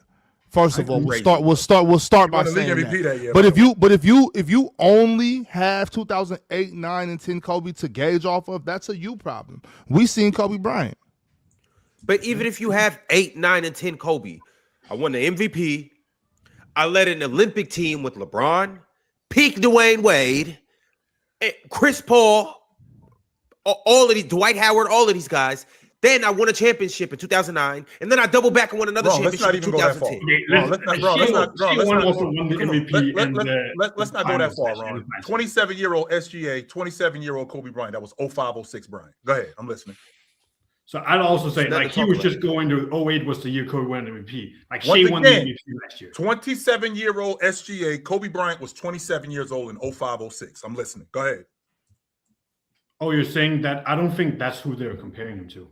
Well, who are we comparing him to? Because if we're comparing him to 1, 2, 3, 4, 5, 6, 7, okay, 2002, 2003, Brian. That's 24-year-old Brian. Let's have a conversation about him. Let me try. Really doing this? Let me try it. Okay, I will say this. This Shea, because I think maybe if this conversation has to go anywhere, we have to agree. Shea has a fucking better handle than Kobe. Let's not get it with that. Like y'all had. Why? No, what do you mean? No, he doesn't. He's more in control of it. He can get to his spots in a bit more. Kobe was just a better off-ball player than Shea. Hey, Bron, I'm like Kobe is better off the ball than Shea. Like there's no spot on the court that Kobe Bryant couldn't get to. So what does this matter? I hate when y'all do the he could dribble the ball better. Y'all say he has a better handle. What does that mean when I can get to any spot I want? If I'm not dropping the ball between my legs behind my back, between cross, step, what does that matter if I get wherever I want to go? I think that Shea. What does it matter if nobody's taking the ball from me? What does it matter if nobody's taking the ball from me? Nobody's taking the ball from me. I'm getting where I want to go. I'm saying that right now. What you're asking, I'm trying to say. Would you like keep talking over? But no, there is no answer to that. There is no answer to that. No, it's not, because they're talking about basketball. If you can't take the ball from me and I get wherever I want to, what does it matter if it looks like Shea does? Shea gets more separation because of his handle and his craftiness than I think Kobe did. Because he needs to get more separation, though. That's why. Yeah, but Kobe did make tougher shots, but that's because Kobe was a better athlete and he'll rise over the top. Yeah, he didn't need to shoot get the much basketball. Shea can't do that. He also gets like more separation to his defender, and he needs to though. That's because he needs to. Kobe don't have to. Maybe Kobe should, because he wasn't that efficient. Why? As Shea. Why? It's just like this good efficiency score. Like Shea's this all-time efficiency score. Yeah, because the rules and shit change. That's why I hate when y'all bring the argument up like the lead, like the rules. That makes Shea better. That just gives Shea an advantage to compare to the rest. Like I'm comparing his efficiency to the rest of the league right now. I'm comparing Kobe's efficiency to the rest of the league when he played. I'm not comparing their efficiency to each other, comparing their efficiency relative to who they played against. And it helps Shea raise up an offense when he's just very, very efficient, and his shots are just very efficient. Kobe raised the same offense the same way or even better. I don't know if that's true. What do you mean you don't know if that's true? Kobe raised the offense of the Lakers the same way Shea did. I mean, I don't know if that's because of their on-ball handle. I think that's also because Kobe could do things off the ball.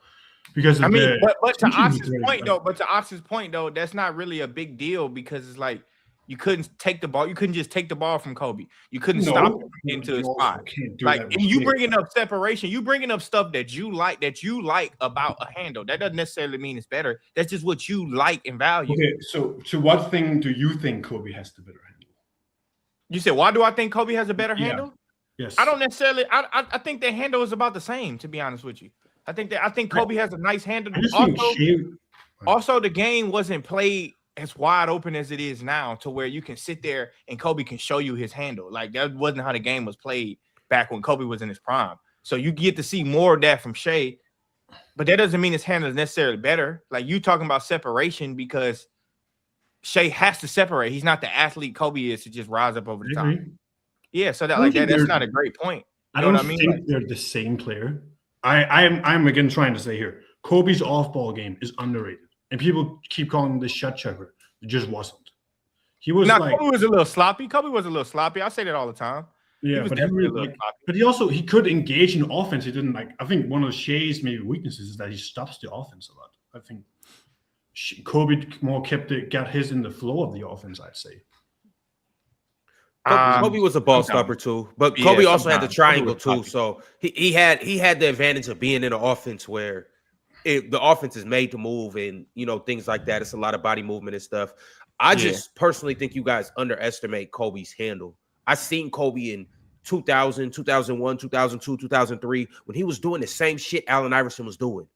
I seen Kobe coming with the wide crossover, yanking people. I seen Kobe going through the legs, behind the back. I seen all of that. I've seen all of that. Like and a much better defender too. Yeah, Kobe got all of that shit. Like we made kind of just what Jordan said too, and then also two things. It's a more wide open game now.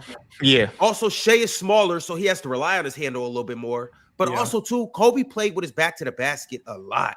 So you're not going to be able to show off your handle if you're playing with your back to the basket. I agree with that. I just say one thing, and this is maybe more of maybe you could take it as an issue against Shea. Like Kobe didn't have these advantages of just being able to stop his body and then slam into the defender on his side. Maybe he could have. I don't know. Maybe they would have. They wouldn't have called that back then. They wouldn't have called it. But Kobe did some baiting. Kobe did some baiting. I think that's also one of Shea's advantages is that he can get his handle into these foul baiting or let's say fouls. Like he can just kind of seamlessly get it together. I don't think Kobe has that as much. I think it was more the pump fake game, in my opinion. Whereas with Shea, he can really take his handle and then get that into drawing fouls. And it's also a little bit of the bullshit that they allow it today. And I do think if we ever, at some point, we should maybe talk about that on PC, that the things they call defenders for and don't call off, they allow so much contact for offensive players. It's ridiculous. So allow them to slam sideways and then get a foul. I'm like, what? But all right, we got to jump back into these super chats. I'm going to read my man Daleski's $2 super chat because he's a Hall of Famer, and Hall of Famers get this type of privilege. Daleski said, Mr. I do it the hard way. Trying to leave now, huh? Talking about Giannis Antetokounmpo. Not the golden boy. Yeah, I guess. Yaya Jallo said, so why nobody in the 2000s played 48 minutes? Why didn't Jordan? Why didn't LeBron? This didn't just start today. Name a single player from your era, Ox, that played 48 minutes. They do in the playoffs. I don't want nobody to play 48 minutes. That wasn't my argument. I don't even think Chill was trying to make that argument, though. I think he was just saying that Jokic could play good every game on both sides of the ball. I think that's what he was trying to get at. Man, that was Wilt. But Wilt different though. People all just want to stop having this conversation about Wilt. Everybody gets so upset because we're regular humans. We're regular humans. I be saying the same thing. Hold on. Wilt Chamberlain was not a regular human. So when y'all, it's not possible that somebody can be that tall, that fast, and bench that. Yeah, not you. You can't relate to that type of shit. We can't relate to that type of shit. Wilt Chamberlain was different, and that's all it is. That's where this comes from. Because Swiper talking about people can't do this. Chill want to know why they can't. Nobody could play for it. Wilt Chamberlain could do it. I will say if he wasn't the only one, Bill Russell was also playing like 47 minutes a game. Sure, fine. But on top of that too, there was a difference. I remember had a coach, right, that was talking about how much bulkier basketball players get, and they're not the same slender gazelle type of athlete that they once were. Of course, you still got some of them like that. But Kareem Abdul-Jabbar, if you look at his build, he was strong, but he was wiry. You know what I'm saying? He was slim, skinny, fast. Wilt Chamberlain and Bill Russell were like that as well. Very strong, but still very slender. Long runners. These guys were runners. You know what I mean? So it's just runners. They were track athletes and stuff like that. You know what I'm saying? These guys, it's just a different build of athlete. Jokic, if you look at, he's too heavy to play that much. He can't play. 48 minutes a game. He's way too heavy for that. And that's not a knock on Jokic. It's just a different athlete. You know what I mean? Right. He is in an amazing condition, though, I will say. Jokic. Right, absolutely. He's a professional athlete. He is what peak athleticism is. He is, you know what I'm saying? He is a world-class athlete, but he's still too heavy. You know what I'm saying? Like them dudes that are on the offensive line in football, them dudes are in great shape. But if they recover a fumble and run up that court, they're gonna be on that oxygen tank. It was James Harrison in the Super Bowl after that 100-yard return. Right, they're gonna be on the oxygen tank, thinking they're gonna be seeing the light. You know what I'm saying? Also too, I'll just keep having. I have to keep saying this to you guys. It's not hard to play 48 minutes. It's not. I think that shit kind of hard, bro. That's a crazy statement, bro. That's a crazy statement. It's not. Bro. Well, y'all got to remember who you're talking to, though. This is a dude that's one of them dudes. He just get outside and run 20 miles and come back like, I just ran 20 miles. So Ron think that way.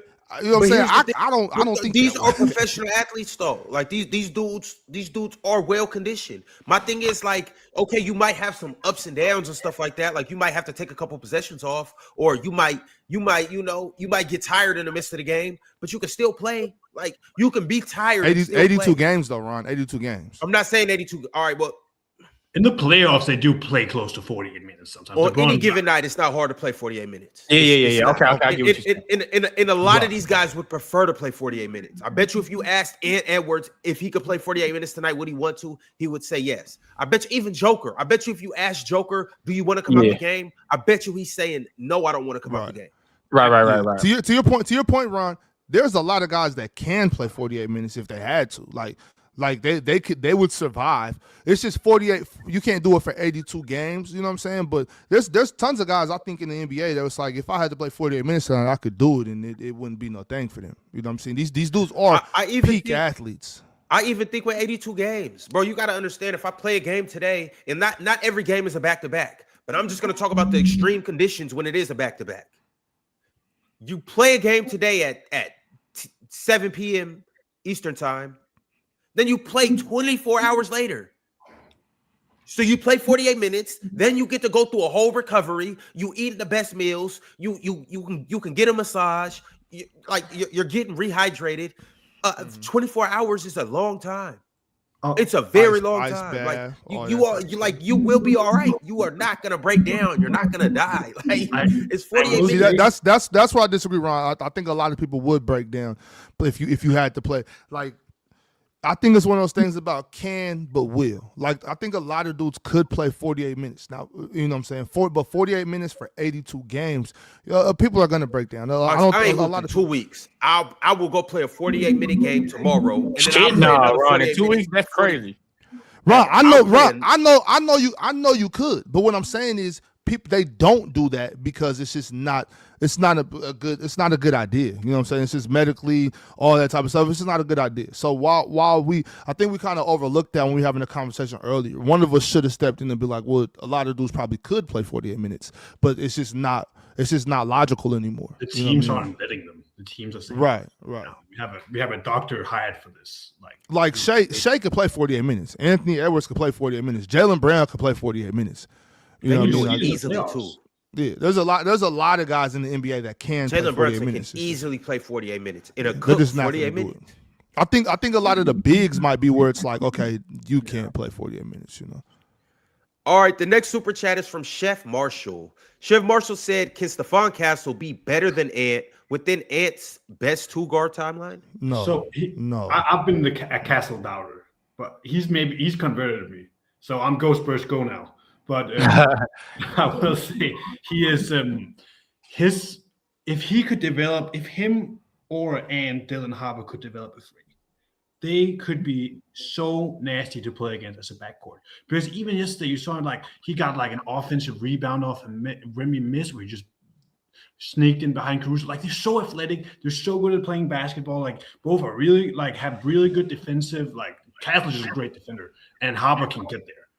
They're so good, and they're just in this system with this 7'6" guy they can throw the ball up to whenever they want. Castle's amazing. That is the key, throwing the ball up to that 7'6" guy whenever they feel like it. Mm-hmm. And I think he's a good hold on, no. Because Castle don't just be throwing oops to he throw more oops to Cornette than he do to Wemby. I'm talking about that boy Castle be getting that paint. Up there though. He do. He can get into the rim. I don't blame him. He's supposed to. Shit, he's supposed to. Yeah, nah, for real. He be putting that shit on the money too. But you know where he got that from? Not saying that he wasn't good before he went to UConn, but he was playing with Donovan Clingan. Mm-hmm. Yeah. He got used to for a whole season getting in that paint, throwing that hoop up to Donovan Clingan. Last season, yeah. Well, I think Castle's great. I don't think he's going to be as good as Anthony Edwards, but that's not a knock though. You know, he doesn't have to be as good as Anthony Edwards. You know, and also I told y'all, Castle is better than that boy Dylan Harper. So if you gotta go get Giannis and they need one of them guards, buy Harper. I'm not treating Bon voyage. At this point, I don't think I would either. At this point, I think I'm kind of off the whole Giannis thing. I think I would have just rocked with what I got. But if I got to, it's not one thing. They do many, many good things. It's really is. And we talked about it yesterday, Ox. He had some passes to the free where we feel like the shooter maybe should have stepped out a little bit. And right. Yeah. Right. That's just what I've always been taught. That's how I feel. If you're attacking over the top to the nail, then you know what I'm saying, you get deeper in the corner. But coming this way, I think it's supposed to help the shooter to be out. Yeah, get open, get available.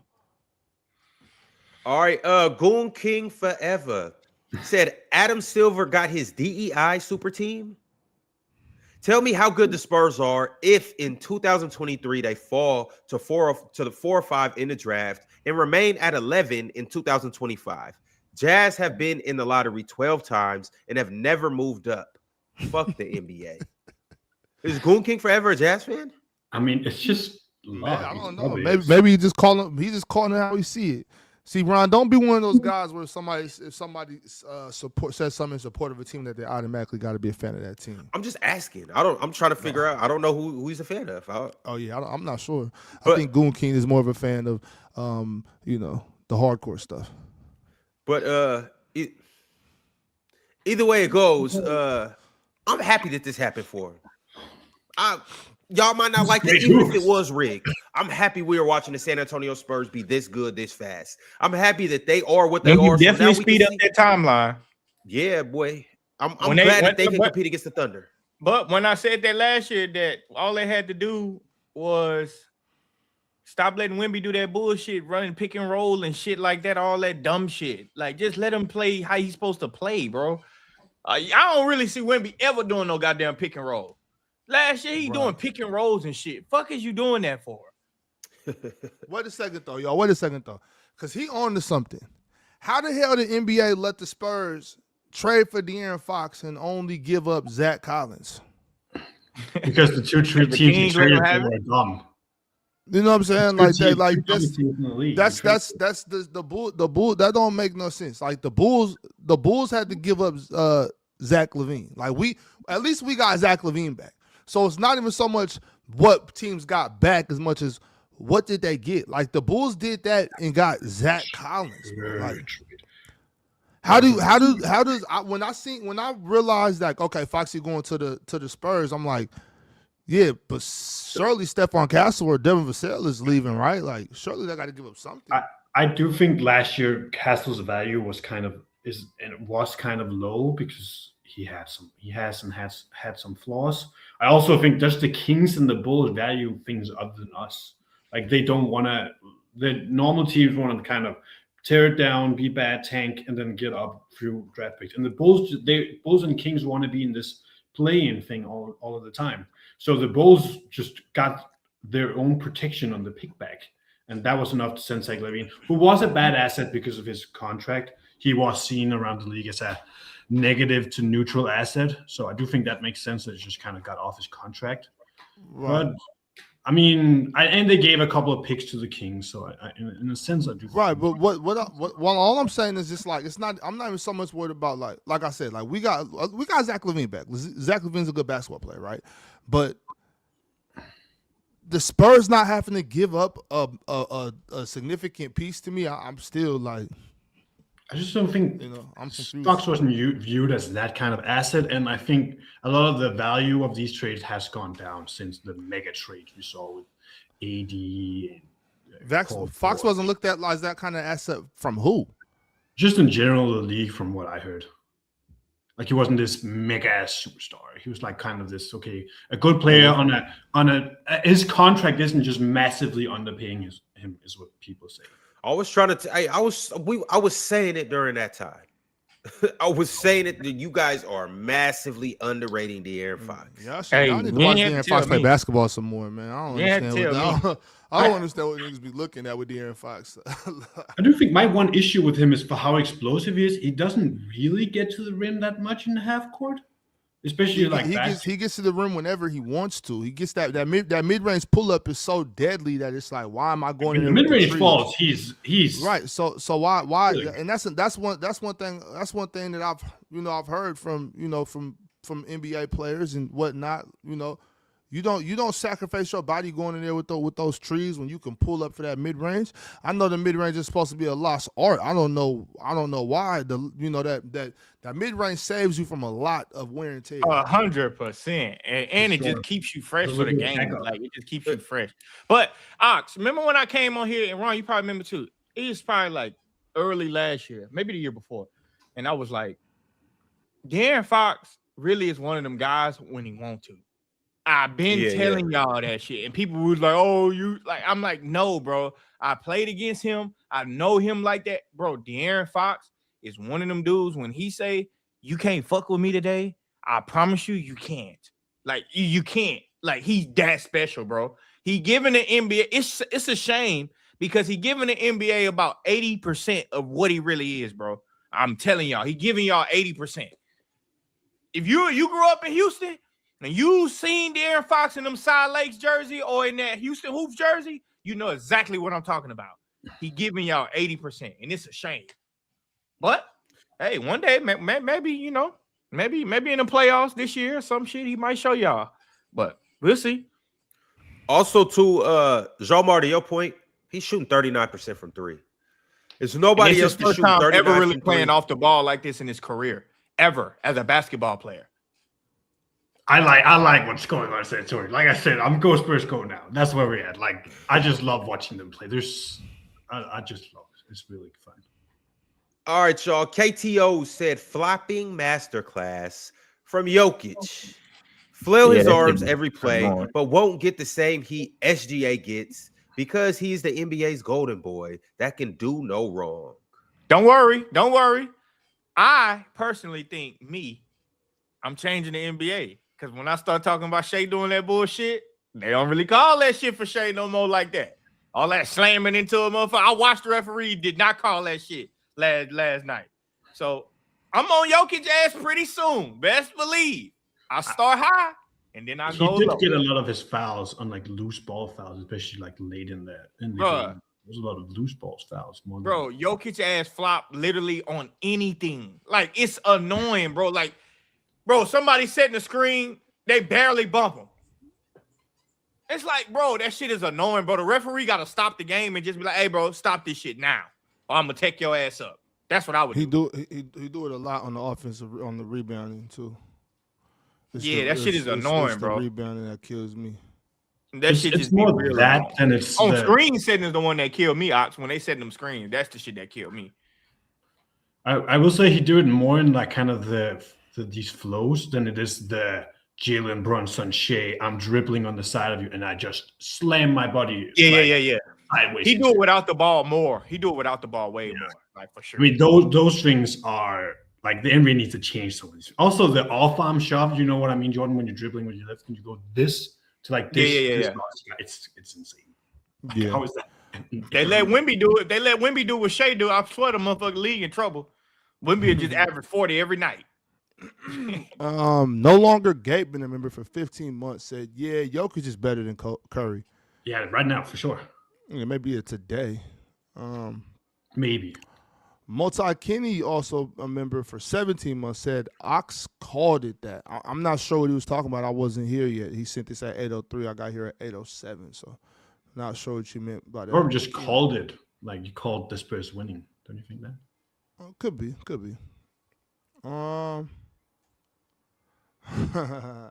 SGA, FTA, BTA, Spurs in 5. And OKC fans, what's up with Lou Dort? Is that how y'all feel? Yeah, man. I mean, Lou Dort's a football player, y'all. We know what time it is. He had one on Wemby yesterday. That was disgusting. Yeah, it wasn't any. There was no need for him to even be in there. Like he just ran in there last minute. That was crazy. Cheese gifted 10 Players Choice membership. Shout out to Cheese, man. You the GOAT. Astro Boy 3768. First 12 games were no Fox. Next 12 games, no Wemby. With both, we are giving belt to each team.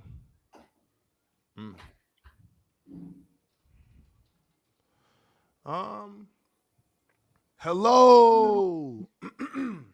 OKC gonna make a panic trade for 34, and league gonna be doomed. Thanks, Spurs. They should. I didn't see it. But I do think what they need more versus the Spurs, especially shooting, like because it was so like if you compare watching the Knicks in the Cup final to watching this, like the Knicks could always punish Wemby for helping with either the offensive rebound from Mitchell Robinson or with shooting from Cat. So they could always kind of or OG, who they also put Wemby on. Well, you're gonna get more rebounding with Giannis for sure, and you're gonna get more defense. Yeah, maybe that is the way. But like, you're gonna get more defense with Giannis too, though. Wemby has trouble with these true 5-out spacing teams where there's no place for him to really help off, or with these Steven Adams, Mitchell Robinson players that just bully him on the offensive glass. I don't know. I think that they also just left Caruso and Dort wide the fuck open. It was crazy.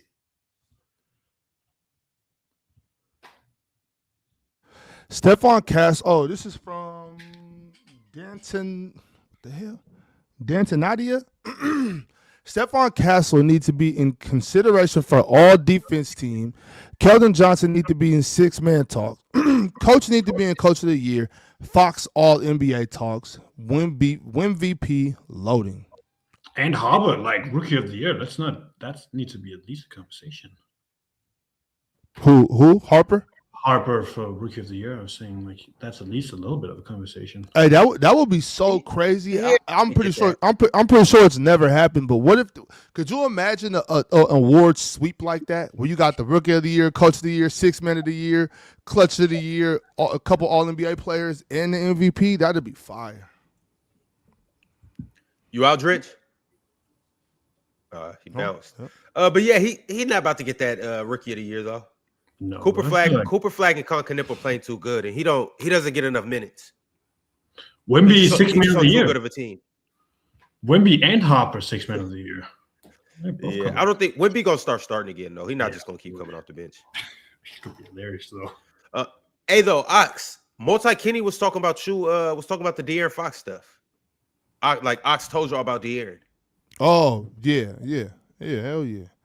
And I will not let that slide. Y'all gonna hear about that all year from me about the Boston Celtics, De'Aaron Fox, and the Portland Trailblazers being trash. I'm really trying to like show some humility about the De'Aaron Fox thing, because De'Aaron Fox has been this good, and it shouldn't be a surprise to anybody. My only fear, Ron, honestly, is that they'll have a playoff series. De'Aaron to carry, just like he did for us in 2000. Because if y'all remember 2026, he was abusing the Warriors. I mean, he was abused. Oh, my bad. Yeah, 23. He was abusing the Warriors. He was the best player in that series, no exceptions. He outplayed Steph Curry every game except for Game 7. He was by far the best player in that series. We lost, and now everybody, we only seen him play in the playoffs, But this is my thing. My only concern is that they'll run up against Denver first, second round, something, right? And De'Aaron to play decent, might have one stinker. They lose the series, and everybody's gonna come. See, I told y'all, he wasn't as good. He was, and that's the only thing I'll be concerned about with basketball, with just basketball talk in general, and basketball fans. You know what I'm saying? Because these dudes aren't really fans of basketball. They're just here for the soap opera of it. You know what I mean? I'm with you too on that. I'm almost with you, but can we agree? Like, he's not better than Cade, Brunson, Steph, Luka, and Shea. Well, he's better than Steph today, and I think he's better than Cade as well. Those are the two I don't know about the Cade. I feel you. I don't got him on Steph either. Only person for me is SGA. Other than that, I'm like, but the thing about it though is it's not even so much as he better than these guys. The thing about it is these guys rarely outplay him. When in head-to-head matchups, he always brings it. You know what I'm saying? He always brings it. I don't ever really see, unless he's just having a bad game, he's getting at everybody. Like the whole, even before Ja Morant fell off, the Ja Morant conversations had to stop because he used to kill Ja. And he just, and that's my only thing. I don't even care where y'all rank him at. To me, I got him where I got him, whatever. But when you see the head-to-head matchups, that's what I want to talk about. All right, Alistair sent through a super chat and said, what are some playoff series that felt like a final series or gave off that energy? 18 conference finals, obviously, Houston and Golden State.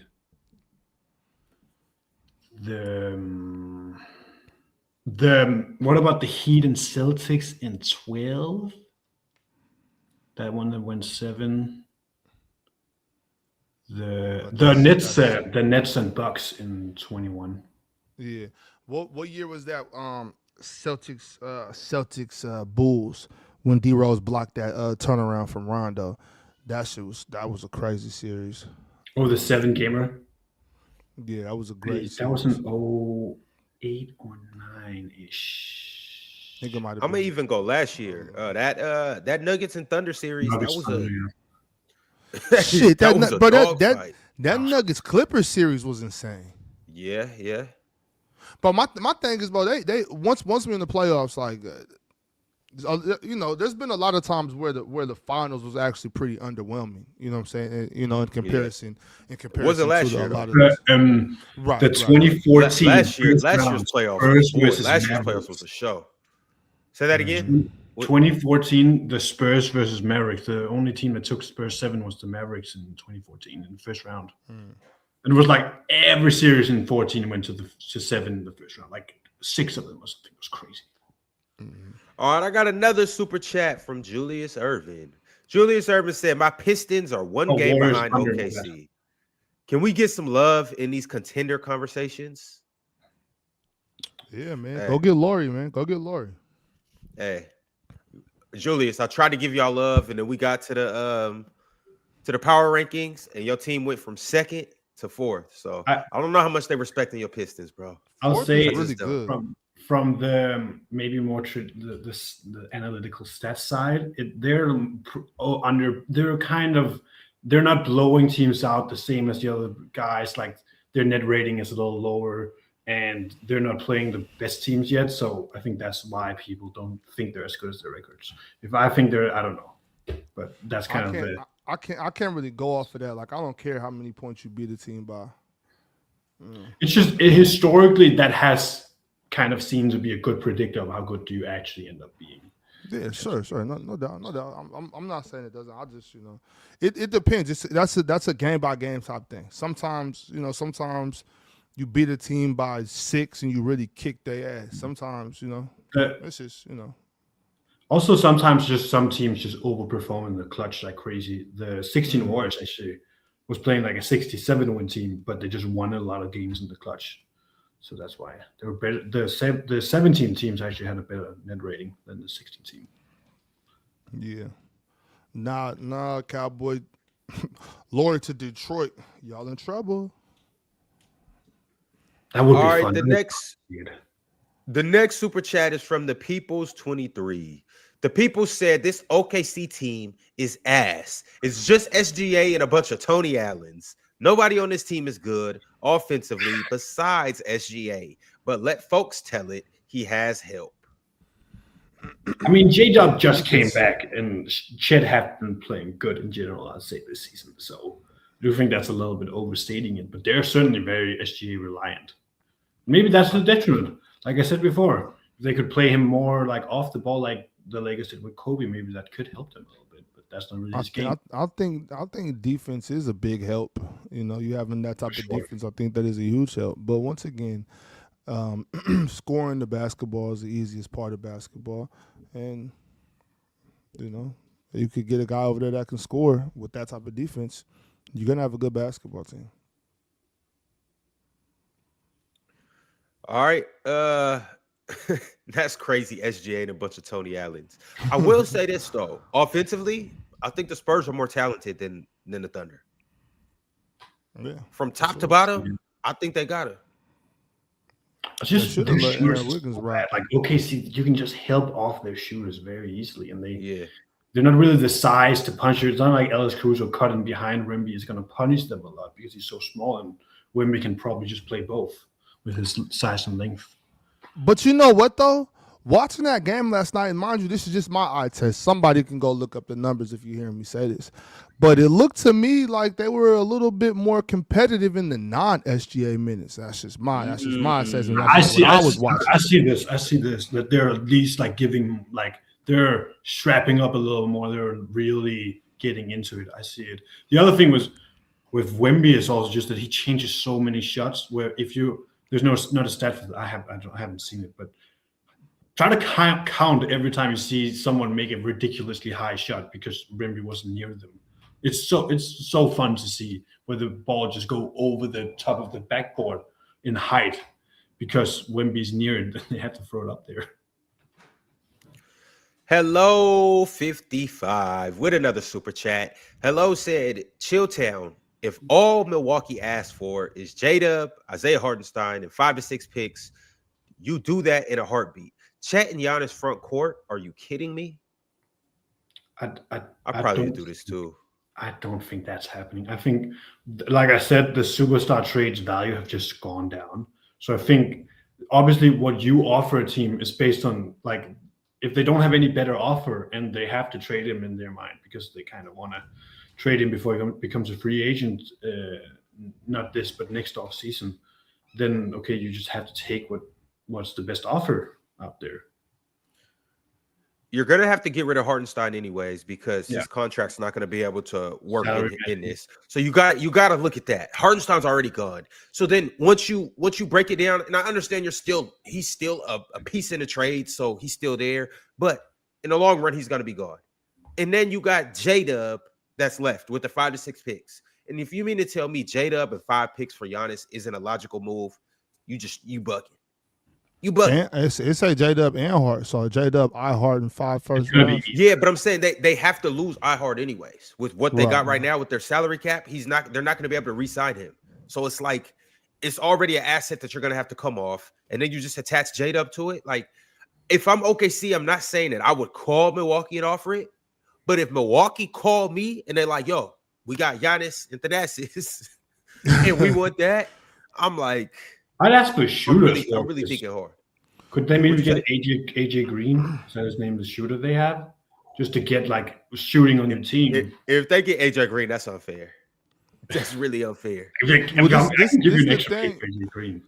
the thing, yo. Like, you have to. I believe wholeheartedly that the NBA, these other teams and owners and general managers have to collude against OKC and teams like that. Like, they don't get no fair trade. If you trade with them, you have to demand you come off with J-Dub or Chet, one or the other. Like they got there has to be, you know, taxes imposed against OKC. I'm talking about tariffs. Yes, absolutely.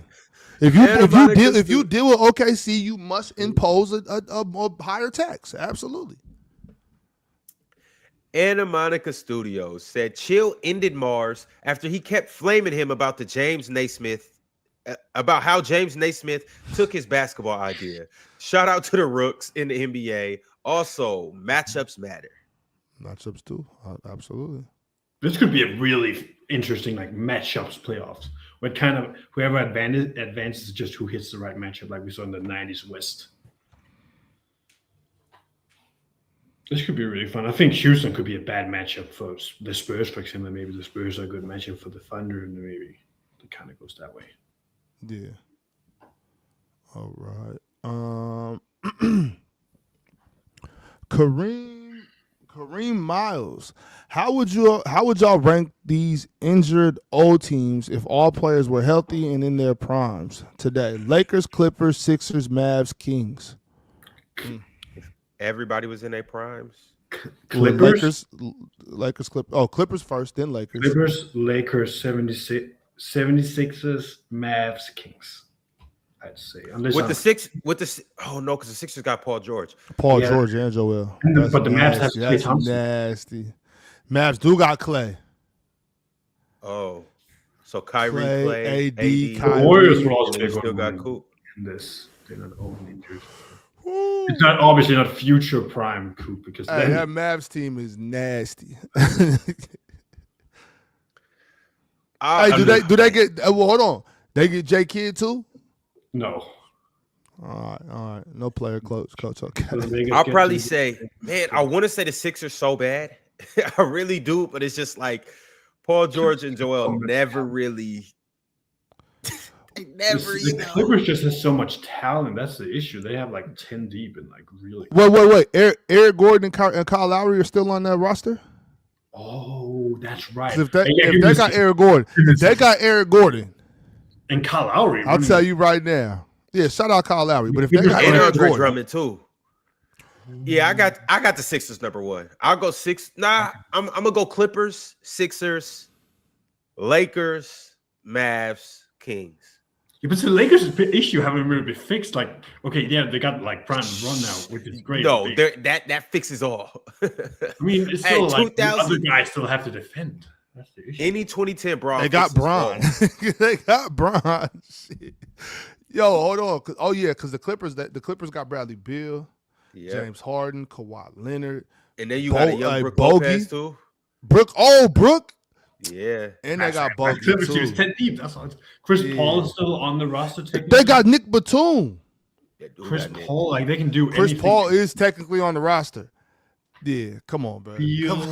Come on. I got the Clippers one, but I got and the they Sixers can run too. like small ball with Batum if they want to. They can go. Yeah, they got Batum over there. Shit, nigga. Hey, Batum the best player on the squad. God, here you go, man. Jordan Reed sent through a super chat and said, I don't see my Lakers beating OKC, Denver, Rockets, Spurs, and the T-Wolves unless we improve this season, but I highly doubt it. You guys keep saying this, but when have the Lakers ever win a trade deadline and not made a move? Like, you guys know they're about to make a move, and you guys know they're about to get over on somebody. The Lakers are about to finagle their way into 2 or 3 3-and-D guys. Rui's gone. Dalton's gone. I don't think they'll come off Austin, but no, they ain't coming. They're gonna do something. Yeah, right. Vando's gone. Rui's gone. Would y'all be surprised though if LeBron did jump in the trade? Yeah, he'd have to accept it. Obviously, no, he would have to accept it. But would you be surprised if he actually accepted a trade somewhere? I wouldn't be surprised, but I think maybe he just want to chill in LA. It would have to be Cleveland. That's so that's what I'm thinking. Maybe Cleveland. But if he don't want to be back in Cleveland. If he accepts somewhere that buy him out, you know that means this is his last. He's done. Yeah. Go retire at home. I honestly think he should do that. Cleveland would be dope with LeBron. I said that in the offseason as well. Like, I would love Cleveland. Also because he kind of gives to them a little bit more of that mentality they kind of needed. I would tell them, look, y'all got Jared Allen. I give y'all Jared Allen and DeAndre Hunter. That should match the salary. The Lakers could really, really use DeAndre Hunter and Jared Allen right now. Yeah. That'll match the salary. Definitely see it. Y'all got it. Hell no. If I'm the Lakers, you got to give me Darius Garland. Yusuf, the only reason why I was thinking Darius, the only reason why I'm saying Darius is because it's like if the Lakers were to get like Darius is obviously the best player out of those guys I mentioned, but if you got Darius, Luka, and Austin Reeves, yeah, it's like it's redundant on offense and on defense. It's like hey, it's chat on the wing. Hey, this the NBA, man. We just got to score the basketball. This ain't regular. This ain't real basketball. It's the NBA, man. Just put that ball in the basket. Man, you know how many super chats we'll get from people up here talking about the roster construction? It'll be worse than it is now. The roster construction. We don't play no defense, but my Lakers aren't serious. But for real, on a serious note though, Jared Allen, DeAndre Hunter, and Stan Merrill, yeah, this team's fire. I can see it. Send Lonzo back home. Lonzo, DeAndre, Jared Allen for Bronny and Bron. Yeah. I mean, if I'm Cleveland, I need at least, man. I mean, for what it's worth, throw Dalton in there too, just for what it's worth. Like y'all don't want him. Like let us get Dalton too. Yeah. Yusuf Oz said, Ant ain't doing shit with this Lakers roster either. Y'all too reactionary. Last time Luka had pieces around him, we got to the finals. Patience is needed. I agree with that somewhat, but I also don't think Luka's weakness is almost like he's not a really good fit on these other good teams because he's so ball dominant that it's very hard to have other great players play around and they have to be good shooters. They have to be have to know when to get their spots. Like it's him and Jokic, maybe it could work, but then you also have the defensive issues. Him and Shea couldn't really be a good fit, but Shea and Ant would always be an awesome fit. Like, yeah, I'm with him though. I think y'all are overreacting. I think y'all panicking too early, especially Lakers fans, because once again, you guys know how this trade deadline works. The Lakers are going to make a move, and it's going to be a shocking move too. I can't tell y'all what it is. I don't know. I just know that they are going to get at least 2 3-and-D guys. At least.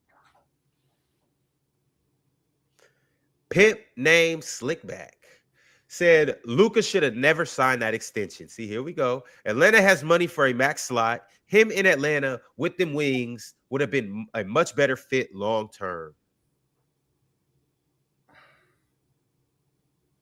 Maybe. Trade Luka. I just think he wanted to be in LA.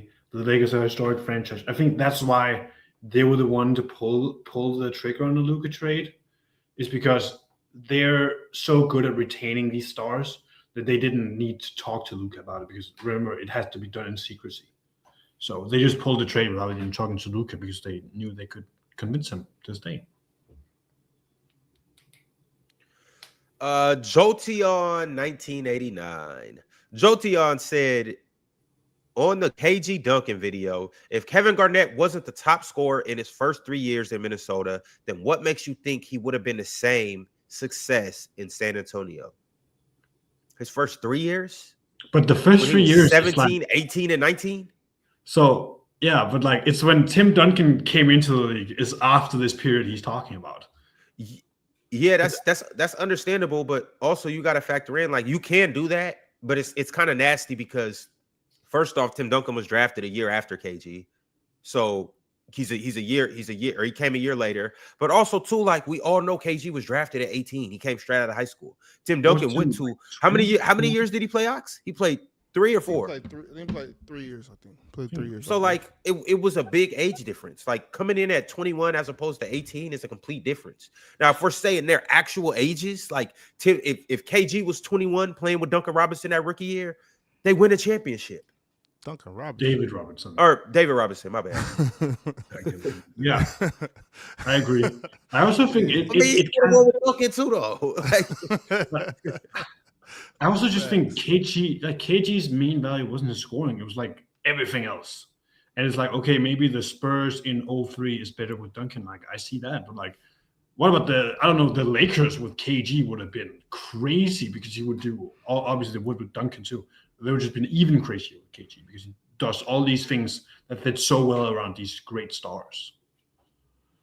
Yeah, I think these two players were very similar and very different at the same time. Yes. So, you know, what I mean, both of them had very different strengths. And I have to ask Kill about this one because you always talk like Tim Duncan is the more flexible of the two because he started playing the 5 later in his career, which KG did too somewhat as well. But it's also like KG could play like the 3 in the mid 2000s. He could have played so many different roles, and that doesn't get brought up too.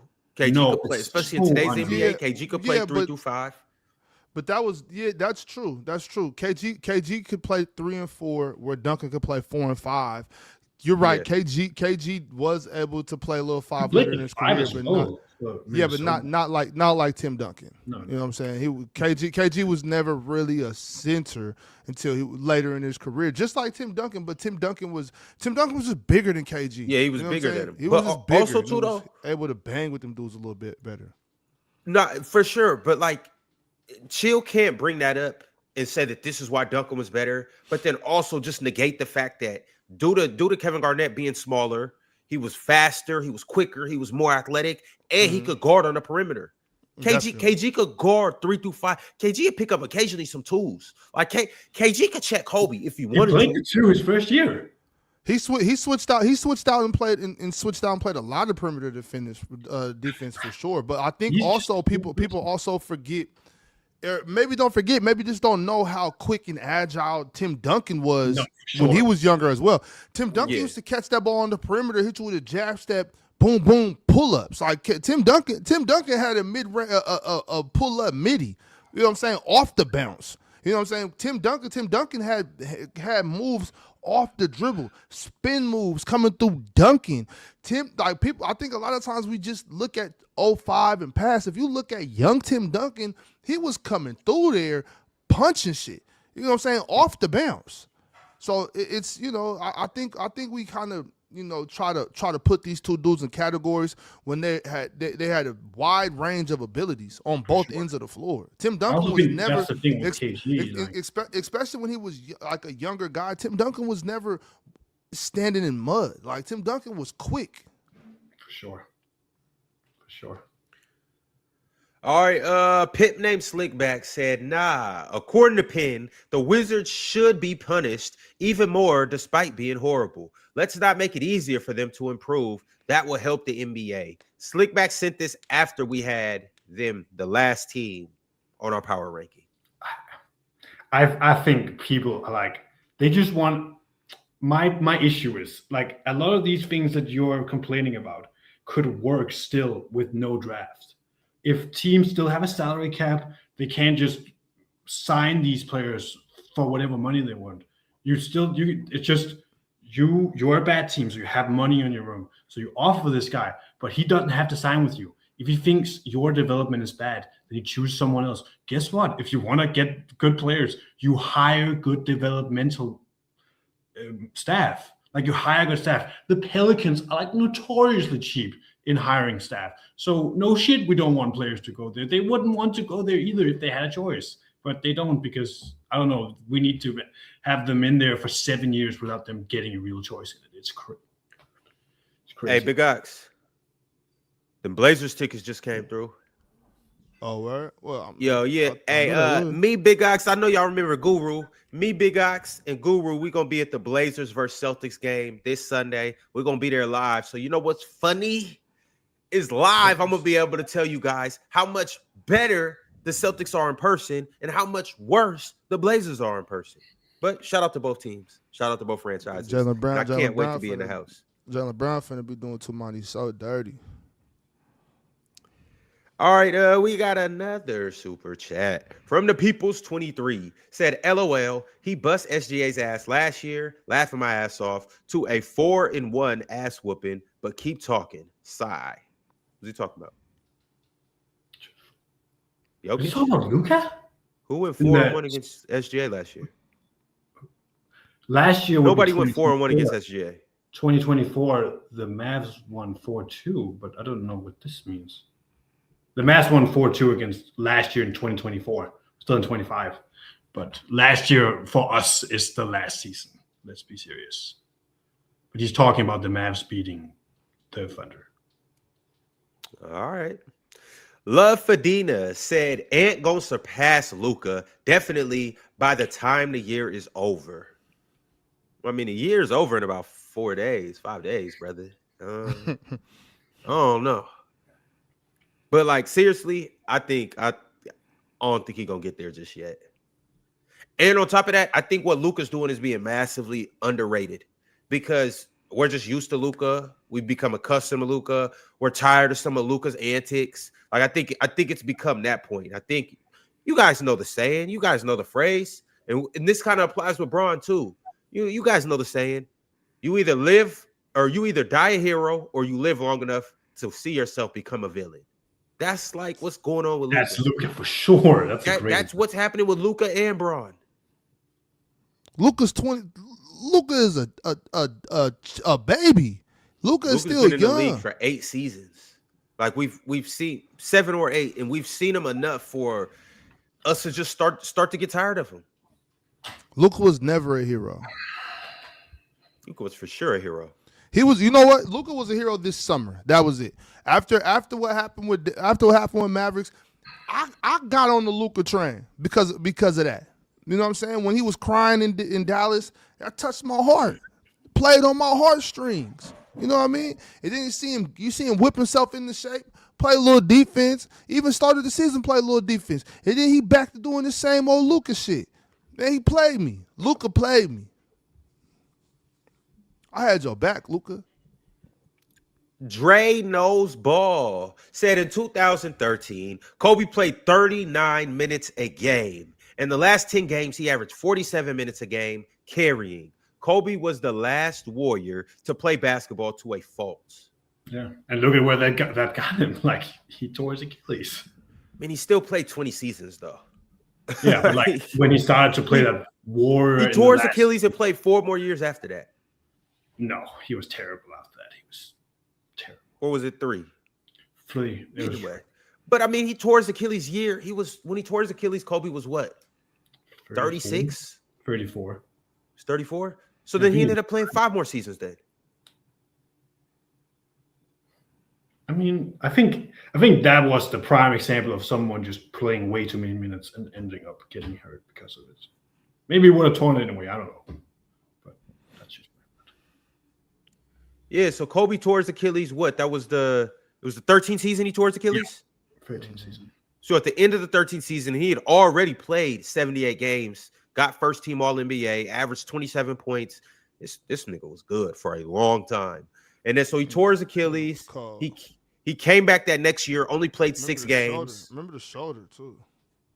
Or he came back. Oh, it was in the 13-14 season. Okay, so it was in the 13-14 season. Missed that whole season. Came back the next year and played 35 minutes or 35 games in the 14-15 season. And then he played one more season after that and played 66 games. That was his farewell season. He tore his Achilles in 2013 before the playoffs.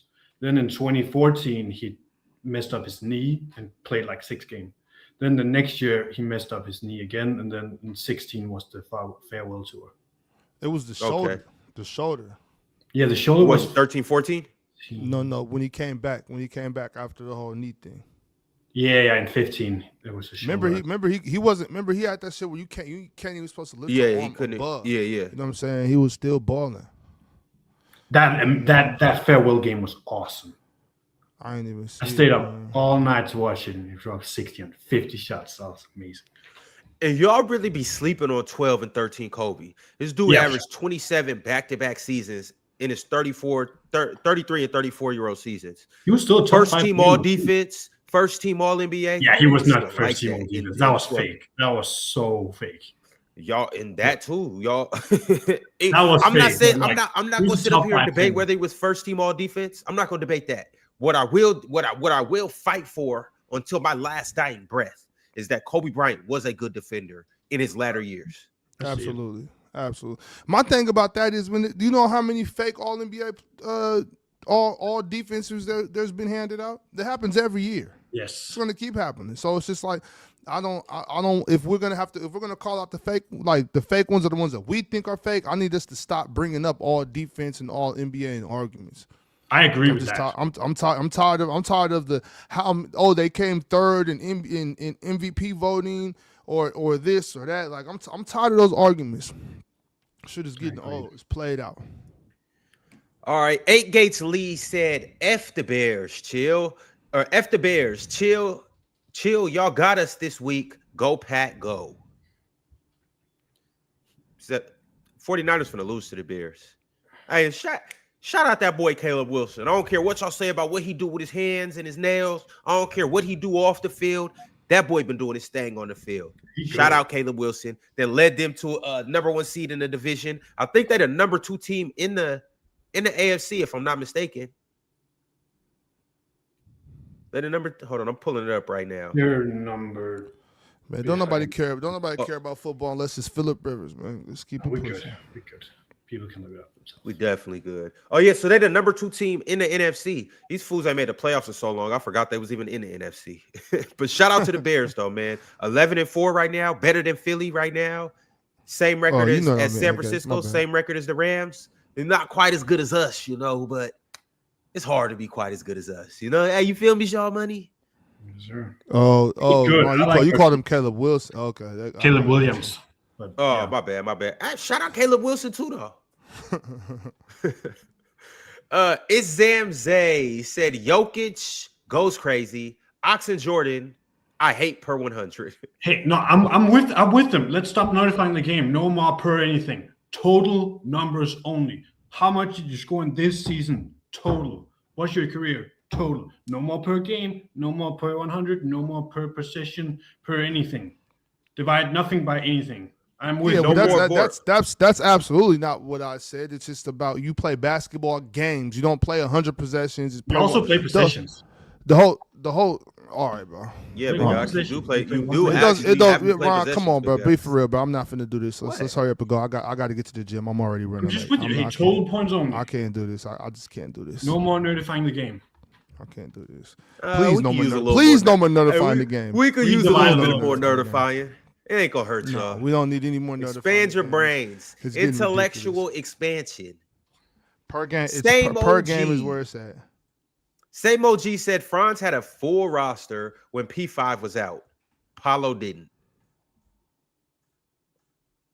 I'm not even going to get into this whole Paulo Franz thing. I'm not going to get into how you guys are doing Paulo dirty right now. It is what it is. Hey, just wait. Just wait. March will be here soon. And last but not least, MTEL22, the PCL champ. Yo, MTEL, you got to come on the show sometime soon. We gotta see you sometime soon. But MTEL said P5. Actually, let me text MTEL right now. He said P5 needs to be aggressive, but he's still high. But he's high value still. He's a great basketball player, man. All right, fellas, it has been fun. It has been real. Shout out to the Hall of Famers. Shaw Money, I appreciate you for coming through. Vale, stop ducking his fade. All the other Hall of Famers, stop ducking his fade, man. We need to see y'all on Fridays. My man, Worldwide Mace Television, we need to see you soon. Delsky, shout out to you for not being scared to come up here. Multi-Kenny, we need to see you soon. Cheese, where you at? Everybody, Bulletproof, where you at? Small Boxes, where you at? Shout out to Kingster. Shout out to Rob Deere. Shout out to DNE, MLV. We will catch you guys on Monday. It has been fun. It has been real. Spurs, go. See you guys. Send him his bread. Hey, well, if he don't pull up, it's my bread. All right, y'all. It was fun while it lasted. Go New York. No New York. No. We